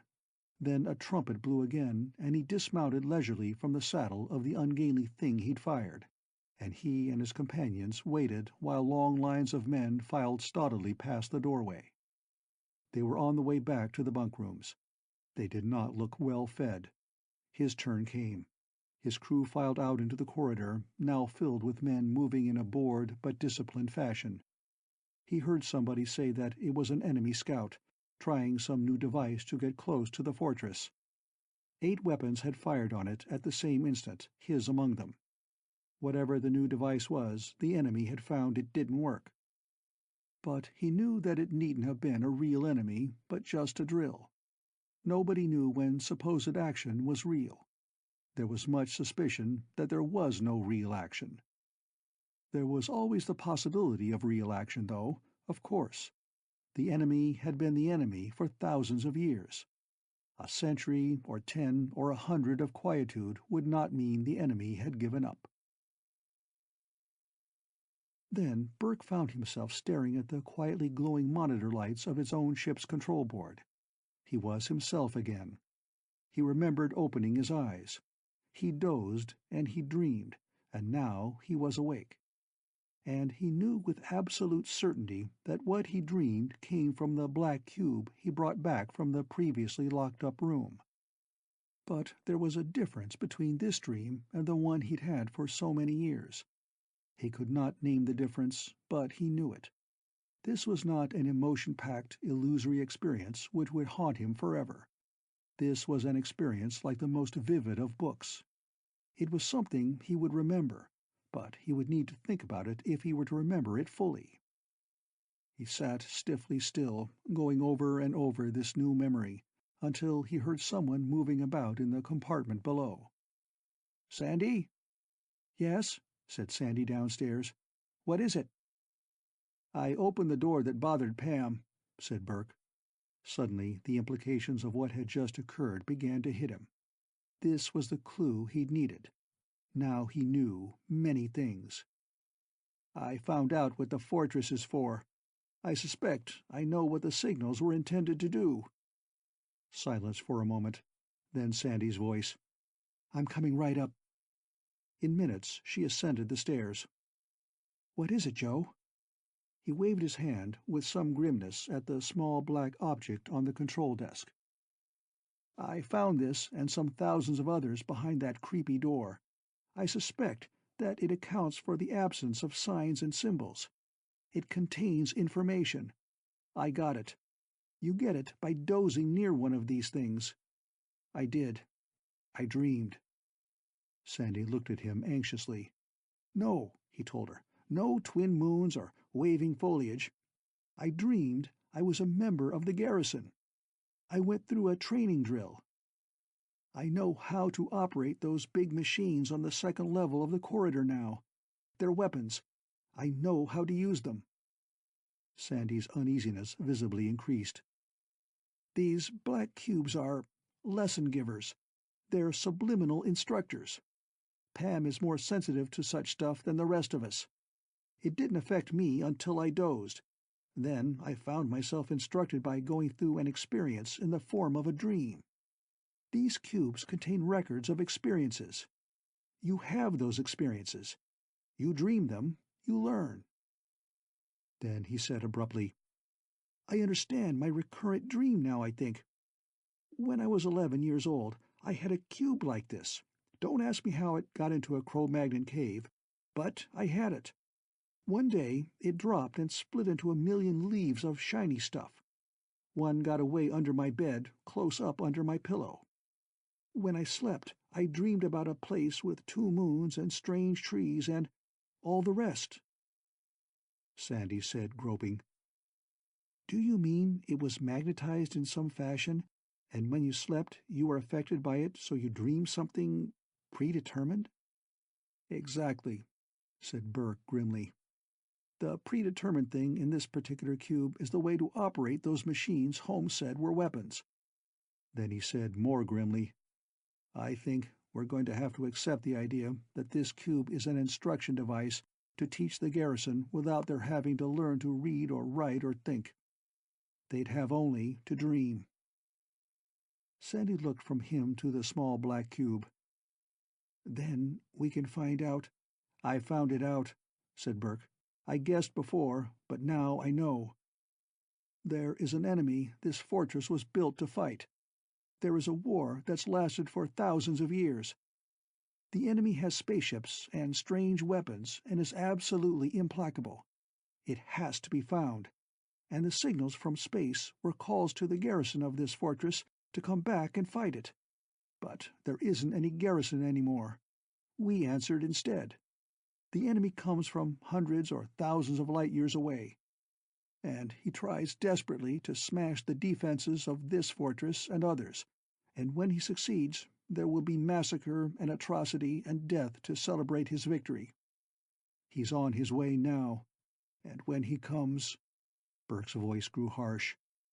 "When he comes, he won't stop with trying to smash this place. The people of Earth are the enemy's enemies too, because the garrison was a garrison of men." Chapter 8. "I don't believe it," said Holmes flatly. Burke shrugged. He found that he was tense all over, so he took some pains to appear wholly calm. "It isn't reasonable," insisted Holmes. "It doesn't make sense." "The question," observed Burke, "isn't whether it makes sense, but whether it's fact. According to the last word from Earth, they're still insisting that the ship's drive is against all reason. But we're here. And speaking of reason, would the average person look at this place and say blandly, 'Ah, yes, a fortress in space, to be sure'? Would they? Is this place reasonable?" Holmes grinned. "I'll go along with you there," he agreed. "It isn't. But you say its garrison was men. Look here. Have you seen a place before where men lived without writings in its public places? They tell me the ancient Egyptians wrote their names on the Sphinx and the pyramids. Nowadays, they're scrawled in phone booths and on benches. It's the instinct of men to autograph their surroundings. But there's not a line of written matter in this place. That's not like men. Again, said Burke, the question isn't of normality, but of fact. Then I'll try it, said Holmes skeptically. How does it work? I don't know, but put a cube about a yard from your head and doze off. I think you'll have an odd dream. I did. I think the information you'll get in your dream will check with what you find around you. Some of it you won't have known before, but you'll find it's true. This, said Holmes, I will have to see. Which cube do I try it with, or do I use all of them? There's apparently no way to tell what any of them contains, said Burke. I went back to the storeroom and brought a dozen of them. Take any one and put the others some distance away, maybe outside the ship. I'm going to talk to Keller. He'll make a lot of use of this discovery. Holmes picked up a cube. I'll try it, he said cheerfully. I go to sleep, perchance to dream. Right. See you later. Burke moved toward the ship's airlock. Pam and I have some housekeeping to do, Sandy said. Burke nodded abstractedly. He left the ship and headed along the mile-long corridor with the turn at the end, a second level and another turn, and then the flight of steps to the instrument room. As he walked, the sound of his footsteps echoed and re-echoed. Behind him, Holmes set a cube in a suitable position and curled up on one of the side-wall bunks in the upper compartment of the spaceship. "We'll go downstairs," said Sandy. Pam parted her lips to speak, but did not. They disappeared down the stair to the lower room. Then Sandy came back and picked up the extra cubes. "Joe said to move them," she explained. She disappeared again. Holmes settled himself comfortably. He was one of those fortunate people who were able to relax at will. Actually, in his work, he normally did his thinking while on his feet, moving about his yacht-building plant or else sailing one of his own boats. He simply was not a sit-down thinker. Sitting, he could doze at almost any time he pleased, and for a yachtsman it was a useful ability. He could go for days on snatched catnaps when necessary. Conversely, he could catnap practically at will. He yawned once or twice and settled down confidently. In 5 minutes or less... He wriggled down into an opening barely large enough to admit his body. The top clamped and sealed overhead. He fitted his feet into their proper stirrup-like holders and fixed his hands on the controls. There was violent acceleration, and he shot away and ahead. Behind him, the jagged shape of the fortress loomed. He swung his tiny ship. He drove fiercely for the tiny rings of red glow which centered themselves in the sighting screen before him. He drove and drove, while the fortress dwindled to a dot and then vanished.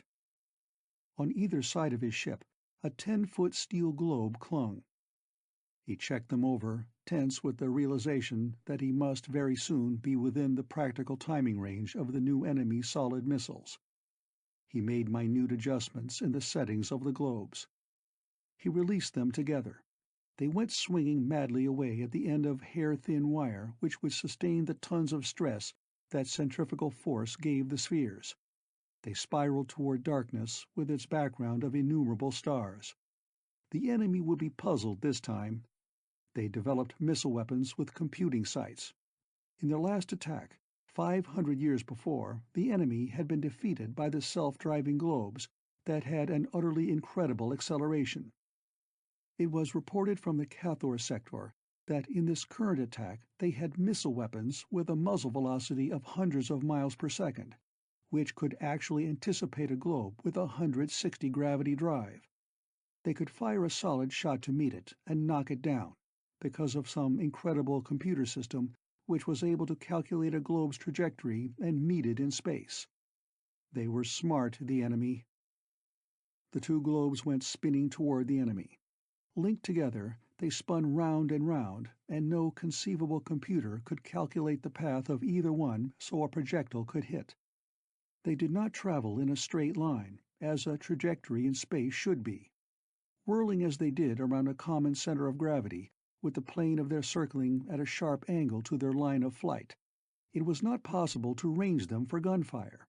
Their progress was in a series of curves, each at a different distance, which no mere calculator could solve without direction. A radar could not pick up the data a computer would need. One or the other globe might be hit, but it was far from likely. The pilot of the one-man ship saw the blue-white flame of a hit. He flung his ship about and sped back toward the fortress. The enemy would beat this trick in time. 4,000 years before they'd almost won, when they invaded the old nation. They were getting bolder now. There was a time when a sound beating sent them back beyond the coal sack to lick their wounds for 2,000 years or better. Lately, they came more often. There'd been a raid in force only 500 years back, and only 15 before that. Holmes obviously had the odd dream Burke had prophesied. But Burke was up in the instrument room by then. Keller gazed absorbedly at a vision plate. It showed a section of the exterior surface of the asteroid, harsh, naked rock, with pitiless sunlight showing the grain and structure of the rock crystals. Where there was shadow, the blackness was absolute. As Burke entered, Keller turned a knob. The image changed to a picture of a compartment inside the fortress. It was a part of the maze of rooms and galleries that none of the newcomers had visited. Panels and bus bars and things, which were plainly switches, covered its walls. It was a power distribution center. Keller turned the knob back, and the view of the outside of the asteroid returned. Keller turned and blinked at Burke, and then said happily, "Look!" He went to another vision screen with an image of another part of the outer surface. He turned that knob, and the image dissolved into another. This was a gigantic room, lighted like more familiar places. In its center there was an enormous, gigantic machine. There were domes of metal, with great rods of silvery stuff reaching across emptiness between them. There were stairs, by which one could climb to this part and that. Judging by the steps and the size of the light tubes, the machine was the size of a 4-story house. And on the floor there were smaller machines, all motionless and all cryptic. Keller said with conviction, "Power!" Burke stared. Keller recovered the original view and went to still other plates. In succession, as he turned the knobs, Burke saw compartment after compartment. There was one quite as huge as the one containing the power-generating machine. It contained hemispheres bolted 10 feet above the floor on many columns. There was a network of bus bars, it seemed, overlying everything, and there were smaller devices on the floor below it. "Gravity," said Keller with conviction. "Good enough," said Burke. "We've found something, too, which may be useful with those machines. If we can—" Keller held up his hand and went to one special screen. When he changed the image, the new one was totally unlike any of the others. This was a close-up. It showed a clumsy, strictly improvised and definitely cobbled metal case against a wall. It had been made by inept hands. It was remarkable to see such indifferent workmanship here. But the really remarkable thing was that the face of the box contained an inscription, burned into the metal as if by a torch. The symbols had no meaning to Burke, of course, but this was an inscription in a written language. Keller rubbed his hands, beaming. "It could be a message for somebody who'd come later," said Burke. "It's hard to think of it being anything else. But it wasn't placed for us to find. It should have been set up beside the shiplock we were expected to come in by and did come in by." "We'll see," said Keller zestfully. "Come on." Burke followed him. Keller seemed somehow to know the way. They went all the way back to the shiplock, past it, and then Keller dived off to the right, down an unsuspected ramp. There were galleries running in every direction here, crossing each other and opening upon an indefinite number of what must have been storerooms. Presently Keller pointed. There was the case against the wall. It faced a wide corridor. It did not belong here. It was totally unlike any other artifact they had seen, because it seemed to have been made totally without skill. Yet there was an inscription, and the making of written records had appeared to be a skill the former occupants of the asteroid had not possessed.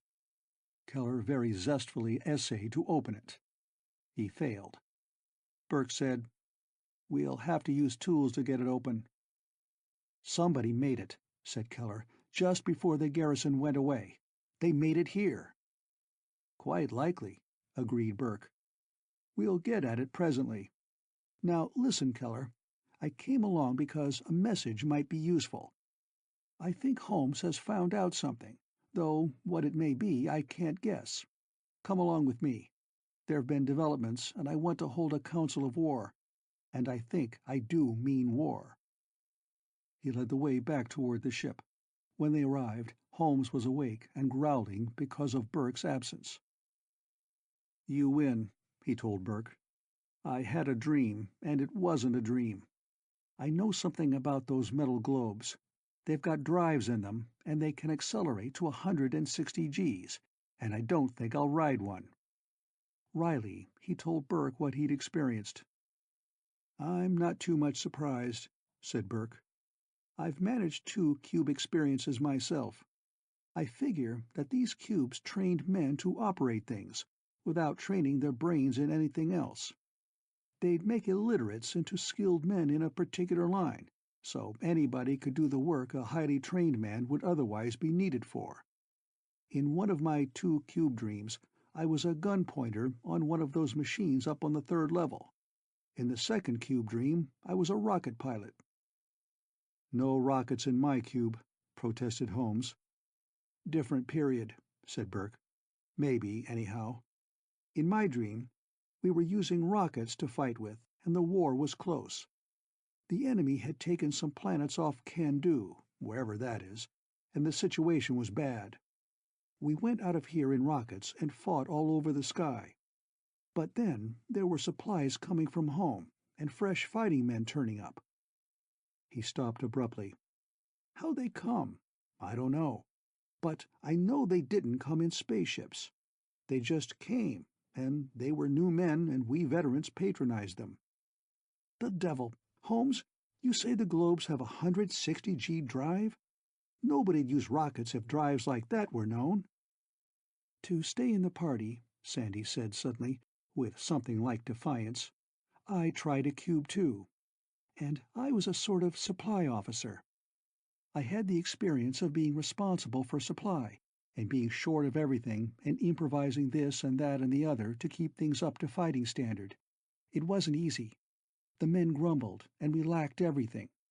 There was no fighting in my time, and there hadn't been for centuries. But we knew the enemy hadn't given up, and we had to be ready, generation after generation, even when nothing happened. And we knew that any minute the enemy might throw something unexpected, some new weapon at us." "History cubes," said Keller interestedly. "Different periods, right?" "Damn it, yes," said Burke. "We've got accounts of past times and finished battles, but we need to know who's coming and what to do about it. Maybe the rocket dream was earliest in time, but how could a race with nothing better than rockets ever get here? And how could they supply the building of a place like this?" There was no answer. Facts ought to fit together. When they don't, they're useless. "We've got snatches of information," said Burke, "but we don't know who built this fort or why, except that there was a war that lasted thousands of years, with pauses for centuries between battles." He waved a hand irritably. "The enemy tries to think up new weapons. They do. They try them. So far, they've been countered. But we're not prepared to fight a new weapon. Maybe the fort is set to battle old ones, but we don't know how to use it even for that. We've got to—" "I think," began Keller. "I'd give plenty for a service manual on the probably useless weapons we do have," said Burke angrily. "Incidentally, Keller just found what may be an explanation of how and why this place was abandoned." Keller said suddenly. "Where would service manuals be?" He moved, almost running, toward the airlock. Burke started to swear, and stopped. "A service and repair manual," he snapped, "would be near the equipment it described. How many little shelves with boxes on them have we seen? They're just the right size to hold cubes. And where are they? Next to those fighting machines, next to the door of the room where the 10-foot globes are. There's a shelf of them in the instrument room. Let's find out how to fight with this misbegotten shell of a space fort. There'll be no help coming to us, but if the enemies held off for thousands of years while this civilization fell apart, we might as well try to hold it together for a few minutes or seconds longer. Let's go get some real instruction cubes." Keller was already gone. The others followed. Once they saw Keller in the far, far distance, hastening toward the instrument room. Behind him, after almost running down the long corridor, Burke swung into the room where hundreds of 10-foot metal globes waited for the fortress to be remanned and to go into action again. Inside the door he found the remembered shelf, with 2 small boxes fastened to it. He pulled down one box and opened it. There was a black cube inside it. He thrust it upon Holmes. "Here," he said feverishly, "find out how those globes work. Find out what's in them, how they drive." He ran to the end of the corridor and up the ramp and past the supposed bunk rooms and mess halls, up to the level where the ugly metal machines stood, each in its separate cubicle. There were little shelves inside each door. Each shelf contained a single box. Burke took 1, 2, and then stopped short. "They'll be practically alike," he muttered. "No need." He put one back, and then he felt almost insanely angry. One would need at least to be able to doze, to make use of the detailed, vivid, and utterly convincing material contained in the black cubes. And how could any man doze or sleep for the purpose of learning such desperately needed data? He'd need almost not to want the information to be able to sleep to get it. Sandy and Pam overtook him as he stood in harried frustration with a black cube in his hands. "Listen to me, Joe," said Sandy. "We've all taken chances, but if you get recurrent dreams from every cube you doze near—" "When that happened to me," snapped Burke, "I was 11 years old and had one moment only, and that dream wasn't affected by the others in the cubes that came after it. And anyhow, no matter what happens to Holmes and me, we have to get these things ready for use. I don't know what we'll use against them. I don't know whether there'll be any use at all. But I've got to try to use them, so I've got to try to find out how." Sandy opened her mouth to speak again. "I'm going off to fret myself to sleep," added Burke. "Holmes will be trying it too, and Keller." "I don't think it's necessary," said Sandy. "Why?" "You found a sort of library of cubes. How useful would they be if one had to doze off to read them? How handy would a manual about repairing a weapon be if somebody had to take a nap to get instructions? It would make sense." "Go on," said Burke impatiently. "Why not look in the library?" asked Sandy. "As a quartermaster officer, I think I knew that there was a reading device for the cubes, like a projector for microfilm. It might have been taken away, but also—" "Come along," said Burke. "If that's so, it's everything, and it ought to be so." They hastened to the vast, low-ceilinged room, which was filled with racks of black cubes. They were stacked in their places. At the far corner they found a desk and a cabinet. In the cabinet they found 2 objects like metal skull-caps, with clamps atop them. A cube would fit between the clamps. Burke feverishly sat a cube in position and put the skull-cap on his head. His expression was strange. After an instant he took it off and reversed the cube. He put it on. His face cleared. He lifted it off. "I had it on backwards the first time," he said curtly. "This is better than dreaming the stuff. This lets you examine things in detail. You know you're receiving something. You don't think you're actually experiencing. We'll get this other reading machine to Keller so he can understand the equipment in the instrument room. Holmes will have to wait." Sandy said, "I can use him. It doesn't occur to you, Joe, that we've only partly explored the top half of the fortress?" We've only looked at what's between us and the instrument room. There are all the stores. There were stores. And the generators down below. I can lead the way there now." "What do you know about the weapons?" demanded Burke. "Nothing," said Sandy. "But I know something about the morale of the garrison. When grumbling began, discipline tightened up, and that worked for the men, but the women—" "Women?" said Pam incredulously. "They were an experiment," Sandy told her, "to see if they would content men on duty in an outpost. It had been going on for only a few hundred years. It didn't seem to work too well. They wanted supplies that weren't exactly military, and at the time the cube I used was made, there was trouble getting even military things." Burke said impatiently, "I'll get one of these things to Keller. That's the most important thing. Tell Holmes not to try to sleep. Take him down to look over the supplies, if there are any. I'd guess that the garrison took most of them along.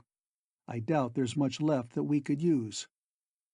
He made his way out of the cube library and vanished. Pam said uncomfortably, "Joe dreamed about a woman and is no good to you in consequence. If there were women in this garrison, using the cubes might make anybody—" Sandy tensed her lips. "I don't think Joe is thinking about his old dream. Something deadly's on the way here. His mind's on that. I suspect all three of the men are concentrating on it. They're in no mood for romance." "Don't you think I've noticed?" Pam said gloomily. "But I'm coming with you when you show him the storerooms." The him was obviously Holmes, whose attention had been so much taken up by the problems the fortress presented that Pam felt pushed much farther on the sidelines than she liked. It was one thing to be present to watch and help and cheer on a man who planned to do something remarkable, but it was less satisfying when he became so absorbed that he didn't notice being watched and couldn't be helped and didn't need to be cheered on. Pam was disgruntled. Then, for a considerable number of hours, absurdly trivial activity seemed to occupy all the people in the asteroid. Burke and Keller sat in the 30 by 30-foot instrument room, each wearing a small metal half-cap with a black cube held atop it between a pair of clamps. Their expressions were absorbed and intent, while they seemed attired for a children's Halloween party. Now and again one of them exchanged one cube for another. About them there was a multiplicity of television screens, each screen presenting a picture of infinitely perfect quality. Every square foot of the outside of the asteroid could be seen on one or another of the screens. Then besides, there were banks of screens which showed every square degree of the sky, with every star of every magnitude represented so that one could use a magnifying glass upon the screen to discover finer detail. Once during the hours when Burke and Keller were sitting quite still, Keller reached over and threw a switch. Nothing happened. Everything went on exactly as it had done before. He shook his head, and much later he went to one of the star image screens. He moved an inconspicuous knob in a special fashion, and the star image expanded and expanded until what had been a second of arc or less filled all the screen surface. The effect of an incredibly powerful telescope was obtained by the movement of one control. Keller restored the knob to its original place, and the image returned to its former scale. These were the only actions which took place in the instrument room. In the lower part of the asteroid, not much more occurred. The entrance to the power and storage areas was not hidden. It simply had not been entered. Sandy and Holmes and Pam went gingerly down a corridor with doors on either side, and then down a ramp, and then into huge caverns filled with monstrous metal things. There was no sign of any motion anywhere, but gigantic power leads led from the machines to massive switchboards, whose switches were thrown by relays operated from somewhere else. Then there were other caverns which must have contained many varieties of stores. There were great cases, broken open and emptied. There were bins with only dust at their bottoms. There were shelves containing things which might have been textiles, but which crumbled at a touch. Some thousands of years in an absolute vacuum would have evaporated any substance giving any degree of flexibility. These objects were useless. There was a great room with a singular 100-foot-high machine in it, but there was no vibration or sound to indicate that it was in operation. This, Sandy said decisively, was the artificial gravity generator. She did not know how it worked. It would have been indiscreet to experiment. She led the way through relatively small corridors to areas in which there were very many small compartments. These had been for foodstuffs, but they were empty. They had been emptied when the asteroid was abandoned. Then they came to the crudely fashioned case with the cryptic symbols on its front. "This is a thing Joe mentioned," said Sandy. "They had writing. They'd have to be civilized. But this is the only writing we've seen. Why'd they write it?" "To tell somebody something they'd miss otherwise," Pam said. "Who'd come down here?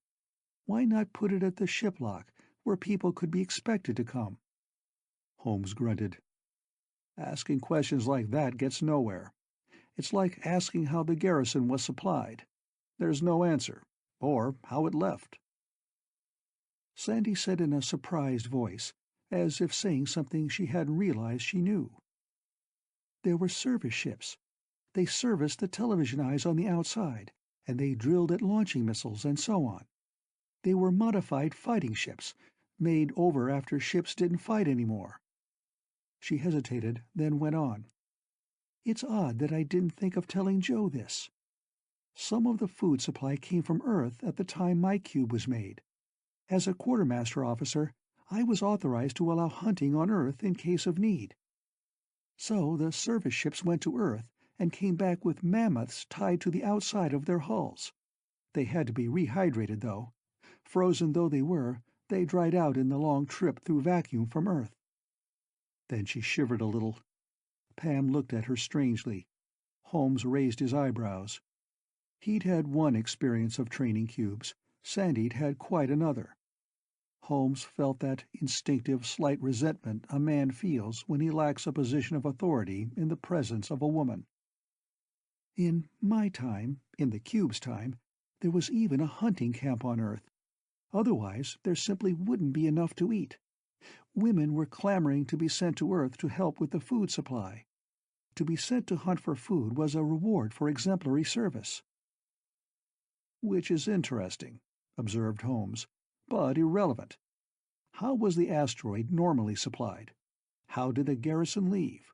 Where did it come from? Where did it go? Maybe the answer's in this box. If it is," he added, "it'll be in the same language as the inscription, and we can't read it." Archaeologists on Earth would have been enraptured by any part of the fortress, but anything which promised to explain as much as Holmes had guessed the case would be a treasure past any price. But the 5 people in the asteroid had much more immediate and much more urgent problems to think of. They went on a little farther and came to a storeroom, which had been filled with something, but now held only the remains of packing cases. They looked ready to crumble if touched. "There used to be weapons stored here," Sandy said.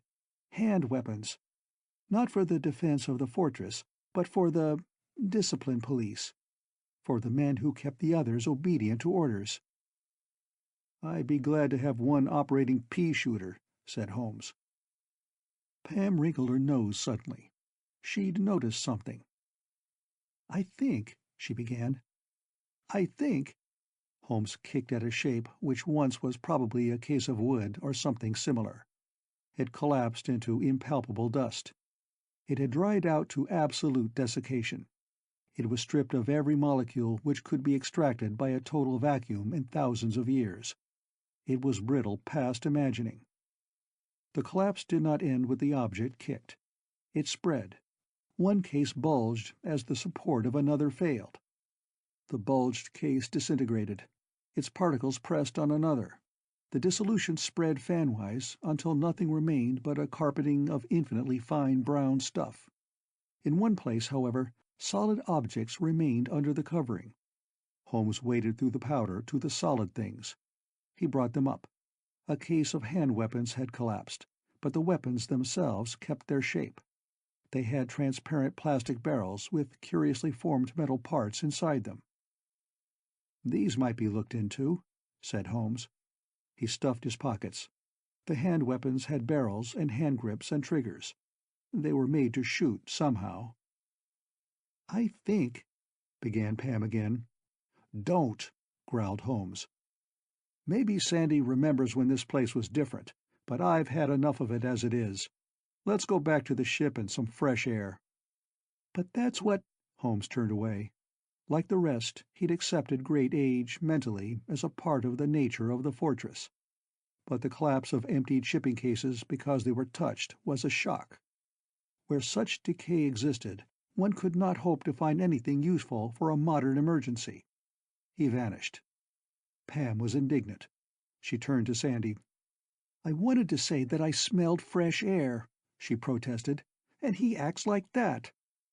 Sandy was not listening. She frowned. "He could lose his way down here," she said shortly. "We better keep him in sight. I remember the way from my dream." They followed Holmes, who did make his way back to the upper levels and ultimately to the ship without guidance. But Pam was intensely indignant. "We could have gotten lost down there," she said angrily when they were back in familiar territory, "and he wouldn't have cared. And I did smell fresh air. Not very fresh, but fresher than the aged and dried-out stuff we're breathing now." "You couldn't," said Sandy practically. "There simply couldn't be any, except in the ship where the hydroponic wall gardens keep it fresh." "But I did," insisted Pam. Sandy shrugged. They went into the ship, which Holmes had already reached, and where he sat gloomily beside a black cube. He would have to sleep to get anything from it.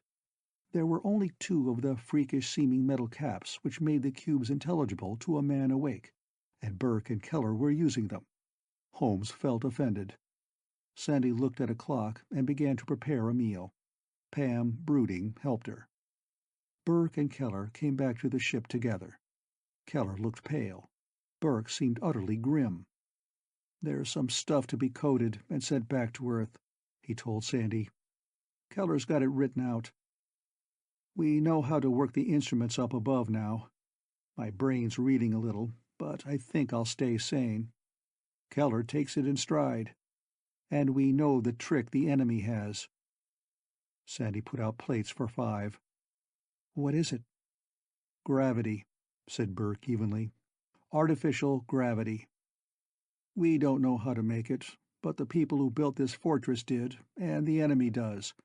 So they've made artificial gravity fields to give their ships the seeming mass of suns, and they've set them in close orbits around each other.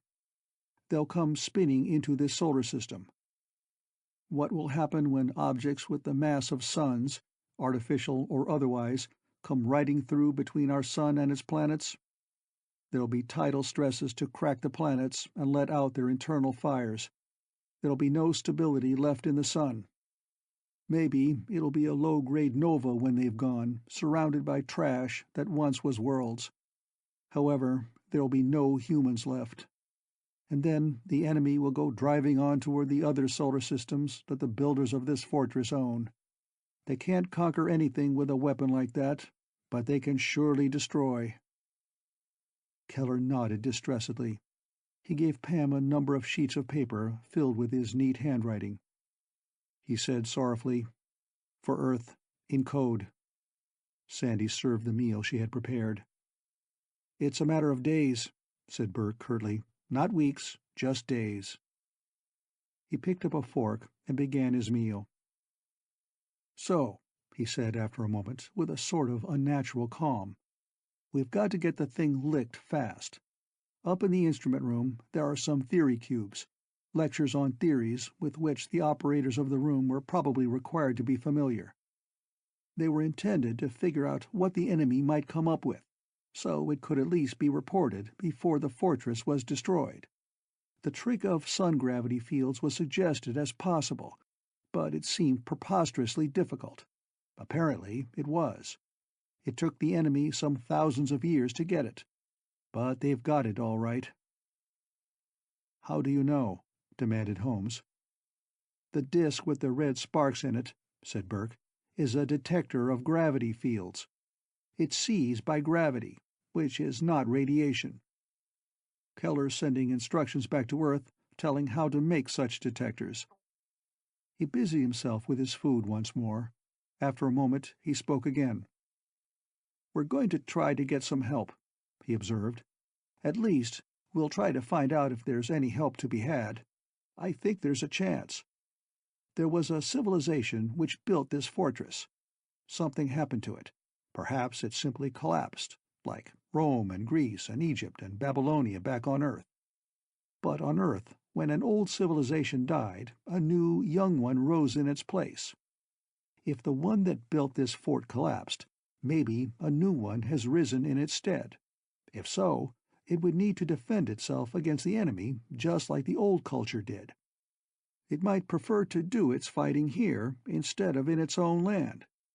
I think we may be able to contact it." "How you look for them?" Burke shrugged. "I've some faint hope of a few directions in that sealed-up metal case with the inscription on it. I'm going to take some tools and break into it. It's a gamble, but there's nothing to lose." He ate briskly, with a good appetite. Sandy was very silent. Pam said abruptly, "We saw that case, and I smelt fresh air there. Not pure air, like here in the ship, but not dead air, like the air everywhere else." "Near a power generator, Pam, there'd be some ozone," Holmes said patiently. "It makes a lot of difference." "It wasn't ozone," said Pam firmly. "It was fresh air. Not canned air. Fresh." Holmes looked at Burke. "Did you or Keller find out how the air's refreshed here? Did anybody throw a switch for air apparatus?" Keller said mildly, "Apparatus, no. Air exchange, yes. I threw switches also for communication with base. Also emergency communication, also dire emergency. Nothing happened." "You see, Pam," said Holmes, "it was ozone that made the air smell fresh." Sandy was wholly silent until the meal was over. Then Holmes went moodily off with Keller to use the cube reading devices in the instrument room and try to find, against all apparent probability, some clue or some communication which would enable something useful to be done. Holmes was trying hard to believe that things were not as bad as Burke announced, and not nearly so desperate that they had to try to find the descendants of a long-vanished civilization for a chance to offer resistance to the enemy. Keller said confidentially, just before they reached the instrument room, "Burke's an optimist." And at that moment, back in the little plastic spaceship, Burke was saying to Sandy, "You can come along if you like. There are a couple of things to be looked into. And if you want to come, Pam—" But Pam touched the papers Keller had given her and said reservedly, "I'll code and send this stuff. Go ahead, Sandy." Sandy rose. She followed Burke out of the ship. She was acutely aware that this was the first time since they had entered the ship that she and Burke could speak to each other when nobody could overhear. They'd spoken twice when the others were presumably asleep, but this was the first time they'd been alone. When they'd passed through the door with the rounded corners, they were completely isolated. Overhead, brilliant light tubes reached a full mile down the gallery in one direction and half as far in the other. The vast corridor contained nothing to make a sound but themselves. "It's this way," said Burke. Sandy knew the way as well as he did, or better, but she accepted his direction. Their footsteps echoed and re-echoed, so that they were accompanied by countless reflections of heel clicks along with the normal rustling and whispering sounds of walking. They went a full quarter-mile from the ship-lock door and came to a very large arched opening which gave entrance to a corridor slanting downward. "Supplies came up this ramp," said Sandy. It was a statement which should have been startling, but Burke nodded. Sandy went on carefully. "That cube about a supply officer's duties was pretty explicit. Things were getting difficult." Burke did not seem to hear. They went on and on. They came to the place where Keller had turned aside. Burke silently indicated the turning. They moved along this other gallery. "Joe," said Sandy pleadingly, "is it really so bad?" "Strictly speaking, I don't see a chance. But that's just the way it looks now. There must be something that can be done. The trick is to find it. Meantime, Why panic? You act queer, protested Sandy. I feel queer, he said. I know various ways to approach problems. None of them apply to this one. You see, it isn't really our problem. We're innocent bystanders, without information about the situation that apparently will kill us and everybody back on Earth. If we knew more about the situation, we might find some part of it that could be tackled, changed. There may be something in this case, perhaps a message left by the garrison for the people who sent them here. I can't see why to be placed here, though. He slowed, looking down one cross gallery after another. Here it is. They'd come to the clumsily made case with the inscription on it. It was placed against the wall of a corridor, facing the length of another gallery which came from the side at this point. A little distance down the other passage, the line of doors was broken by an archway, which gave upon a hewed-out compartment. The opening was wide enough to show a fragment of a metal floor. There was no sign of any contents. Other compartments nearby were empty. The placing of the inscribed box was inexplicable, but the inscription was sharply clear. "Maybe," suggested Sandy forlornly, "it says something like explosives, danger." "Not likely," said Burke. He'd examined the box before. He'd brought along a tool suited to the job of opening it. He set to work, then stopped. "Sandy," he said abruptly, "I think the gravity generator's a couple of corridors in that direction. Will you look and see if there are any tools there that might be better than this? Just look for a place where tools might be stored. If you find something, call me." She went obediently down the lighted, excavated corridor. She reached the vast cavern. Here there were myriad tube lights glowing in the ceiling, and the gravity machine. It was gigantic. It was 6 stories high and completely mysterious.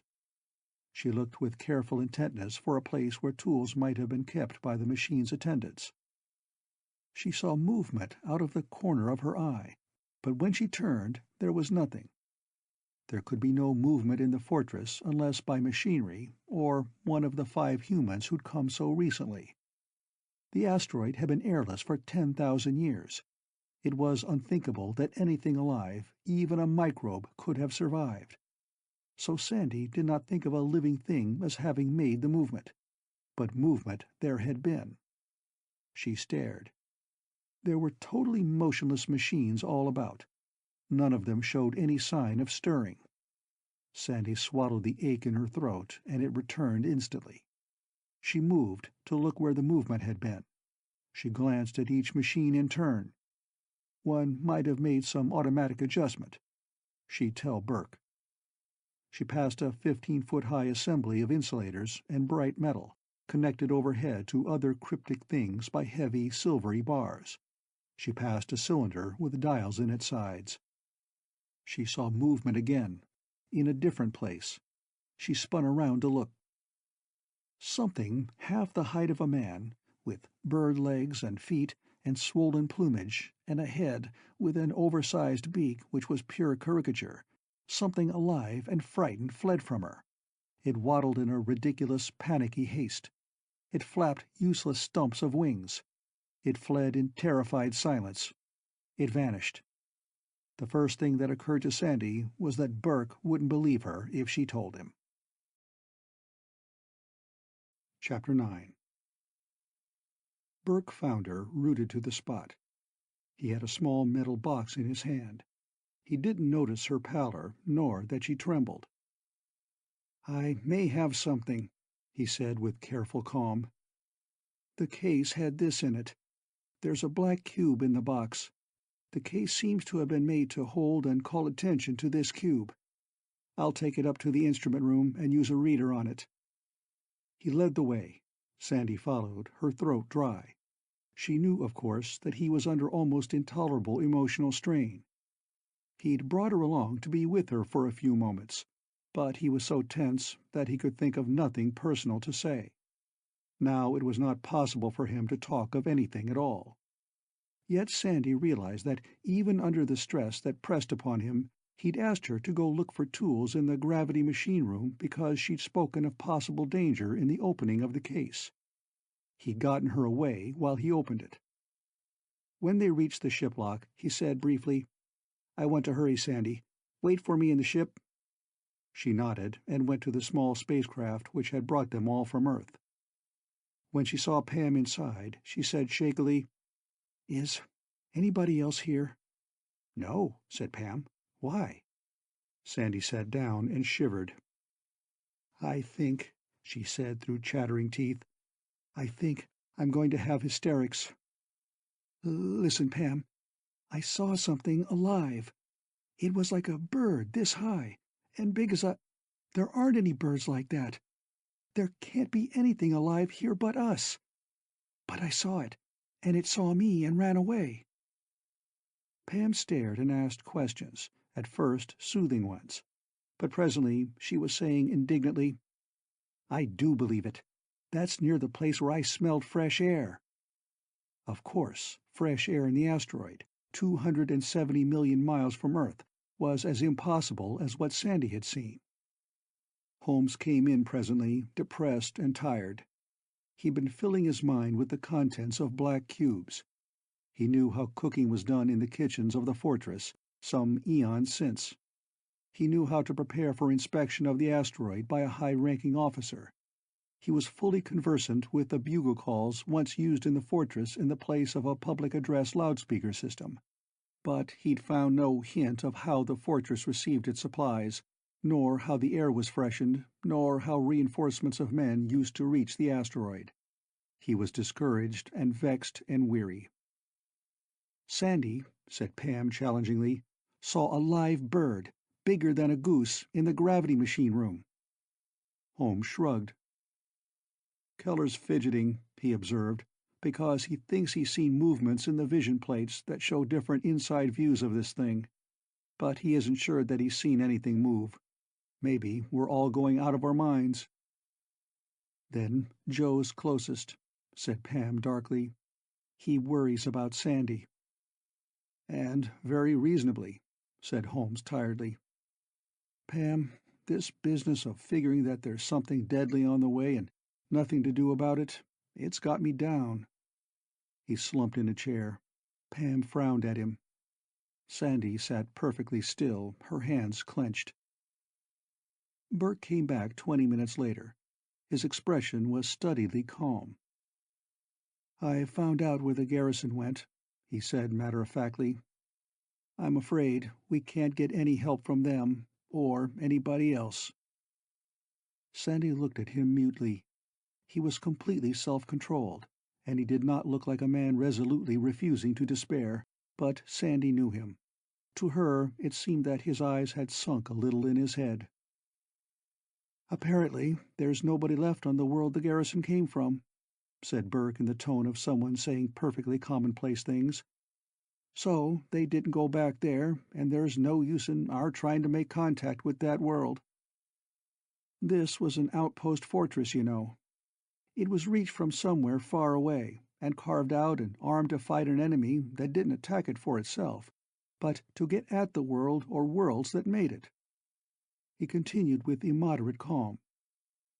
"I believe the home world of that civilization has 2 moons in its sky and something off at the horizon that looks like a hill but isn't."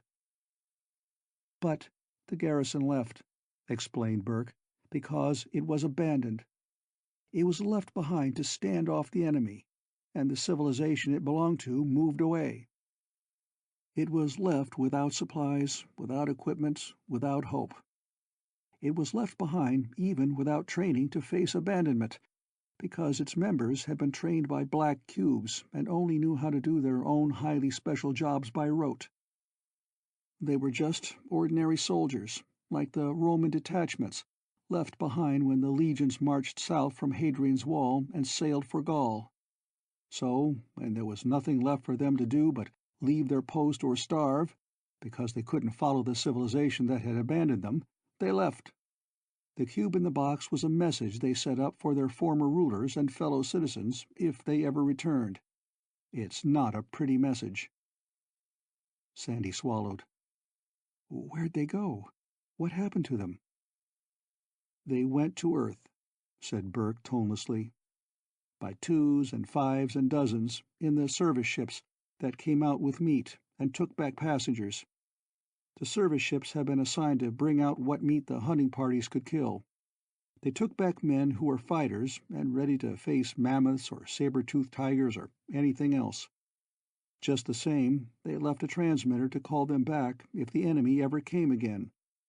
But it didn't come in their lifetimes, and their descendants forgot. But the transmitter remembered. It called to them, and we were the ones to answer. Sandy hesitated a moment. But if the garrison went to Earth, she said dubiously, what became of them? There aren't any traces. Weird traces, said Burke. They were our ancestors of 10 or 20,000 years ago. They couldn't build a civilization. They were fighting men. Could the Romans left behind at Hadrian's Wall keep up the culture of Rome? Of course not. The garrison went to Earth and turned savage, and their children's children's children built up a new civilization. And for here and for now, we're it. We've got to face the enemy and drive them back. He stopped and said in a tone that was almost completely steady and held no hint of despair, "It's going to be quite a job, but it's an emergency. We've got to manage it somehow." There was also an emergency on Earth, not simplified as in space by having somebody like Burke accept the burden of meeting it. The emergency stemmed from the fact that, despite the best efforts of the air arm of the United States, Burke and the others had gotten out to space. They'd reached the asteroid M387. Naturally. The United States thereupon took credit for this most creditable achievement. Inevitably. And it was instantly and frantically denounced for suspected space imperialism, space monopoly, and intended space exploitation. But when Keller's painstaking instructions for the building of gravity field detectors reached Earth, these suspicions seemed less plausible. The United States passed on the instructions.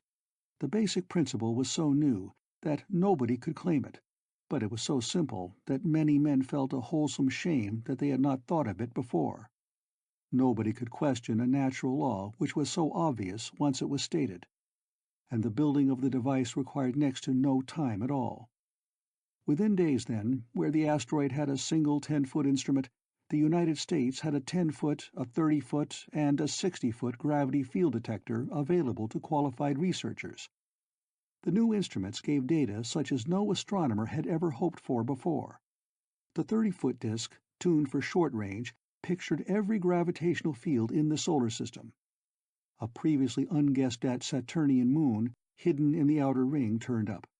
All the asteroids could be located at one instant. The mystery of the inadequate mass of Pluto was solved within hours of turning on the 30-foot device. When the 60-foot instrument went on, scaled to take in 100 light-years of space, the solar system was a dot on it. But 4 dark stars, one with planets, and 20-odd planetary systems were mapped within a day. On that same day, though, a query went back to Keller.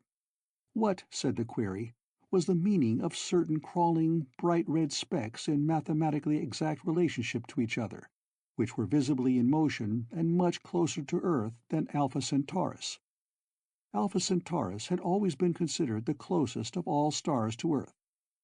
Under magnification, the bright red sparks wove and interwove their paths as if about a common center of gravity.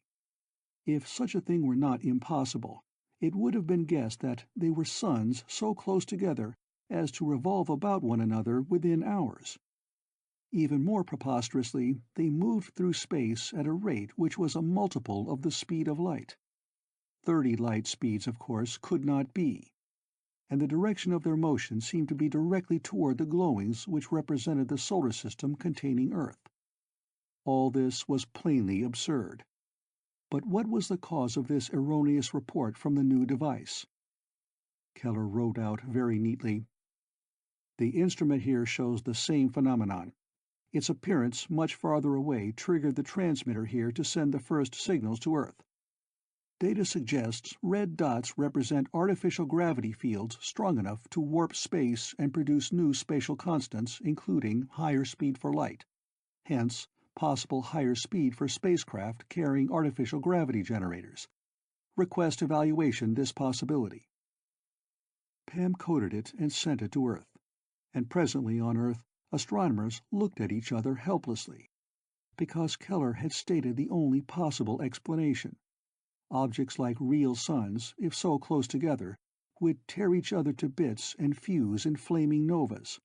Moreover, the pattern of motion of the red spark-producing objects could not have come into being of itself. It was artificial. There was a group of things in motion toward Earth's solar system. They would arrive within so many days. They were millions of miles apart, but their gravity fields were so strong that they orbited each other within hours.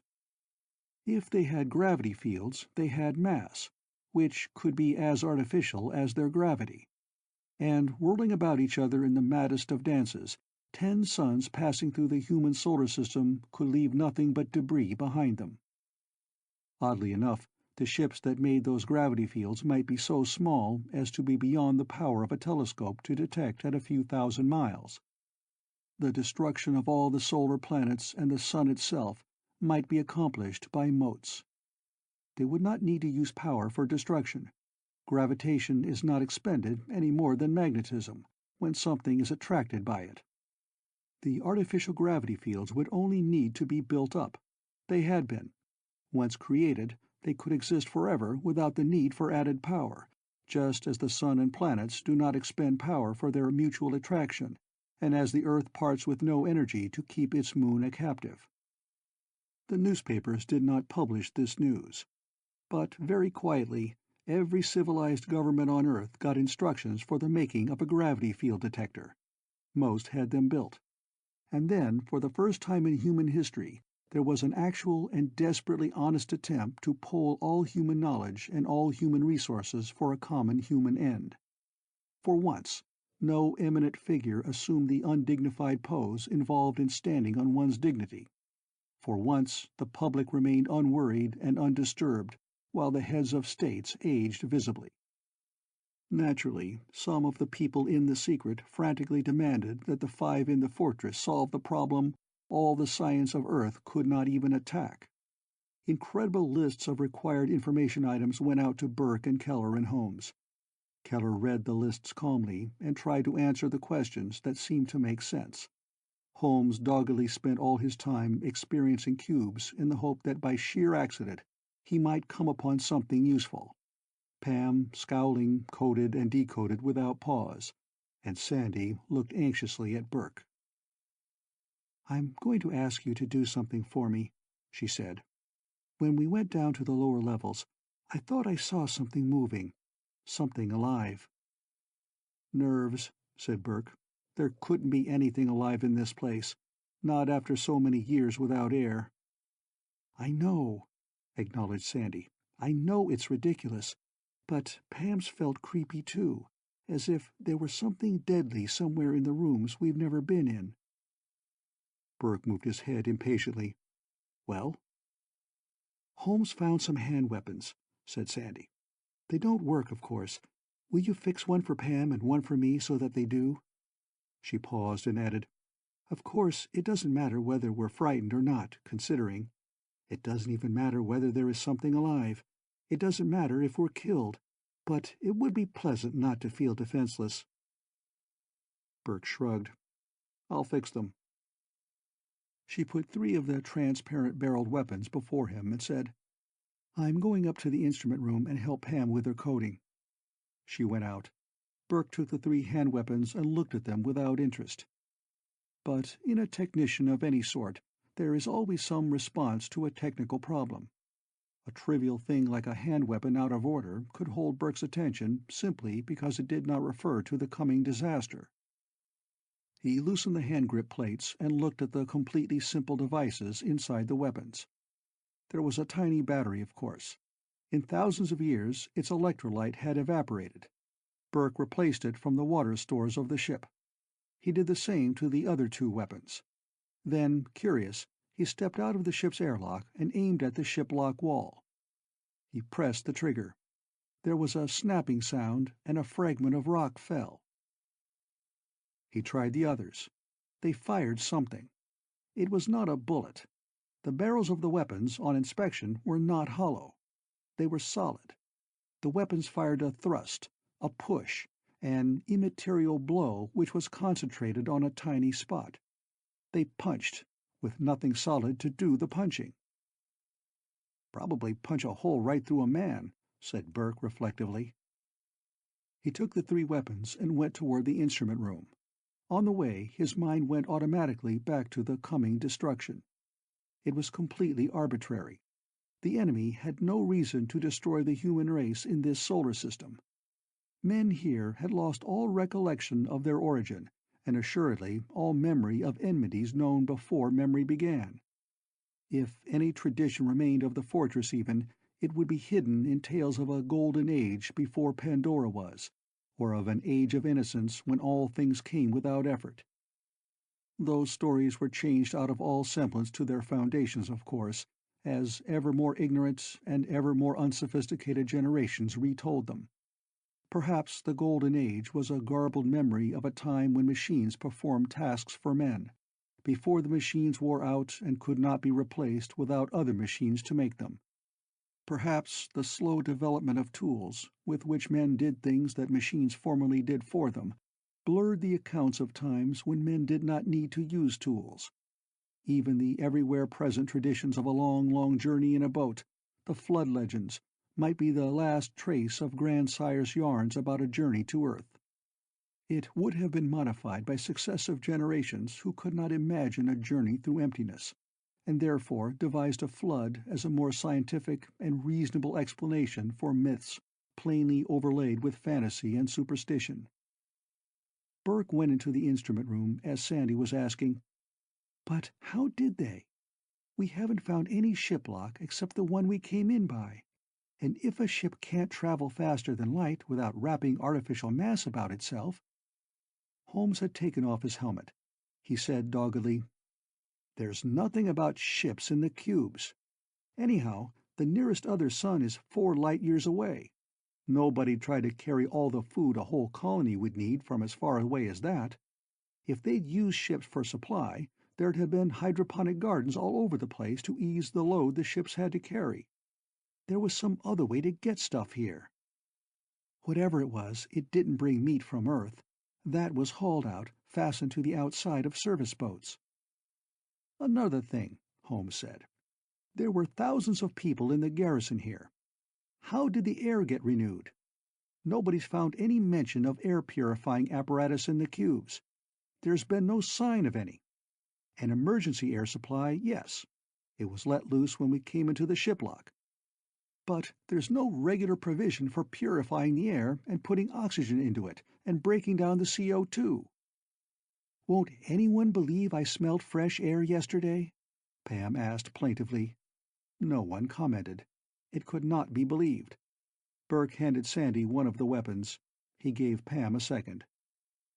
"They work very much like the ship drive, which was developed from them. A battery in the handle energizes them so they use the heat they contain to make a lethal punch without a kickback. They'll get pretty cold after a dozen or so shots." He sat down, and Holmes went on almost angrily. The garrison had to get food here. It didn't come in ships. They had to purify the air. They've nothing to do it with. How did they manage? Keller smiled faintly. He pointed to a control on the wall. "If that worked, we could ask. It is supposed to be a communication with base. It is turned on. Nothing happens." "Do you know what I'm thinking?" demanded Holmes. "I'm thinking of a matter transmitter. It's been pointed out before that we'll never reach the stars in spaceships limited to 1 light speed. What good would be voyages that lasted 10, 20, or 50 years each way? But if there could be matter transmitters—" Keller said gently, "Transmitters, no. Transposers, yes." It was a familiar enough distinction. To break down an object into electric charges and reconstitute it at some distant place would be a self-defeating operation. It could have no actual value. To transmit 150 pounds of electric energy, the weight of a man converted into current, would require the mightiest of bus bars for a conductor, and months of time if it was not to burn out from overload. The actual transmission of mass as electric energy would be absurd. But if an object could simply be transposed from one place to another, if it could be translated from place to place, if it could undergo substitution of surroundings, that would be a different matter. Transposition would be instantaneous. Translation would require no time. Substitution of position. A man who was here this instant would be there the next, would have no temporal aspect. Such a development would make anything possible. A ship might undertake a voyage to last a century. If a matter transposer were part of it, it could be supplied with fuel and air and foodstuffs on its voyage. Its crew could be relieved and exchanged whenever it was desired.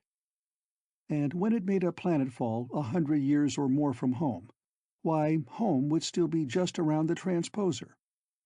With matter transposition, an interstellar civilization could arise and thrive, even though limited to the speed of light for its ships. But a culture spread over hundreds of light-years would be unthinkable without something permitting instant communication between its parts. "All right," said Holmes doggedly. "Call them transposers. This fortress had to be supplied. We found no sign that ships were used to supply it. It needed to have its air renewed and refreshed. We found no sign of anything but emergency stores of air in case some unknown air supply system failed. What's the matter with looking for a matter transposer?" Burke said, "In a way, a telephone system transposes sound waves from one place to another. Sound waves aren't carried along the wires. They're here, and then suddenly they're there. But there has to be a sending and receiving station at each end. When the fortress here was cut off from home, it could be that its supply system broke down." "Its air system didn't," said Holmes. "It hadn't used up its emergency air supply. We're breathing it." "Anyhow, we could try to find even a broken-down transposer," said Sandy. "You try," said Burke. "Keller's been looking for something for me in the cubes. I'll stay here and help him look." Sandy examined the weapon he'd given her. "Pam says she smelled fresh air down below where there can't be any. Mr. Keller thought he saw movement in the inside vision plates, where there can't be any. I still believe I saw something alive in the gravity machine room, where such a thing is impossible. We're going to look, Pam and I." Holmes lumbered to his feet. "I'll come too. And I'll guarantee to defend you against anything that has survived the 10,000 years or so that this place was without air. My head's tired after all those cubes." He led the way. Burke watched as the two girls followed him and closed the door behind them. "What have you found, Keller?" "A cube about globes," said Keller. "Very interesting." "Nothing on communication with base?" Keller shook his head. Burke said evenly, "I figured out 3 chances for us, all slim ones. The first was to find the garrison when the radio summons didn't, and get it or its descendants to help. I found the garrison, on Earth. No help there. The second chance was finding the civilization that had built this fortress. It looks like it's collapsed. There's been time for a new civilization to get started, but it's run away. The third chance is the slimmest of all. It's hooking together something to fight with." Keller reached out over the array of cubes that had been experienced by Holmes and himself while using the helmets from the cube library. One cube had been set aside. Keller put it in place on the extra helmet and handed it to Burke. "Try it," said Keller. Burke put the helmet on his head. He was in this same instrument room, but he wore a uniform and he sat at an instrument board. He knew that there were drone service boats perhaps 10,000 miles out, perhaps 100. They'd been fitted out to make a mock attack on the fortress. Counter-tactics men devised them. There was reason for worry. 3 times now, drones pretending to be enemy ships had dodged past the screen of globes set out to prevent just such an evasion. Once, one of the drones had gloatingly touched the stone of the fortress' outer surface. This was triumph for the counter-tactics crew, but it was proof that an enemy ship could have wiped out the fortress and all its garrison 100 times over. Burke sweated. There was a speck with a yellow ring about it. It was a globe, poised and ready to dart in any conceivable direction if an enemy detection device ranged it. The globes did not go seeking an enemy. They placed themselves where they would be sought. They set themselves up as targets. But when a radar pulse touched them, they flung themselves at its source, their reflex chooser circuits pouring incredible power into a beam of the same characteristics as the radar touch. That beam, of course, paralyzed or burned out the enemy device necessarily tuned to it. And the globes plunged at the thing which had found them. They accelerated at 160 gravities, and mere high explosive would be wasted if they carried it. Nothing could stand their impact, nothing. But in drills, 3 drones had dodged them. The counter-tactics men understood the drones, of course, as it was hoped the enemy did not. But it should not be possible to get to the fortress. If the fortress was vulnerable, so was the Empire. If the Empire was vulnerable, the enemy could wreck its worlds, blast its cities, exterminate its population, and only foulness would remain in the galaxy. On the monitor board, a light flashed. A line of green light darted across the screen. It was the path of a globe hurtling toward something that had touched it with a radar frequency signal. The acceleration of the globe was breathtaking. It seemed to explode toward its target. But this globe hit nothing. It went on and on. A second globe sprang. It also struck nothing. It went away to illimitable emptiness. Its path exactly crossed that of the first. A third and fourth and fifth. Each one flung itself ferociously at the source of some trickle of radiation. Their trails crossed at exactly the same spot. But there was nothing there. Burke suddenly flung up a row of switches, inactivating the remaining globes under his control. 5 had flung themselves away, darting at something which radiated but did not exist. Something which was not solid, which was not a drone ship impersonating an enemy. They'd attacked an illusion. At the control board, Burke clenched his fist and struck angrily at the flat surface before him. An illusion, of course. Cunningly, he made adjustments. He had 5 globes left. He chose one and changed the setting of its reflex chooser circuit. It would ignore radar frequencies now. It would pick up only stray radiation, induction frequencies from a drone ship with its drive on. The globe's light flashed.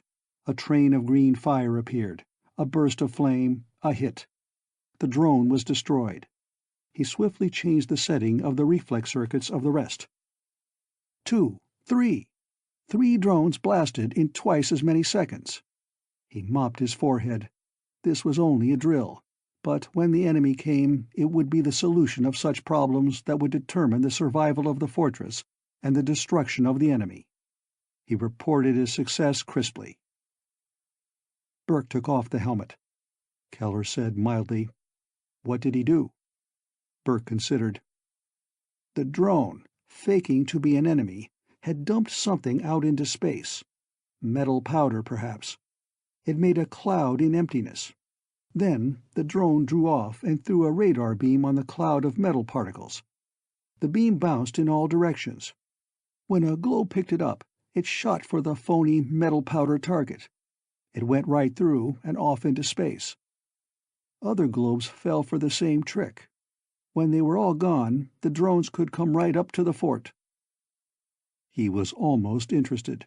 He'd felt, at least, the sweating earnestness of an unknown member of this garrison, dead some thousands of years, as he tried to make a good showing in a battle drill.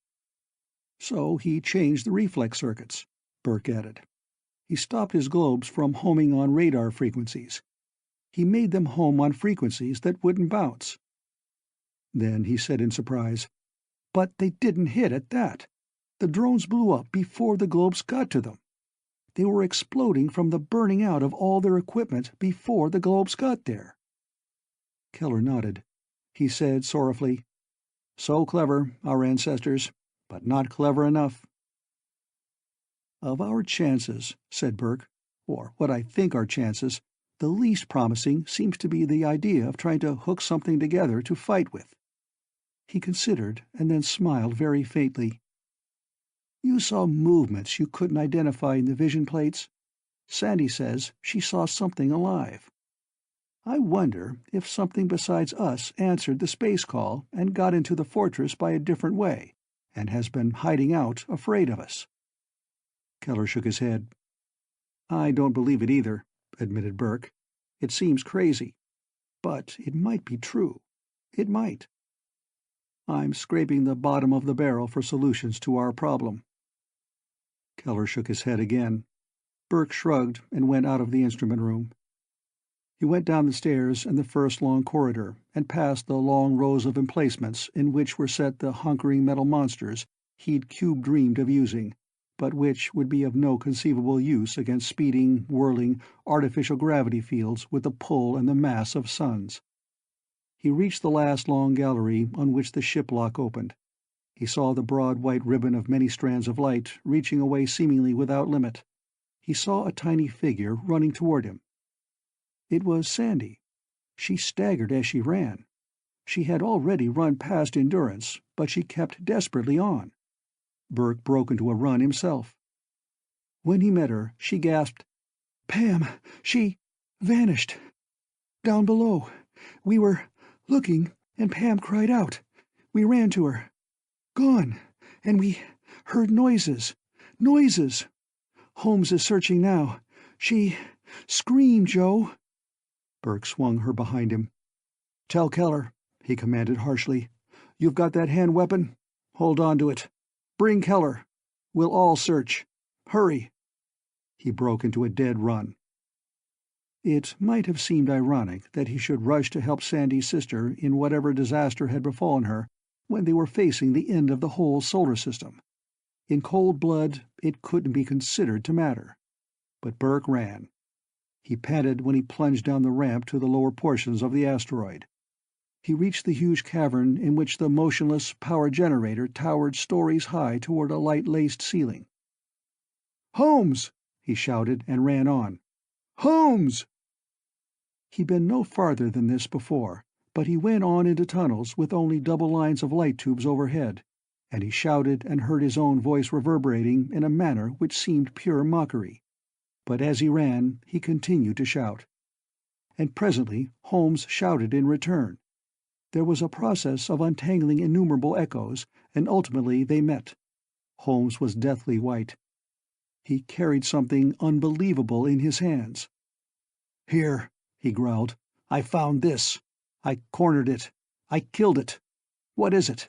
Did things like this catch Pam?" Only a man beside himself could have asked such a question. Holmes carried the corpse of a bird with mottled curly feathers. He'd wrung its neck. He suddenly flung it aside. "Where's Pam?" he demanded fiercely. "What the hell's happened to her? I'll kill anything in creation that's tried to hurt her." Burke snapped questions, inane ones. Where had Pam been last? Where were Holmes and Sandy when they missed her? When she cried out? Holmes tried to show him. But this part of the asteroid was a maze of corridors with uncountable doorways, opening into innumerable compartments. Some of these compartments were not wholly empty, but neither Burke nor Holmes bothered to examine machine parts or stacks of cases that would crumble to dust at a touch. They searched like crazy men, calling to Pam. Keller and Sandy arrived. They passed the corpse of the bird Holmes had killed, and Keller was strangely white-faced. Sandy panted, "Did you find her? Have you found any sign?" But she knew the answer. They hadn't found Pam. Holmes was haggard, desperate, filled with a murderous fury against whatever unnameable thing had taken Pam away. "Here," snapped Burke. "Let's get some system into this.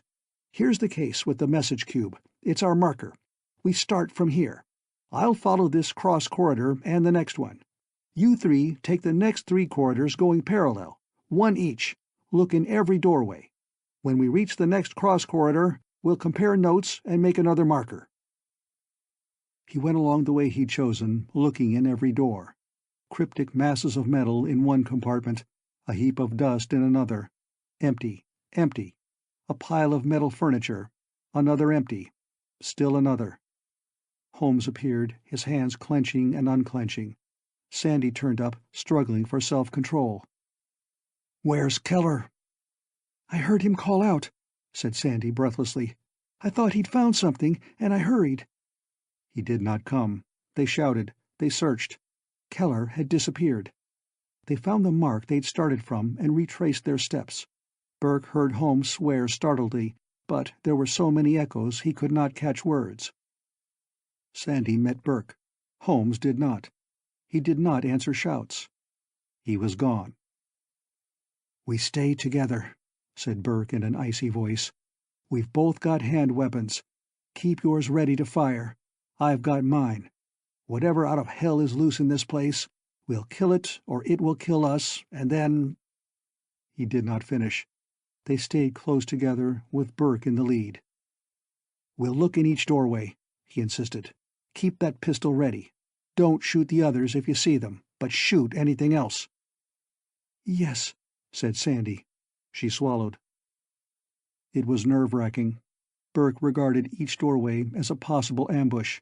He investigated each one first, making sure that the compartment inside was wholly empty. There was one extra-large archway to an extra-large compartment, halfway between their starting point and the next cross corridor. It was obviously empty, though there was a large metal plate on the floor. But it was lighted. Nothing could lurk in there. Burke inspected the compartment beyond, and the one beyond that. He thought he heard Sandy gasp. He whirled, gun ready. Sandy was gone. Chapter 10. The star Sol was as bright as Sirius, but no brighter, because it was nearly half a light-year away, and of course could not compare in intrinsic brightness with that farther giant sun. The Milky Way glowed coldly. All the stars shone without any wavering in their light, from the brightest to the faintest tinted dot. The universe was round. There were stars above and below and before and behind and to the right and left. There was nothing which was solid, and nothing which was opaque. There were only infinitely remote, unwinking motes of light, but there were thousands of millions of them. Everywhere there were infinitesimal shinings of red and blue and yellow and green, of all the colors that could be imagined. Yet all the starlight from all the cosmos added up to no more than darkness. The whitest of objects would not shine except faintly, dimly, feebly. There was no warmth. This was deep space, frigid beyond imagining, desolate beyond thinking, empty. It was nothingness, spread out in the light of many stars. In such cold and darkness, it would seem that nothing could be, and there was nothing to be seen. But now and again a pattern of stars quivered a little.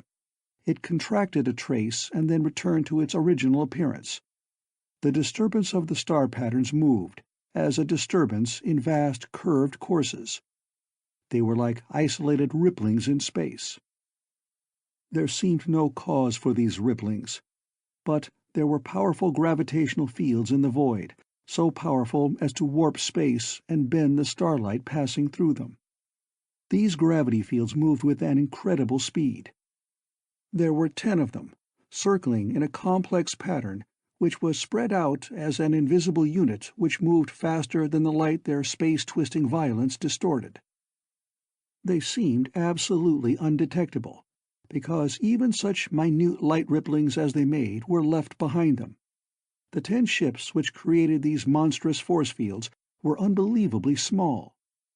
They were no larger than cargo ships on the oceans of one planet in the solar system toward which they sped. They were less than dust particles in infinity. They would travel for only a few more days now, and then would flash through the solar system which was their target. They should reach its outermost planet, 4 light-hours away, and within 8 minutes more swing mockingly past and through the inner worlds and the sun. They would cross the plane of the ecliptic at nearly a right angle, and they should leave the planets and the yellow star Sol in flaming self-destruction behind them. Then they would flee onward, faster than the chaos they created could follow. The living creatures on the world to be destroyed would have no warning. One instant everything would be as it had always been.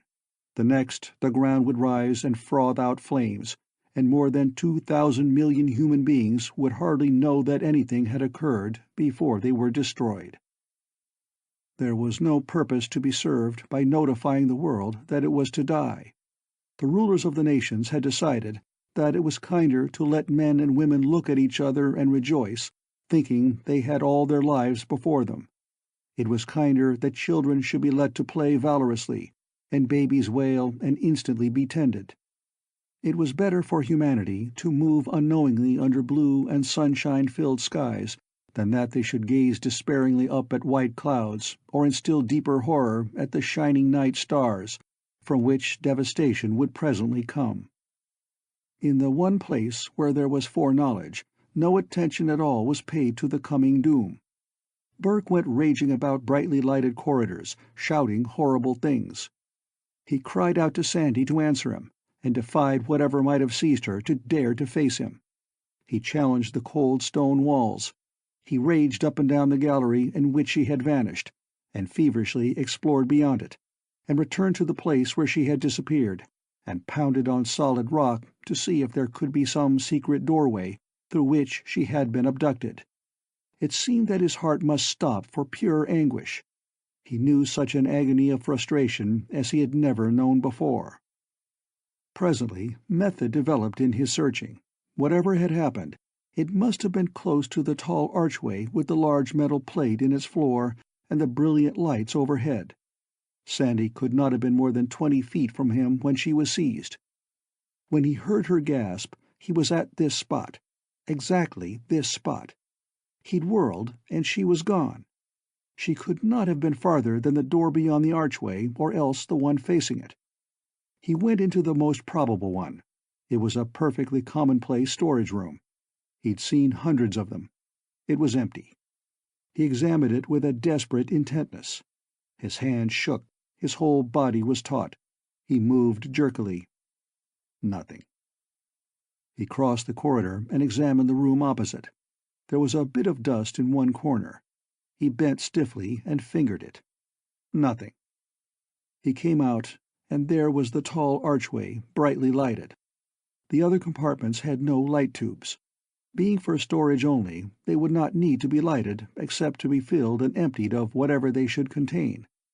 But the archway was very brilliantly lighted. He went into it, his hand weapon shaking with the tension in him. There was the metal plate on the floor. It was large, yards in extent. He began a circuit of the walls. Halfway around, he realized that the walls were masonry. Not native rock like every other place in the fortress. This wall had been made. He stared about. On the opposite wall there was a small thing with a handle on it, to be moved up or down. It was a round metal disc with a handle, set in the masonry. He flung himself across the room to examine it. He was filled with terror for Sandy, which would turn into more than murderous fury if he found her harmed. The metal floor plate lay between. He stepped obliviously on the plate. The universe dissolved around him. The brightly lit masonry wall became vague and misty. Simultaneously, quite other things appeared mistily, then solidified. He was abruptly in the open air, with a collapsed and ruined structure about and behind him. This was not emptiness, but the surface of a world. Over his head there was a sunset sky. Before him there was grass, and beyond that a horizon. And to his left there was collapsed stonework, and far off ahead there was a hill which he knew was not a natural hill at all. There was a moon in the sky, a half-moon with markings that he remembered. There were trees, too, and they were trees with long, ribbony leaves such as never grew on earth. He stood frozen for long instants, and a second, smaller moon came up rapidly over the horizon and traveled swiftly across the sky. It was jagged and irregular in shape. Then flutings came from somewhere to his rear. They were utterly familiar sounds. They had distinctive pitch, which varied from one to another, and they were of different durations, like half-notes and quarter-notes in music. And they had a plaintive quality, which could have been termed elfin. All this was so completely known to him that it should have been shocking, but he was in such an agony of fear for Sandy that he could not react to it. His terror for her was breath-stopping. He held his weapon ready in his hand. He tried to call her name, but he could not speak. The long ribbony leaves of the trees waved to and fro in a gentle breeze, and then Burke saw a figure running behind the swaying foliage. He knew who it was. The relief was almost greater pain than his terror had been. It was such an emotion as Burke had experienced only feebly, even in his recurrent dream. He gave a great shout and bounded forward to meet Sandy, crying out again as he ran. Then he had his arms about her, and she clung to him with that remarkable ability women have to adapt themselves to circumstances they've been hoping for, even when they come unexpectedly. He kissed her feverishly, panting incoherent things about the fear he'd felt, holding her fast. Presently somebody tugged at his elbow. It was Holmes. He said dryly, "I know how you feel, Burke. I acted the same way just now. But there are things to be looked into. It'll be dark soon, and we don't know how long night lasts here. Have you a match?" Pam regarded the two of them with a peculiar glint of humor in her eyes. Keller was there too, still shaken by an experience which for him had no emotional catharsis attached. Burke partly released Sandy and fumbled for his cigarette lighter. He felt singularly foolish, but Sandy showed no trace of embarrassment. "There was a matter-transposer," she said, "and we found it, and we all came through it." Keller said awkwardly, "I turned on the communicator to base. It must have been a matter-transposer. I thought, in the instrument room, that it was only a communicator." Holmes moved away. He came back bearing broken sticks, which were limbs fallen from untended trees. He piled them and went back for more. In minutes he had a tiny fire and a big pile of branches to keep it up, but he went back for still more. "It works both ways," observed Sandy, "or something does. There must be another metal plate here to go to the fortress. That huge, crazy bird I saw in the gravity generator room must have come from here. He probably stepped on the plate because it was brightly lighted, and—" "You've got your pistol?" demanded Burke. The sunset sky was darkening. The larger, seemingly stationary moon floated ever so slightly nearer to the zenith. The small and jagged moon had gone on out of sight. "I have," said Sandy. "Pam gave hers to Holmes. But that's all right. There won't be savages. Over there beyond the trees there's a metal railing, impossibly old and corroded, but no savage would leave metal alone. I don't think there's anybody here but us." Burke stared at something far away that looked like a hill. "There's a building, or the ruins of one. No lights, no smoke. Savages would occupy it. We're alone, all right. I wonder where. We could be anywhere within 100 or 500 light-years from Earth." "Then," said Sandy comfortably, "we should be safe from the enemy." "No," said Burke. "If the enemy has an unbeatable weapon, destroying one solar system won't be enough. They'll smash every one that humanity ever used, which includes this one. They'll be here eventually. Not at once, but later. They'll come." He looked at the small fire. There were curious, familiar fragrances in the air. Over to the west, the sun sank in a completely orthodox glory of red and gold. The larger moon swam serenely in the sky. "I'm afraid," said Pam, "that we won't eat tonight unless we can get back to the fortress and the ship. I guess we're farther from our dinners than most people ever get. Did you say 500 light-years?" "Ask Keller," grunted Burke. "I've got to think."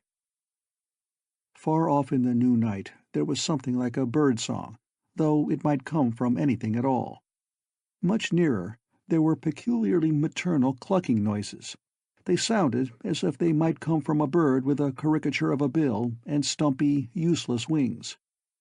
There was a baying noise, very far away indeed, and Burke remembered that the ancestry of dogs on Earth was as much a mystery as the first appearance of mankind. There were no wild ancestors of either race. Perhaps there had been dogs with the garrison of the fortress, which might be 500 light-years away in one sense, but could be not more than a few yards in another. Holmes squatted by the fire and built it up to brightness. Keller came back to the circle of flickering light. His forehead was creased. "The constellations," he said unhappily. "They're gone." "Which would mean," Burke told him absently, "that we're more than 40 light-years from home. They'd all be changed at that distance." Holmes seated himself beside Pam. They had reached an obvious understanding. Burke's eyes wandered in their direction. Holmes began to speak in a low tone, and Pam smiled at him. Burke jerked his head to stare at Sandy. "I think I forgot something. Should I ask you again to marry me? Or do I take it for granted that you will, if we live through this?" He didn't wait for her answer. "Things have changed, Sandy," he said gruffly. "Mostly me. I've gotten rid of an obsession and acquired a fixation on you." "There," said Sandy warmly. "There speaks my Joseph. Yes, I'll marry you, and we will live through this. You'll figure out something, Joe. I don't know how, but you will." "Yes," said Burke slowly. "Somehow, I feel that I've got something tucked away in my head that should apply. I need to get it out and look it over. I don't know what it is or where it came from, but I've got something." He stared into the fire. Sandy nestled confidently against him. She put her hand in his.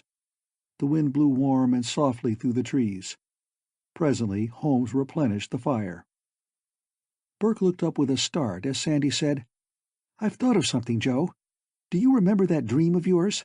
I know what it was." "What?"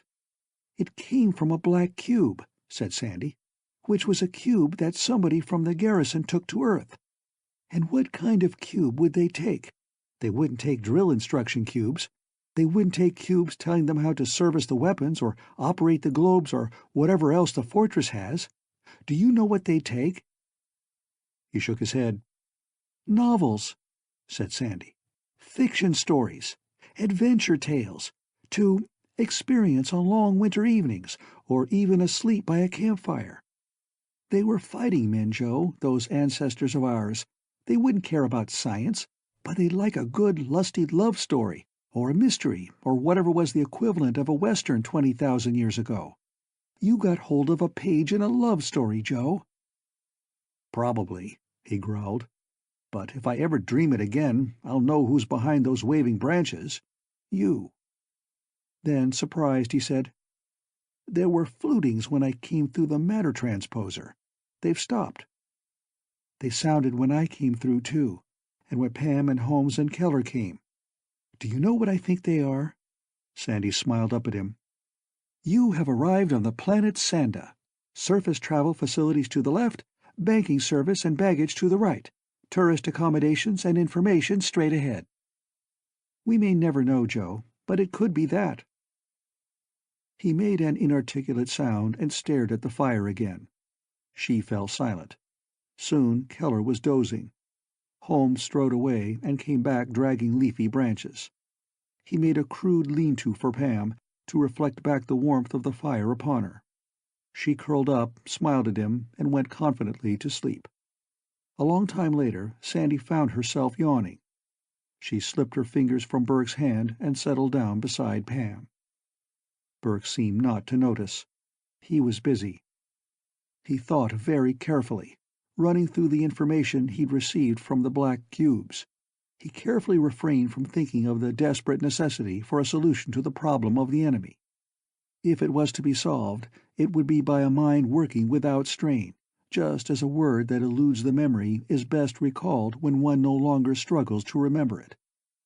Twice during the darkness Holmes regarded the blackness about them with suspicion, his hand on the small weapon Pam had passed to him. But nothing happened. There were sounds like bird calls, and sounds like those of insects, and wind in the trees, but there was nothing else. When gray first showed in the east, Burke shook himself. The jagged small moon rose hurriedly and floated across the sky. "Holmes," said Burke reflectively, "I think I've got what we want. You know how artificial gravity's made, what the circuit is like." To anybody but Holmes and Keller, the comment would have seemed idiotic. It would have seemed insane even to them, not too long before, but Holmes nodded. "Yes, of course. Why?" "There's a chooser circuit in the globes," said Burke carefully, "that picks up radiation from an enemy ship, and multiplies it enormously and beams it back. The circuit that made the radiation to begin with has to be resonant to it as the globe burns it out while dashing down its own beam." "Naturally," said Holmes. "What about it?"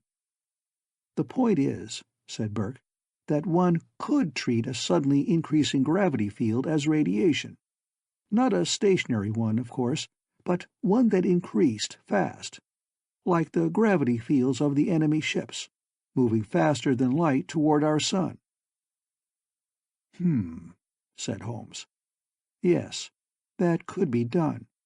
But hitting something that's traveling faster than light—" "They're traveling in a straight line," said Burke, "except for orbiting around each other every few hours. There's no faster-than-light angular velocity, just straight-line velocity. And with the artificial mass they've got, they couldn't conceivably dodge. If we got some globes tricked up to throw a beam of gravity field back at the enemy ships, there might be resonance, and there's a chance that one might hit, too." Holmes considered. "It might take half an hour to change the circuit," he observed. "Maybe less. There'd be no way in the world to test them. But they might work. We'd want a lot of them on the job, though, to give the idea a fair chance." Burke stood up, creaking a little from long immobility. "Let's hunt for the way back to the fortress," he said. "There is a way. At least 2 crazy birds were marching around in the fortress corridors." Holmes nodded again. They began a search. Matter transposed from the fortress, specifically the 5 of them, came out in a nearly 3-walled alcove in the side of what had once been a magnificent building. Now it was filled with the trunks and stalks of trees and vines which grew out of every window opening. There were other similar alcoves, as if other matter transposers to other outposts or other worlds had been centered here. They were looking for one that a plump, ridiculous bird might blunder into among the broken stones. They found a metal plate partly arched over by fallen stones in the very next alcove. They hauled at the tumbled rock. Presently the way was clear. "Come along," called Burke. "We've got a job to do. You girls want to fix breakfast, and we want to get to work. We've a few hundred light-years to cross before we can have our coffee." Somehow he felt no doubt whatever. The 5 of them walked onto the corroded metal plate together, and the sky faded, and ghosts of tube lights appeared and became brilliant, and they stepped off the plate into a corridor one section removed from the sending transposer which had translated them all successfully to wherever they had been. And everything proceeded matter-of-factly. The 3 men went to the room where the metal globes by hundreds waited for the defenders of the fortress to make use of them. They were completely practical, those globes. There were even small footholds sunk into their curving sides so a man could climb to their tops and inspect or change the apparatus within. On the way, Burke explained to Keller. The globes were designed to be targets, and targets they would remain. They'd be set out in the path of the coming enemy ships, which could not vary their courses. Their circuits would be changed to treat the suddenly increasing gravitational fields as radiation, so that they would first project back a monstrous field of the same energy, and then dive down it to presumed collision with the ships. There was a distinct possibility that if enough globes could be gotten out in space, that at the least they might hit one enemy ship and so wreck the closely orbited grouping. From that reasonable first possibility, the chances grew slimmer, but the results to be hoped for increased. Keller nodded brightly. He'd used the reading helmets more than anybody else. He understood. Moreover, his mind was trained to work in just this field. When they reached the room of the many spheres, he gestured for Burke and Holmes to wait. He climbed the footholds of one globe, deftly removed its top, and looked inside. The conductors were 3-inch bars of pure silver. He reached in and did this and that. He climbed down and motioned for Burke and Holmes to look. It took them long seconds to realize what he'd done. But with his knowledge of what could be done, once he was told what was needed, he'd made exactly 3 new contacts, and the globe was transformed to Burke's new specifications. Instead of days required to modify the circuits, the 3 of them had 100 of the huge round weapons changed over within an hour. Then Keller went up to the instrument room and painstakingly studied the launching system. He began the launchings while Holmes and Burke completed the changeover task. They joined him in the instrument room when the last of the metal spheres rose a foot from the stony floor of the magazine and went lurching unsteadily over to the breech of the launching tube they hadn't noticed before. 300, said Keller in a pleased tone later. All going out at full acceleration to meet the enemy. And there are 6 observer globes in the lot. Observers, said Burke grimly. That's right. We can't observe anything because the information would come back at the speed of light. But if we lose, the enemy will arrive before we can know we've lost. Keller shook his head reproachfully. Oh no. I just understood. There are transposers of electric energy, too. Very tiny, in the observers. Burke stared. But it was only logical. If matter could be transposed instead of transmitted between distant places, assuredly miniature energy transposers were not impossible. The energy would no more travel than transposed matter would move. It would be transposed. The fortress would see what the observer globe saw, at the instant they saw it, no matter what the distance. Keller glanced at the 10-foot disk with its many small lights and the writhing, bright red sparks, which were the enemy gravity ships. There was something like a scale of distances understood now. The red sparks had been not far from the disk's edge when the first space call went out to Earth. They were nearer the center when the spaceship arrived here. They were very, very near the center now. 5 days, said Burke in a hard voice. Where will the globes meet them? They're using full acceleration, Keller reminded him gently. 160 gravities. A mile a second acceleration, said Burke. Somehow he was not astonished. In an hour, 3,600 miles per second. In 10 hours, 36,000 miles per second. If they hit at that speed, they'd smash a moon. They'll cover 500 million miles in 10 hours, but that's not enough. It's only 1/5 of the way to Pluto. They won't be halfway to Uranus. They'll have 56 hours, said Keller. The need to communicate clearly made him almost articulate. Not on the plane of the ecliptic. Their course is along the line of the sun's axis, meeting 7 times Pluto's distance, 20 billion miles, 2 days and a half. If they miss, we'll know. Holmes growled. If they miss, what then? I stay here, said Keller mildly. I won't outlive everybody. I'd be lonely. Then he gave a quick, embarrassed smile. Breakfast must be ready. We could do nothing but wait. But waiting was not easy.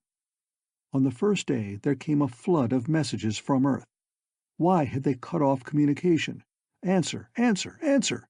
What could be done about the enemy ships? What could be done to save lives? If a few spaceships could be completed and take off before the solar system shattered, would the asteroid be shattered too? Could a few dozen survivors of Earth hope to make their way to the asteroid and survive there? Should the coming doom be revealed to the world? The last question showed that the authorities of Earth were rattled.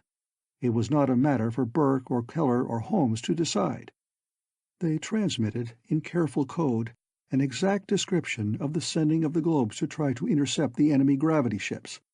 But it was not possible for people with no experiential knowledge of artificial gravity to believe that anything so massive as a sun could be destroyed by hurling a mere 10-foot missile at it. Then there came a sudden revulsion of feeling on Earth. The truth was too horrible to believe, so it was resolved not to believe it. And therefore prominent persons broke into public print, denouncing Burke for having predicted the end of the world from his safe refuge in asteroid M387. They explained elaborately how he must be not only wrong, but maliciously wrong. But these denunciations were the first knowledge the public had possessed of the thing denounced. Some people instantly panicked, because some people infallibly believe the worst at all times. Some shared the indignation of the eminent characters who denounced Burke. Some were bewildered, and many unstable persons vehemently urged everybody to do this or that in order to be saved. Get-rich artists sold tickets in non-existent spacecraft they claimed had secretly been built in anticipation of the disaster. They would accept only paper currency in small bills. What value paper money would have after the destruction of Earth was not explained, but people paid it. Astronomers swore quite truthfully that no telescope gave any sign of the alleged sun-sized masses en route to destroy Earth. Government officials heroically lied in their throats to reassure the populace, because after all, one didn't want the half-civilized part of educated nations to run mad during Earth's probable last few days. And Burke and the others looked at the images sent back by the observer globes traveling with the rest. The cosmos looked to the observer globes just about the way it did from the fortress. There were innumerable specks of light of innumerable tints and colors. There was darkness, there was cold, and there was emptiness. The globe fleet drove on away from the sun and from that flat plain near which all the planets revolve. Every second the sphere's pace increased by 1 mile per second. 10 hours after Keller released them, they had covered 588,000 miles, and the sun still showed as a perceptible disk. 20 hours out, the globes had traveled 2,600,000,000 miles, and the sun was the brightest star the observers could note.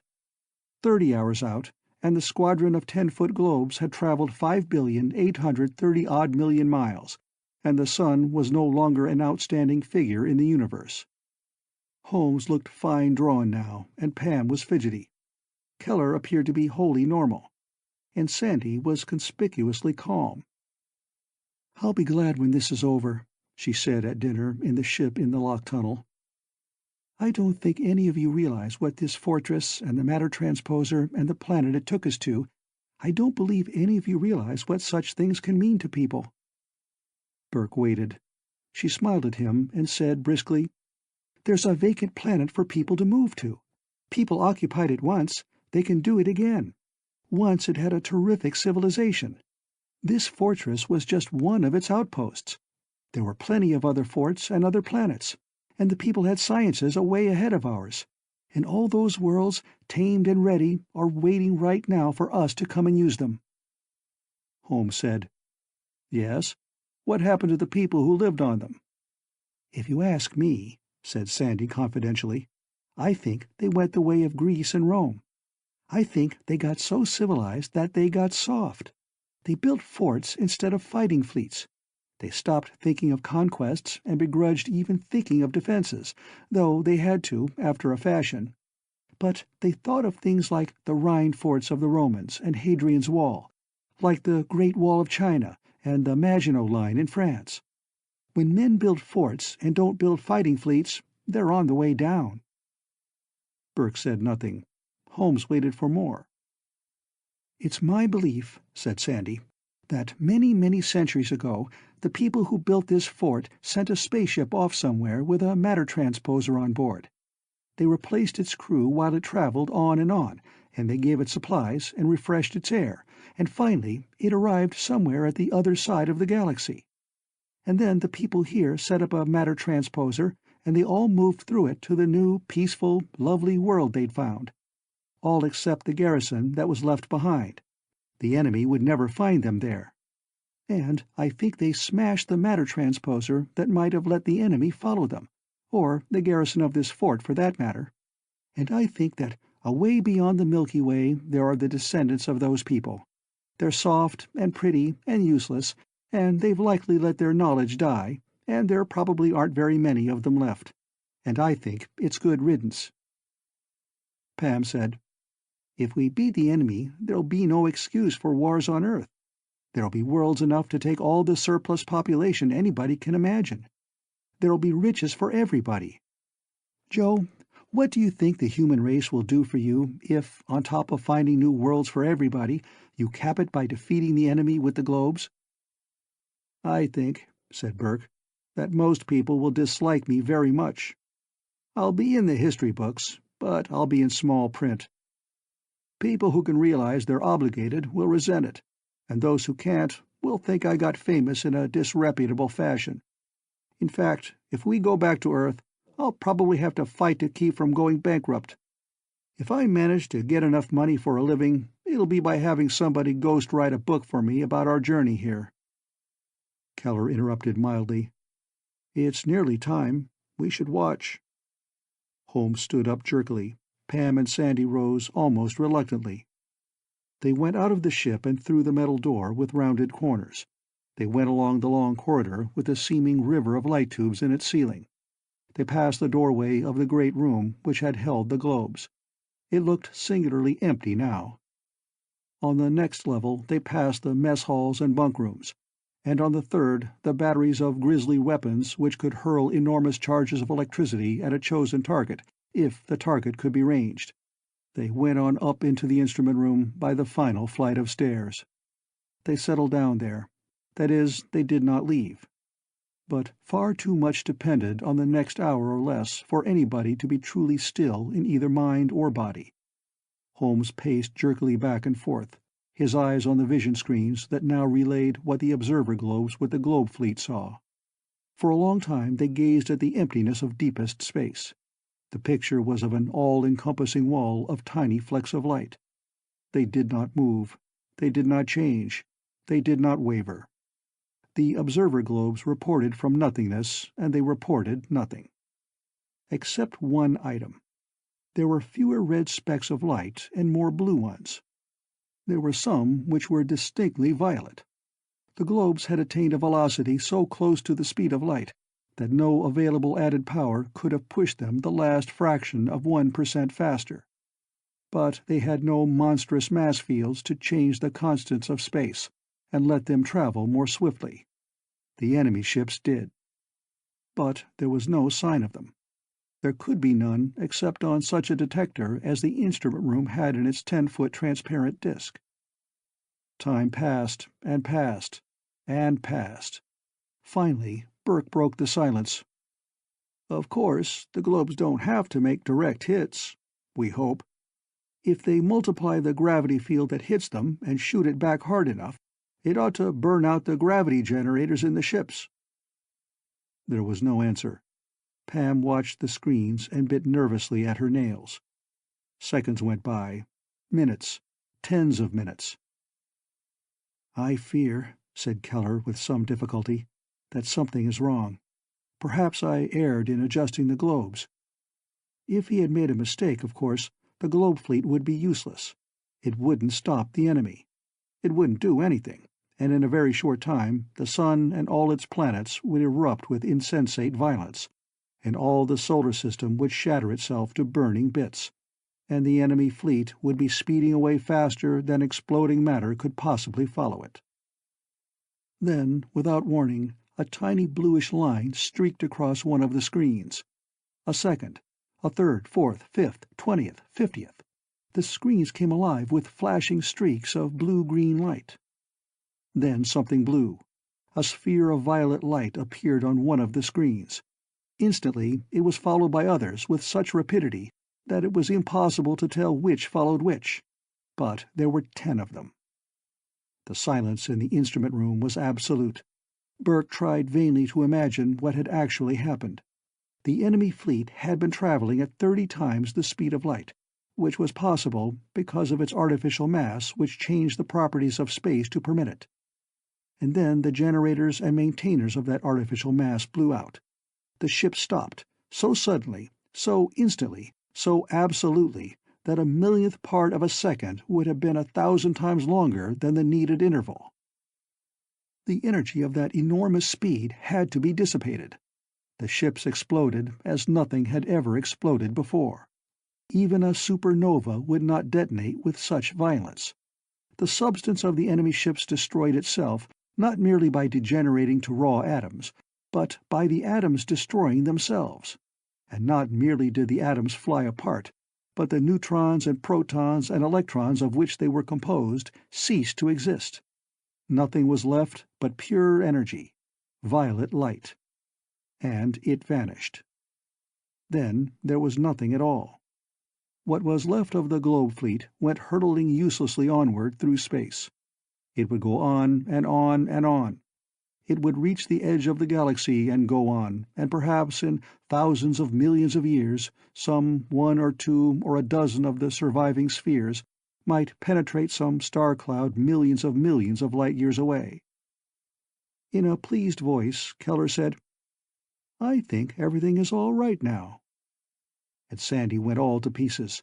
She clung to Burke, weeping uncontrollably, holding herself close to him while she sobbed.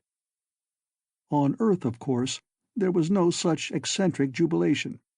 It was observed that crawling red sparks in the gravity field detectors winked out. As hours and days went by, it was noticed that the solar system continued to exist, and that people stayed alive. It became evident that some part of the terror some people had felt was baseless. And naturally, there was much resentment against Burke, because he had caused so many people so much agitation. Within 2 weeks, a fleet of small plastic ships hurtled upward from the vicinity of Earth's north magnetic pole, and presently steadied on course toward the fortress asteroid. Burke was informed severely that he should prepare to receive the scientists they carried. He would be expected to cooperate fully in their investigations. He grinned when Pam handed him the written sheet. "It's outrageous," snapped Sandy. "It's ridiculous. They ought to get down on their knees to you, Joe, to thank you for what you've done." Burke shook his head. "I don't think I'd like that. Neither would you. We'll make out, Sandy. There'll be a colony started on that world the matter transposer links us to. It might be fun living there. What say?" Sandy grumbled, but she looked at him with soft eyes. "I'd rather be mixed up with what you might call pioneers," said Burke, "than people with reputations to defend and announce theories that are going to turn out to be all wrong. The research in this fortress and on that planet will make some red faces on Earth. And there's another thing." "What?" asked Sandy. "This war we've inherited without doing anything to deserve it," said Burke. "In fact, the enemy. We haven't the least idea what they're like, or anything at all about them, except that they go off somewhere and spend a few thousand years cooking up something lethal to throw at us. They tired out our ancestors. If they'd only known it, they won the war by default.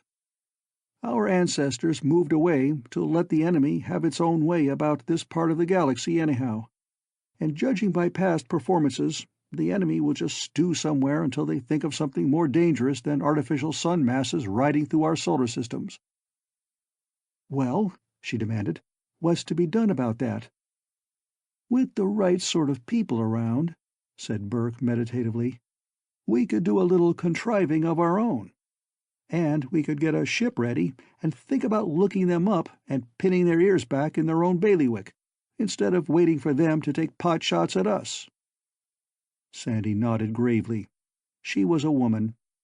She hadn't the faintest idea of ever letting Burke take off into space again if she could help it, unless, perhaps, for one occasion when she would show herself off in a veil and a train, gloating. But it had taken the enemy a very long time to concoct this last method of attack. When the time came to take the offensive against them, at least a few centuries would have passed. 5 or 6, anyhow. So Sandy did not protest against an idea that wouldn't result in action for some hundreds of years. Argument about Burke's share in such an enterprise could wait.